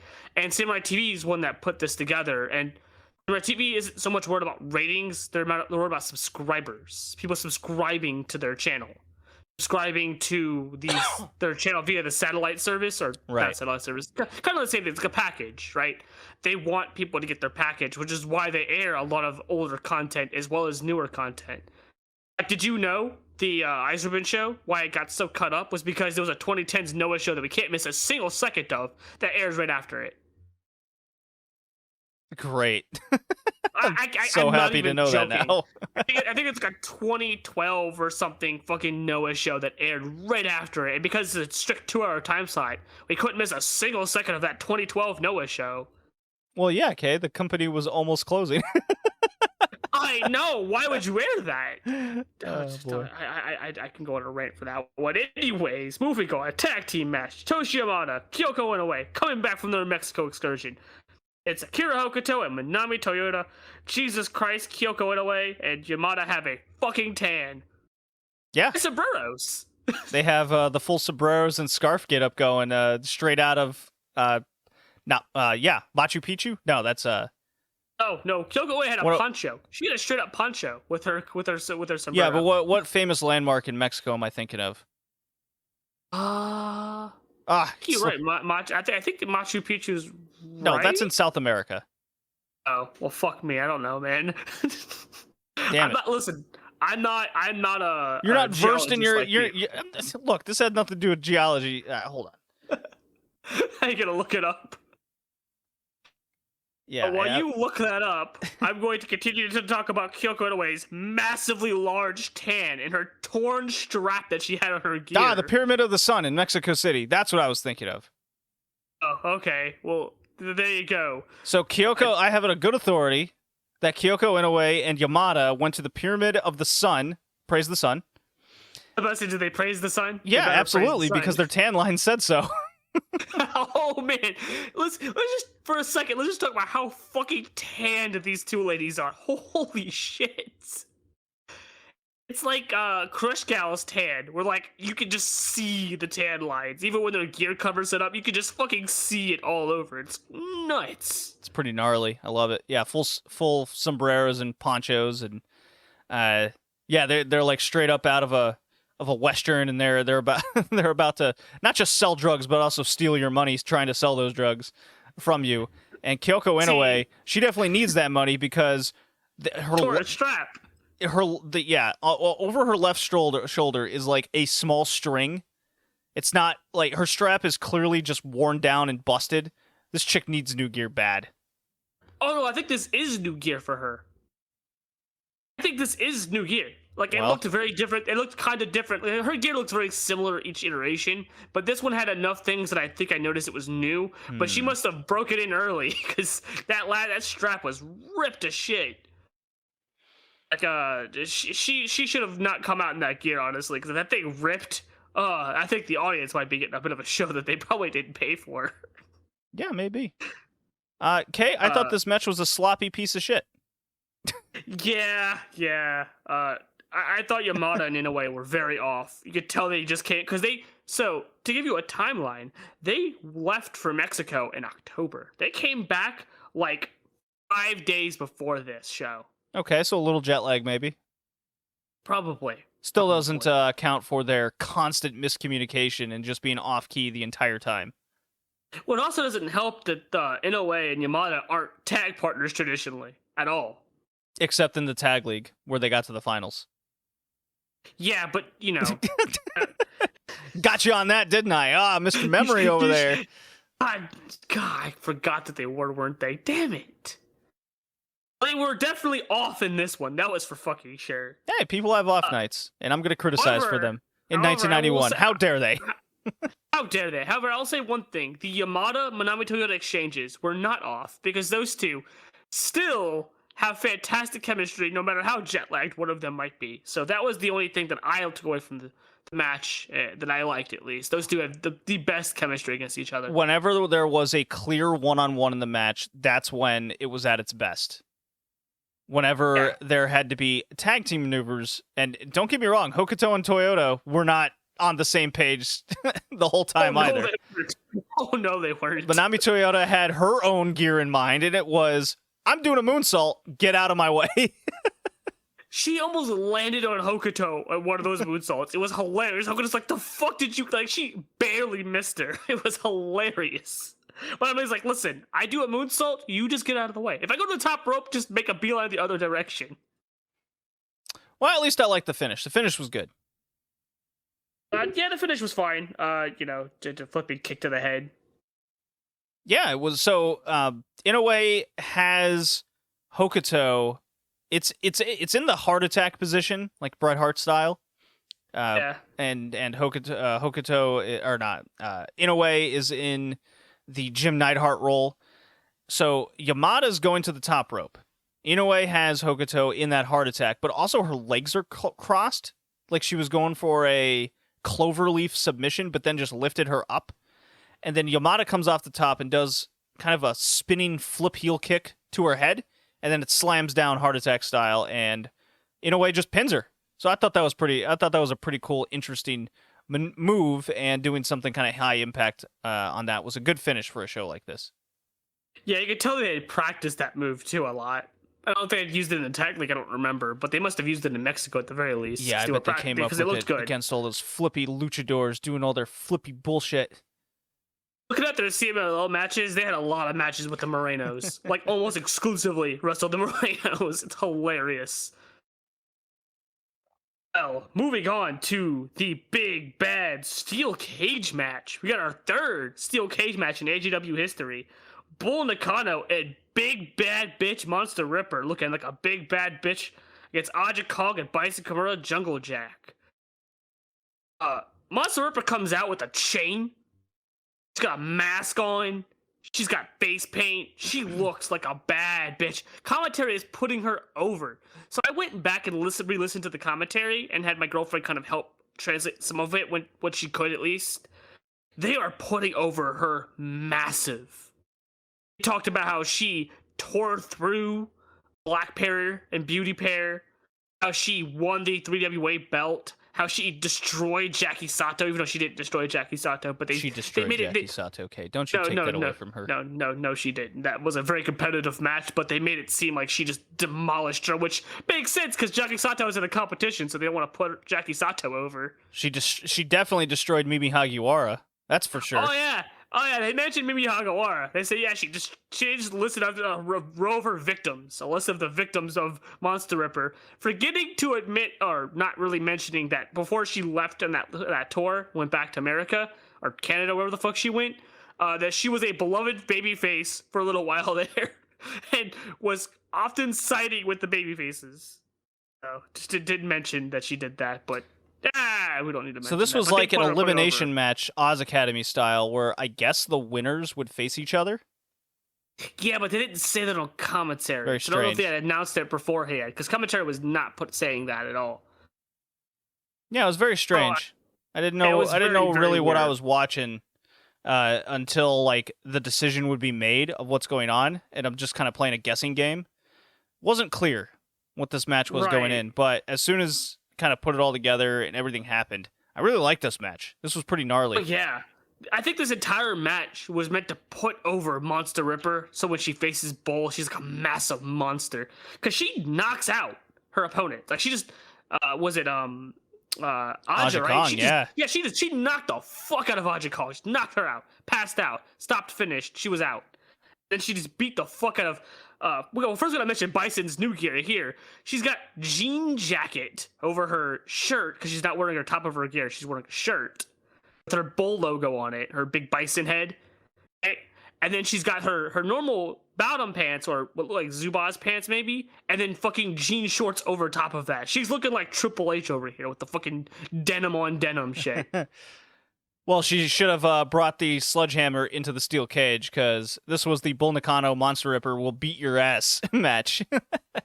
Oh yeah, like she got her ass. Did Bison even get much offense in? I don't remember her getting much in any offense. She was just getting her ass kicked. So it was post the Aja Kong knockout, because that's the big story of the match, is Monster Ripper is indeed knocking these people the fuck out.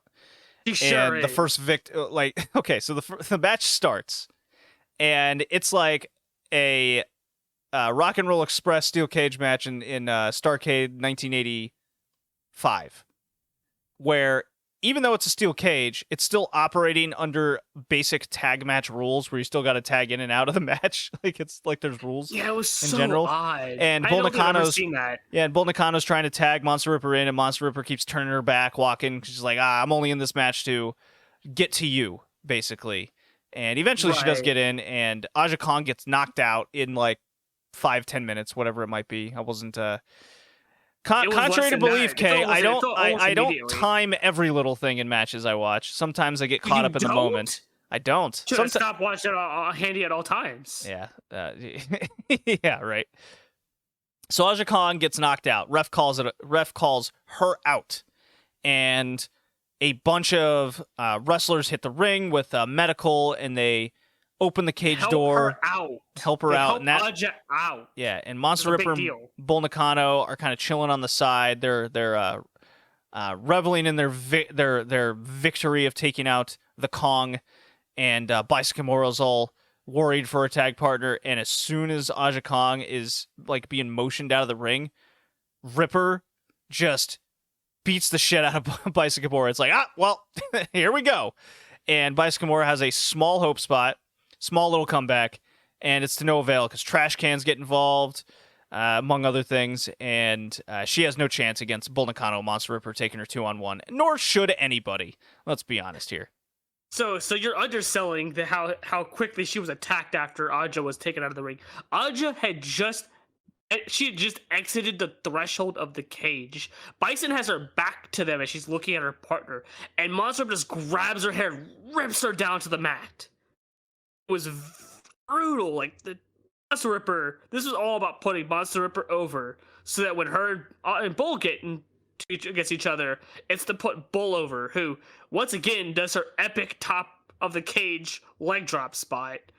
It has to hurt like hell. Really, she didn't bounce up this time. Notice that, right? She landed on her ass and didn't bounce up like she did last time. Did not do that. No, she's got a little bit more weight, and she's less nimble than what she was even a year ago. And for a while, Ripper takes it to Nakano. Crowd's chanting for Bull.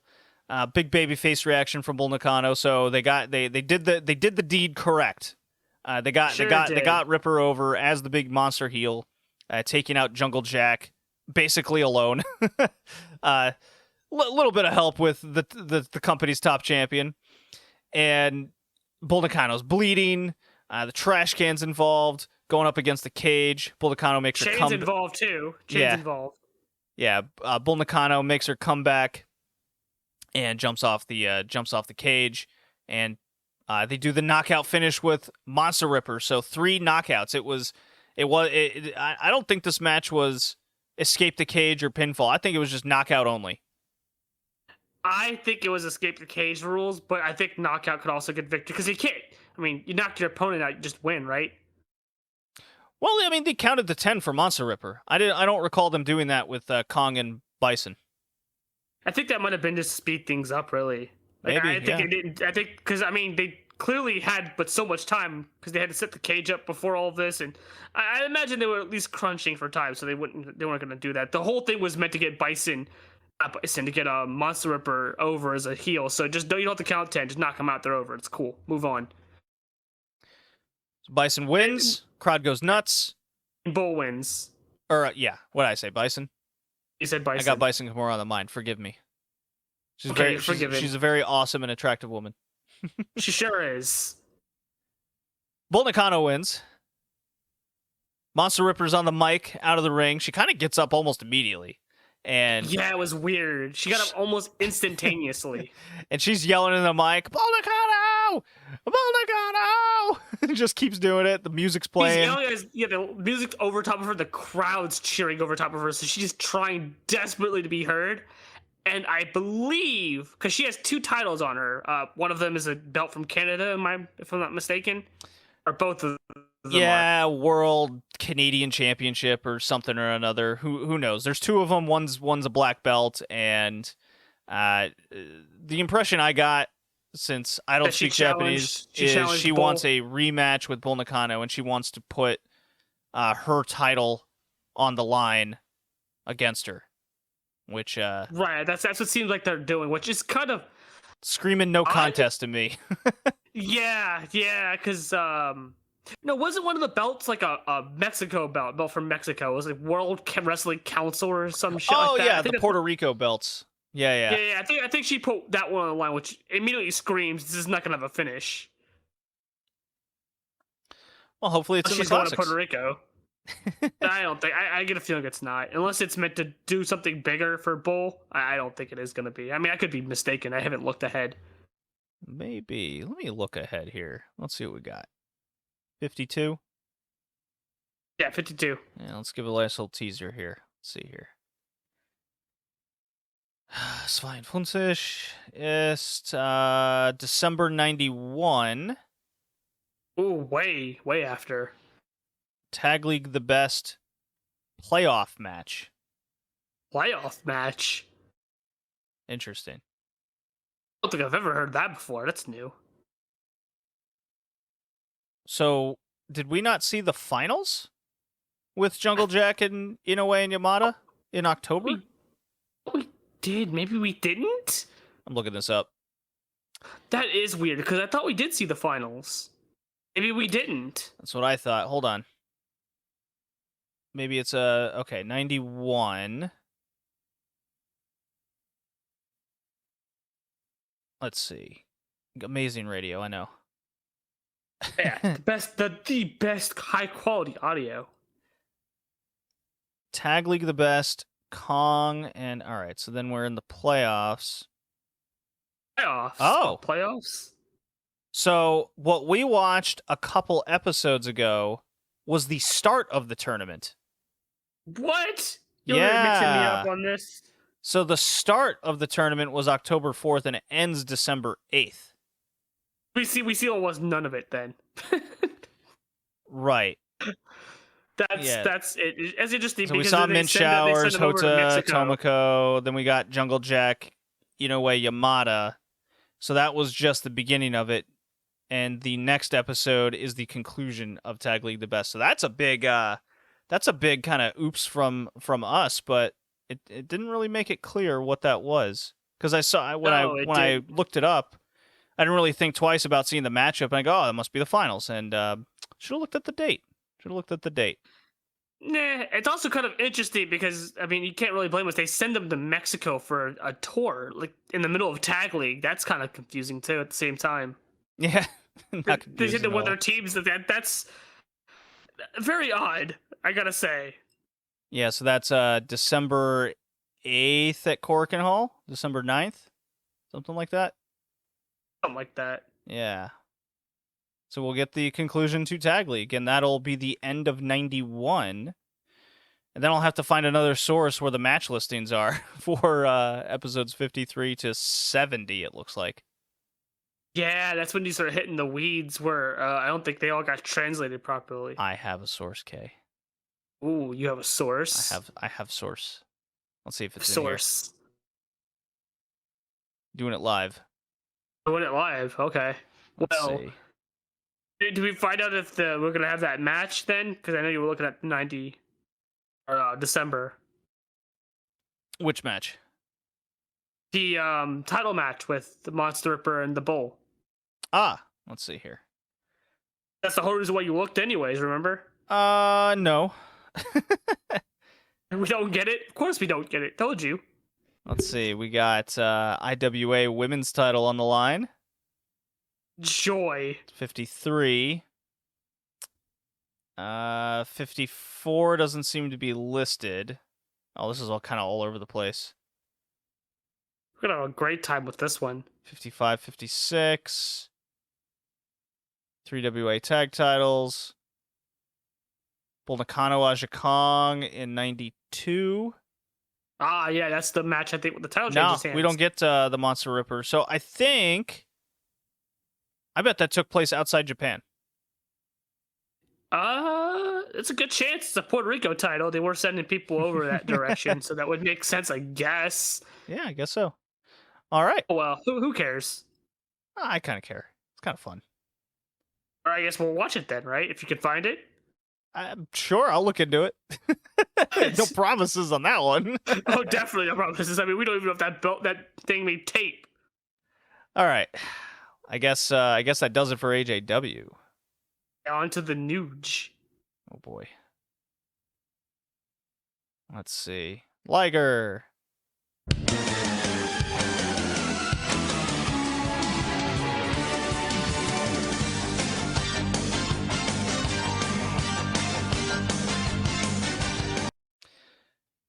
New Japan through the 90s. We're at Fighting Spirit, the tour, February 3rd. They're one of their big shows after the Tokyo Dome. They do it every year. They have a big show on the 3rd, big show on the 4th. This one's on the 3rd. I watched 2 matches. You also watched 2 matches, Kay. I sure did, but one of them wasn't so good. You joined me. Yeah, so this was a big 2-day event. And there was some mini tag tournament going on that, honestly, saw those teams, no interest. Yeah, so the team was like, yeah, better off not watching. I'm very okay with not seeing that. And with my interested matches for All Japan, the beginning of the year in All Japan is never any of their kind of marquee matches that I have listed that, just knock off the bucket list, if you will. But with New Japan Journey, we start off with hair versus hair at Sapporo Nakajima Sports Center. It is Akira Nogami versus Kuniaki Kobayashi, a battle of the junior heavyweights. Akira is kind of the up-and-coming talent. He's kind of cemented himself, kind of growing up the card. And Kobayashi is kind of the last generation. He's more on the older side now. He's got his big Yakuza hair. He looks like someone straight out of the Yakuza franchise. And like the crowd kind of loves him too. Oh, yeah. He seemed to have been a fan favorite. I'll give him that. Yeah, he spent some time in All Japan Pro Wrestling as well in their junior division that got no love. Of course it didn't. No. But we're back in New Japan here in 96, and I thought this match was fun. 11 minutes, 22 seconds. There was only a small period at the beginning where there was a headlock, and the rest was kind of running the ropes, doing high-impact moves, kind of keeping the pace. Felt like 2 guys trying to win a match so they don't get their hair cut. Kind of weird to have a hair match in the undercard, but okay. Yeah, that is very weird. But like you said, there was a sense of urgency to the match. There was a spot where there was a headlock slow down, but that didn't seem to last too long. So I can't complain too much about it, especially given the fact that I came into this expecting nothing but headlocks because the thumbnail for the match had them in a headlock spot. So, always reassuring, especially with old New Japan. This match was... I enjoyed what I watched of it, even though I don't know who either guy really is. Well, I'm kind of familiar with Akira Nogami. I'm less familiar with Kobayashi, but I've seen a couple of his matches against Shiro Koshinaka. I've seen those. Those are pretty good. Late 80s style. It's kind of what it is. Or mid 80s as well. But Nogami wins off a snap German. Very good looking move with a bridge. And Kobayashi gets his haircut. Tenzan gets in the ring with his awesome windbreaker. He's making the biggest, I gotta take a shit face you've ever seen in your life. And he doesn't want to do it. Kobayashi gets up, slaps him upside the face. Cut my hair, bitch. And Tenzan makes more shit face. I guess he's constipated, and he starts cutting Kobayashi's hair with the buzzer after Nogami gets the initial cut, and they give him the hair over, that kind of situation. So good stuff. Match that was... I think he was trying to cry. I think he was trying to pretend like he was crying, maybe. I don't think Tenzan knows how to cry. He knows You how don't to think poop. So? He knows that one. IWGP title match was on the line. I've been begging for more junior title matches and just junior matches in general in the New Japan archive, but they just don't exist. Well, this one existed. When I saw this, I'm like, gotta watch it. Meltzer gave it 4 stars. It's a 12-minute, 30-second match. It's fucking Eddie Guerrero as Black Tiger against Jushin Thunder Liger on a big fucking show. They're kind of like third from the top situation. It's for the junior title. I'm like, here we go. 96. I'm ready. Let's I can't wait. Fucking Lucha Libre and Liger is awesome. I had high expectations. I'm like, what kind of match do they bring? What did I get, Kay? You got mat wrestling. Got fucking 12 minutes of mat wrestling. You did jack shit this whole time. This match was boring. It was dull as dirt. Terrible. It was terrible. So when I saw this, my first thought was, so you have a match with Jushin Liger, great high flyer, right? Great Lucha Man. Yeah. Eddie Guerrero also great high flyer, great Lucha Man. And you decide to have them just be on the mat for 15 minutes, it felt like. It was very boring. I didn't like it. Pretty shit, actually. Yeah, Liger wins. I was like, whoop-de-doo. It wasn't, like, badly worked, but hey, the crowd was death silent the entire time. I was, like, falling asleep. This was a big bummer. This was a hard miss. So, even putting my 1996 goggles on, I've seen more exciting things in the 80s than what we got here, and that's a no-go. Like, I would give it maybe 3 stars, gentlemen. It's just, it like, wouldn't even be... I don't even think this would make... Okay, here's a comparison. What'd you like more, Kay? The MJF Jericho match? Jericho at 50 years old, mind you. Or this one? The MJF Jericho match, of course. There was more going on. They weren't on the mat for fucking forever doing headlock and chinlock spots. Yeah, so there you go. Kind of puts a little perspective on how the match was paced. And I'm just baffled. Baffled. I mean, how do you see Jushin Liger and Eddie Guerrero and think, yeah, headlock spots on the mat? Like, who thought that was a good idea? Did they think it was a good idea? Were they told to do this? Was it you that told me? Had in mind. Was it you that had the theory that they make the juniors? That they were trying to make the juniors do less of the high fly stuff as they went up as they were up higher on the card not to outshine some of the main eventers. Well, that's in WCW 100%. I don't think New Japan functions the same way, but there might be something to say when they're on the same card as the heavyweights. Maybe. That's what I was talking just kind of thinking like conspiracy theory wise. It just felt odd that this was the match they put out, given that both of them aren't mat wrestlers. I mean, they can do it, obviously. We saw it here, but it's definitely not entertaining. The main event was an elimination match, or no, I'm sorry, it was 2 out of 3 falls.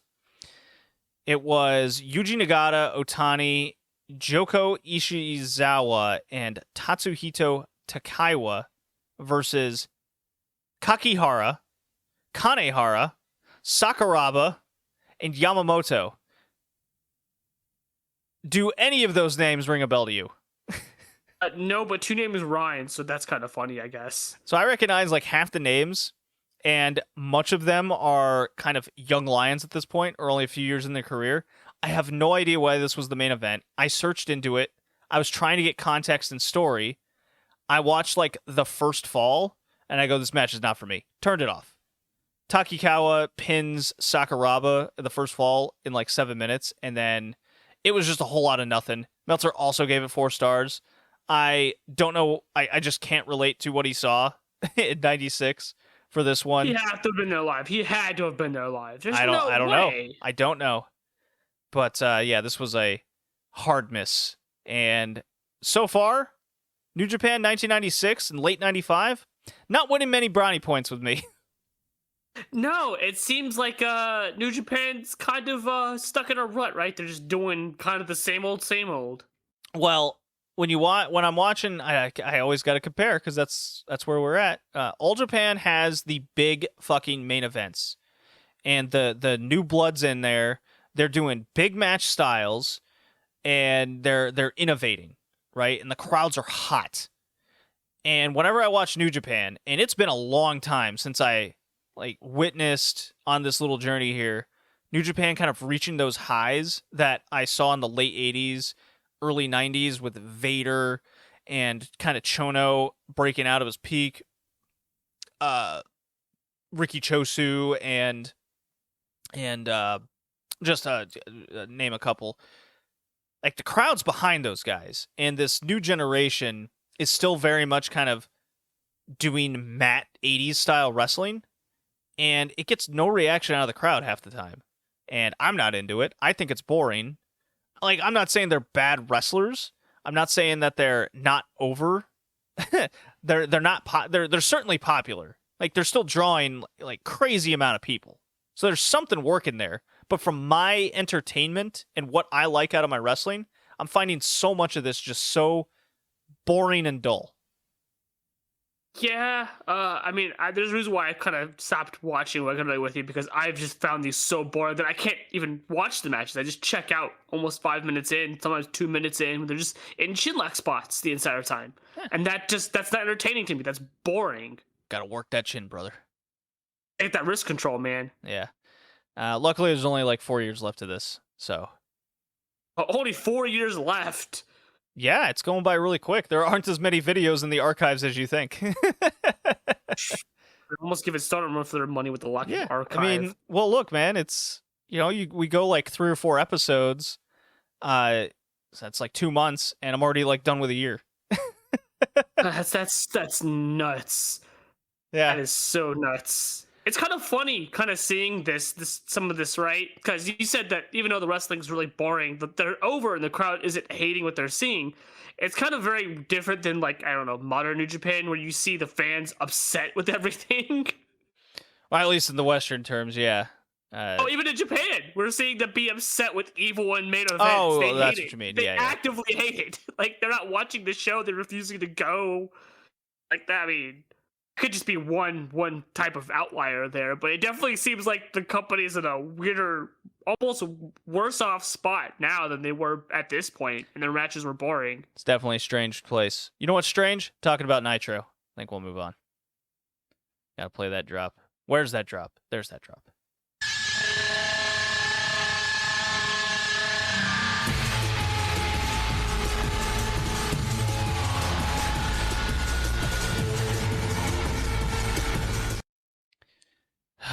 Okay. Monday Night Nitro, May 3rd, 1999. Ric Flair is out of the asylum. He's bringing his mental patients with him on a bus.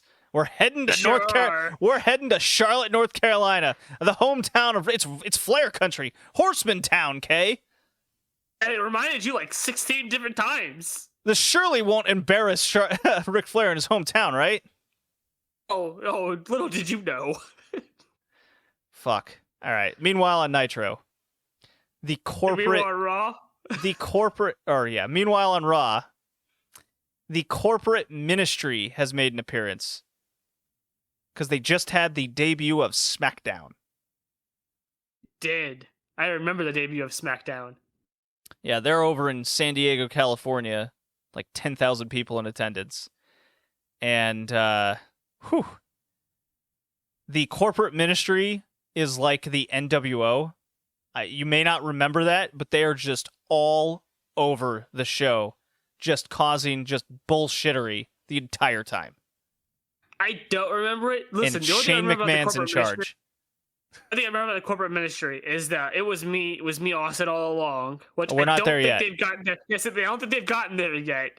The Rock is the corporate champion, and Ken Shamrock beating asses. That's all I remember from that ministry. I barely remember the Undertaker even being part of it. Yeah, I mean, it's this particular Raw was main evented by Steve Austin versus The Rock, and it's like a lumberjack match with a ministry everywhere. Maybe you remember that. And then there's like a brawl. I do. Yeah, there's a big brawl, and Austin gets thrown off the stage by I think it's the Undertaker. So, like I said, I kind of like look up the main event of a Raw and just kind of get the basics of like what the competition's doing, brother. I think the big difference between Nitro's bullshittery and the Fed's bullshittery is one of them has stars that are massively fucking over. So they can get away with the bullshittery because everyone's like, oh my god, it's Austin. Oh my god, it's Rock. I mean, who gives a fuck about Hulk Hogan? He's not on the show. Yeah, he's not. No, ratings are going down, and not Undertaker. God damn it, Hogan is missing from TV. Coincidentally enough, it's kind of one of his trademark moves. Kay, I know. Ratings go down. Hey, brother, I'm gonna go to get my knee surgery. Wink, nudge, nudge. Right. So let's see here, because as we do, we watch Nitro. We have a bad time. We laugh with each other. And we don't take notes, so I'm reading through someone else's notes because there's a billion people online that have recounted these for us. So what the hell? Let's use them. Sure. I mean, sometimes we get Nitros where we're able to laugh at everything, and sometimes we get these kind of Nitros where there's almost nothing to laugh at, and it's miserable. Very boring show. Incredibly boring, yeah. actually. Yeah, I popped for David Flair. That's how boring it was. And very baffling booking on top of it all. But that's kind of par for the course. And it's just become the norm, right? Yeah, so let's see here. This is the go-home show for Slamboree, by the way. Boy, it didn't feel like it. No. We did get some match announcements, but here's the question, Kay. Do you remember any of them? No. Why don't you remember any of them? Because only commentary mentioned them and no one else talked about them. There's no advertisement. There's no build to anything. You don't get the sense of any programs that's going into Slamboree. Nothing feels hot. It's quite remarkable when you think about it.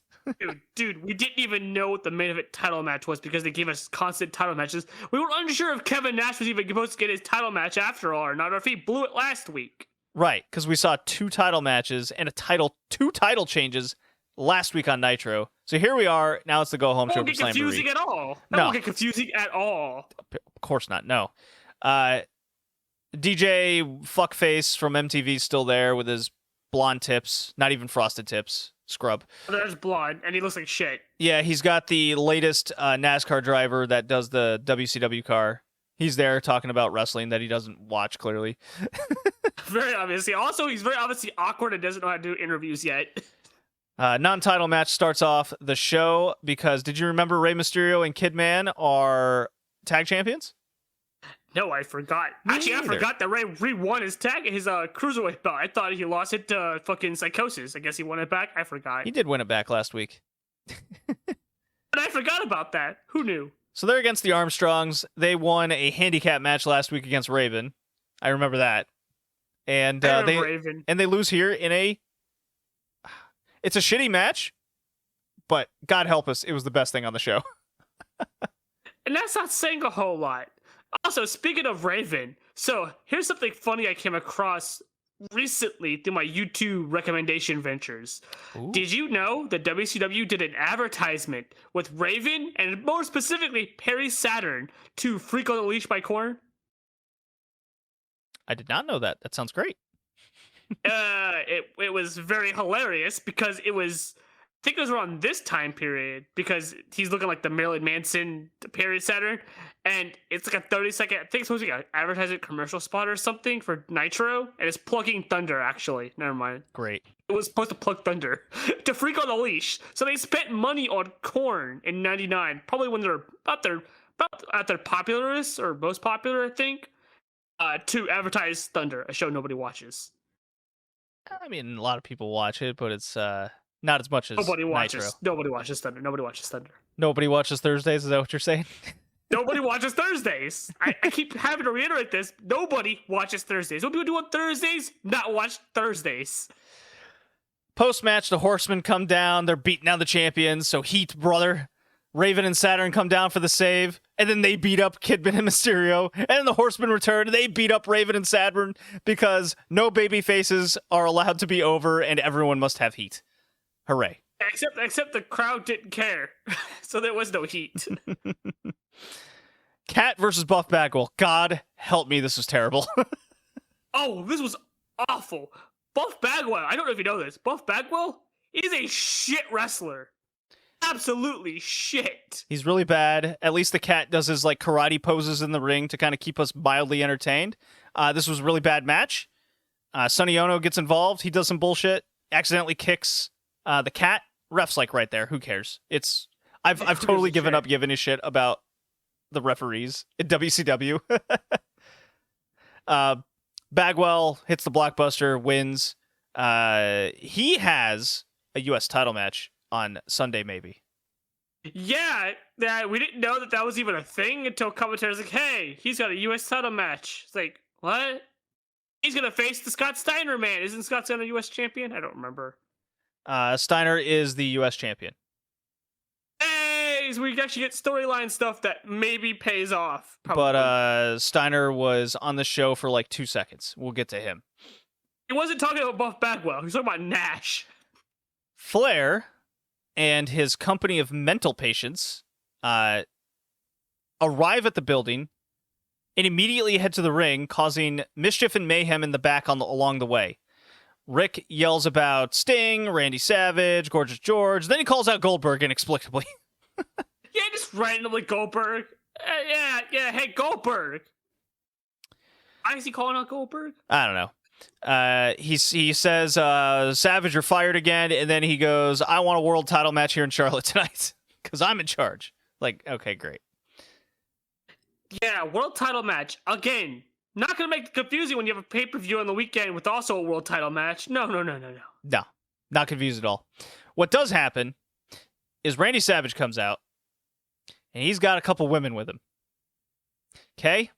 One of them is our girl Medusa from All Japan Women.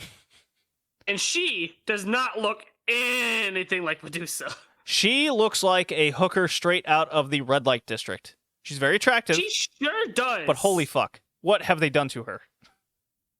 Did she get surgery on her face or something? Probably. She also got a boob job. Definitely got a boob job. That's 100% clear and obvious. She got a lot of hair. She got a lot of hairspray. Yeah, what else got a boob job? Fucking Gorgeous George with her top that's barely covering anything, and these several nip slips that happened throughout the show. Bro, these boobies were very out. This wardrobe, I can't even like call it a bra. It was like small pieces of cloth over the bottom part of her boob to just be over the nipples. And it's barely over the nipples. And we were wondering this, like, oh my god, if she like jumps too high or like maybe turns left too hard, those boobs are flying out of that shirt. What did they do? Can't call it a shirt. And they do multiple times throughout the show because she makes multiple appearances. And yeah, they fall out. Boobs to show. Yeah, to the point where the camera had to like zoom out a few times because you can't show that on TV. So Charles Robinson trash talks. George slaps him. That's when she gets a nip slip. Cops arrest like everybody, escort them out of the ring. Medusa in high heels does a wicked kick to one of the cops to the chest. That was cool. Was very cool. Did you realize that this George's George fucking Charles Robinson match is the most built up match for the card for the show? Yes, I hate it. Yeah, it's great. That's got more build time than the fucking title match. Ric Flair bribes Stevie Ray in the back. Oh, by the way, that segment was like 20 minutes. It's absurd. It was super long. Also, didn't Ric Flair like hate the NWO just like a few months ago or something? Were they having a feud? Now he's like talking buddy to Stevie Ray of the NWO. Yeah. Oh yeah, Sting came out and he punched Ric Flair. That happened. Yeah, just randomly comes out, punches Ric Flair. Did we even see Sting on the show after that? I don't even remember. Well, we're about to find out. Shows how much we remember of this nonsense. So Ric Flair is now bribing people to take out Kevin Nash. Why? I don't know. Who cares? So he bribes Stevie Ray $100,000, and he agrees. Hardcore Hack versus Bam Bam Bigelow. I thought this was going to happen at the pay-per-view. No, it's on Nitro. Look, man, They got the required Surge container, giant drum in the ring. They had a hardcore match. Cool. This match sucked, though. Oh, it's very bad. I have a rule now. You want to hear my rule? Sure, what's your rule? If I see any of these hardcore matches are going to take place where they're just walking around hitting each other with shit, I'm skipping it. Seems like a pretty good rule because they all seem to be the same fucking match. Yeah, they don't do anything and they just hit each other with shit. Although we do get Surge, so that's fun. Brian and was it Knobs comes out again randomly? Oh, yeah. No Yeah. reason. So- no, he's not even part of the match. He just comes out. Bigelow superplexes Hack through 2 tables. Brian Knobs, a nasty boy, comes out with a trash can, beats Bigelow to death in the table, and Hack is unable to make his feet, and the match just gets thrown out. Does that No get finish. a big Just no thumbs up finish. from you? No contest in a hardcore match? Oh yeah, because it makes so much sense as a DQ in a Hell in a Cell match. Surge was good, though. Surge is always good. Most over thing on the Surge. So Ray tells the Black and White that Flair gave him $50,000 to take out National, share it with everybody. So I thought that was funny. Hey, he gets the other half. Cool. One of the mental patients was in the bathroom and he overheard them. Why he's in there? Who cares? But he does go and tells Kevin Nash all about it. Yeah, it's like Ric Flair paid him, but Ric Flair's my friend. He wouldn't do that. Conan versus Horace Hogan. Another horrible match. Very terrible. Conan's Conan blown was up. gassed. He was gassed 2 minutes in. It lasts who knows how long. Whatever it was too long. And once he tries for the Tequila Sunrise submission, the Black and White hits the ring for the DQ, and Kevin Nash runs out and beats everyone up, and he's now standing tall with Conan. Yeah, didn't he fucking hate Conan like a few months ago? Weren't they just feuding? It was like 2 months ago, they kicked him out of the NWO and beat the shit out of Conan. Yeah, what the fuck is with continuity? What's continuity? What's Don't worry that? about it. You know what? Need to play the Don't Worry About It drop. Here we go.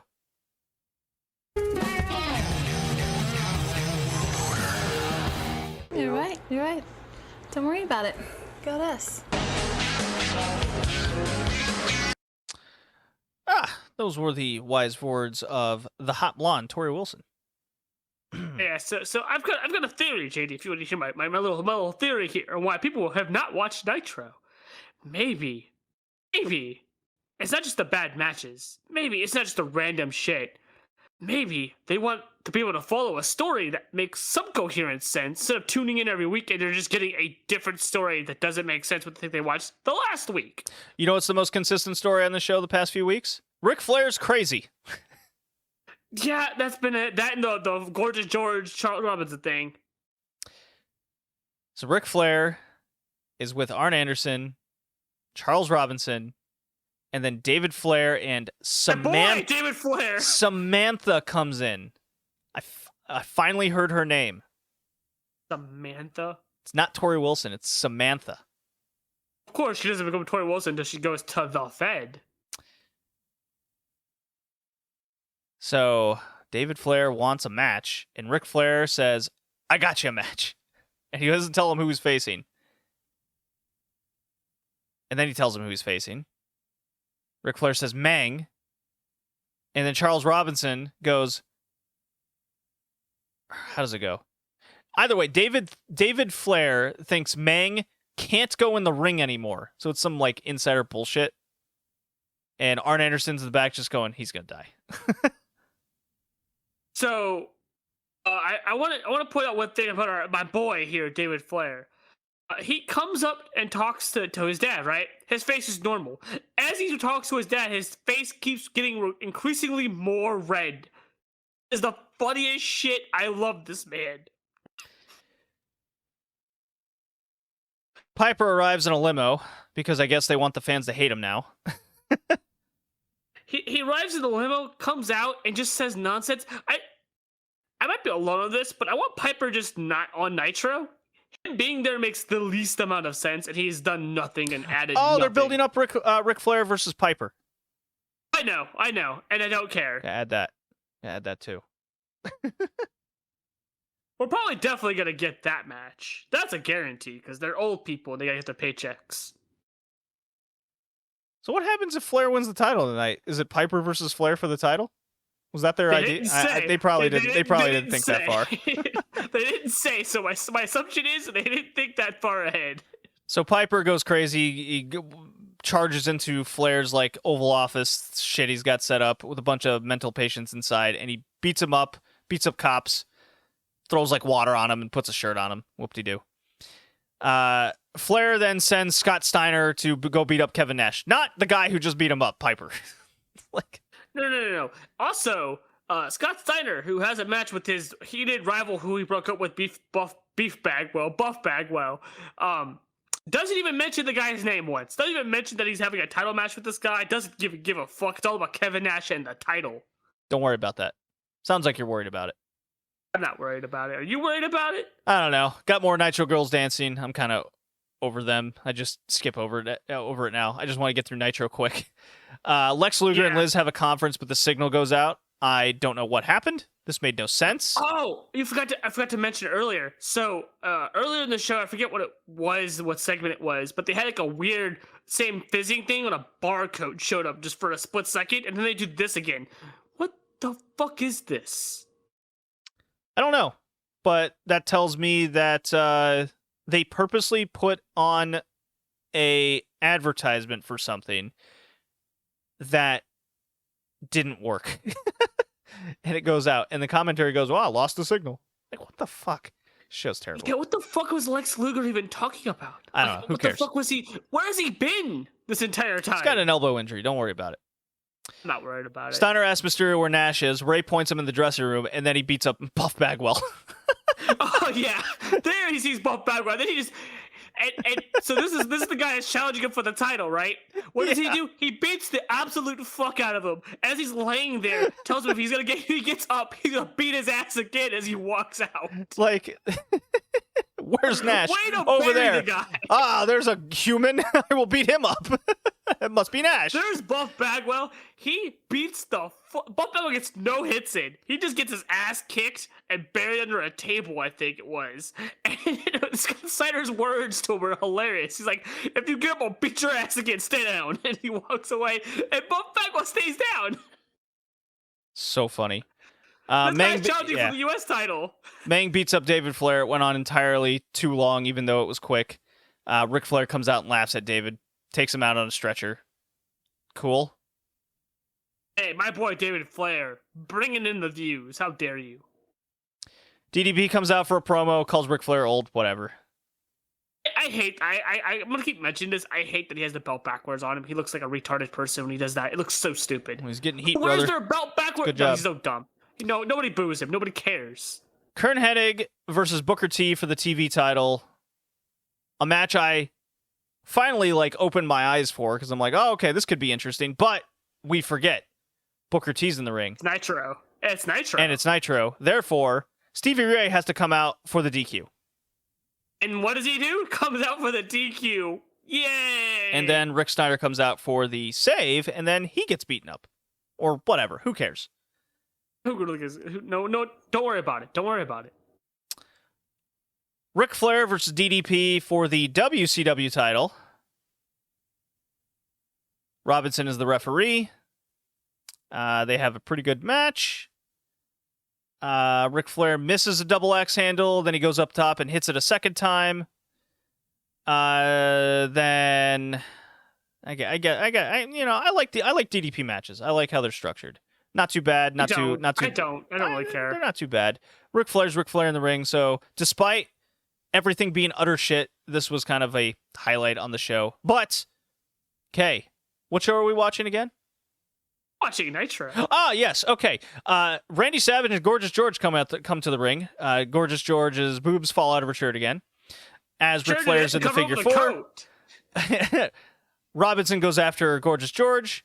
Savage slips Paige a roll of quarters or some shit and hits Flair, and they count the pin. Cool. Yay! So, boring show. Terrible. Time to play Guess the Card for Slamboree. I just want to point out we've had 4 straight title matches on 3 Nitros. Oh my god, you're right. Who books that? They do.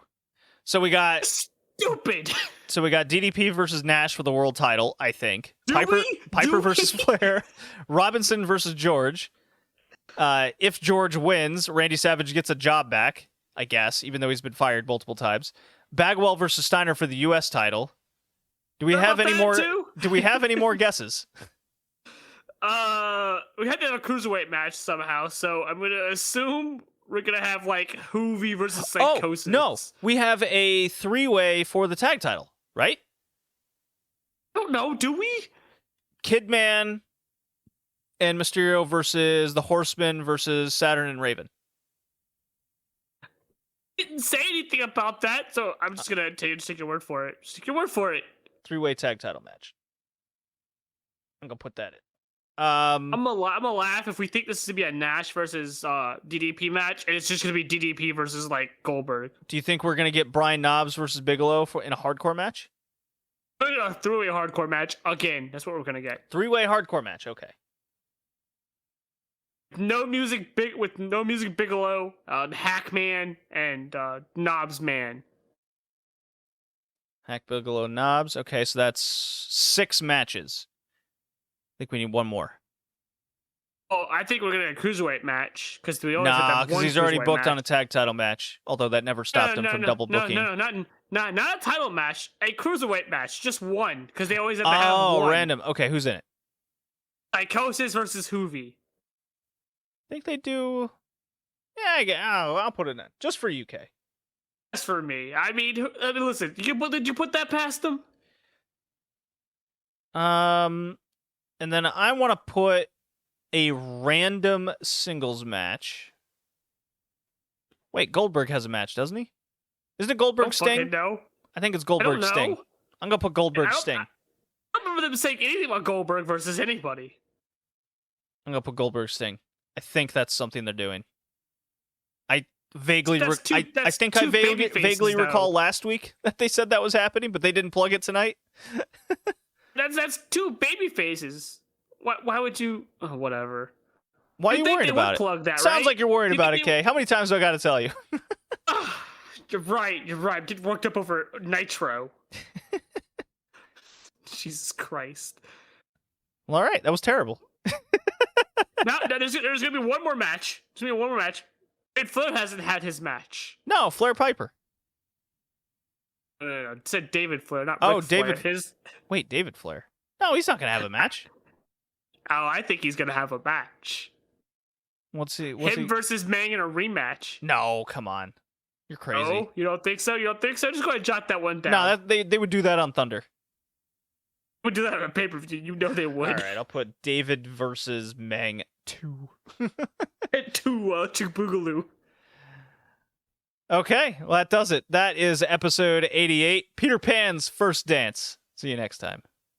See ya.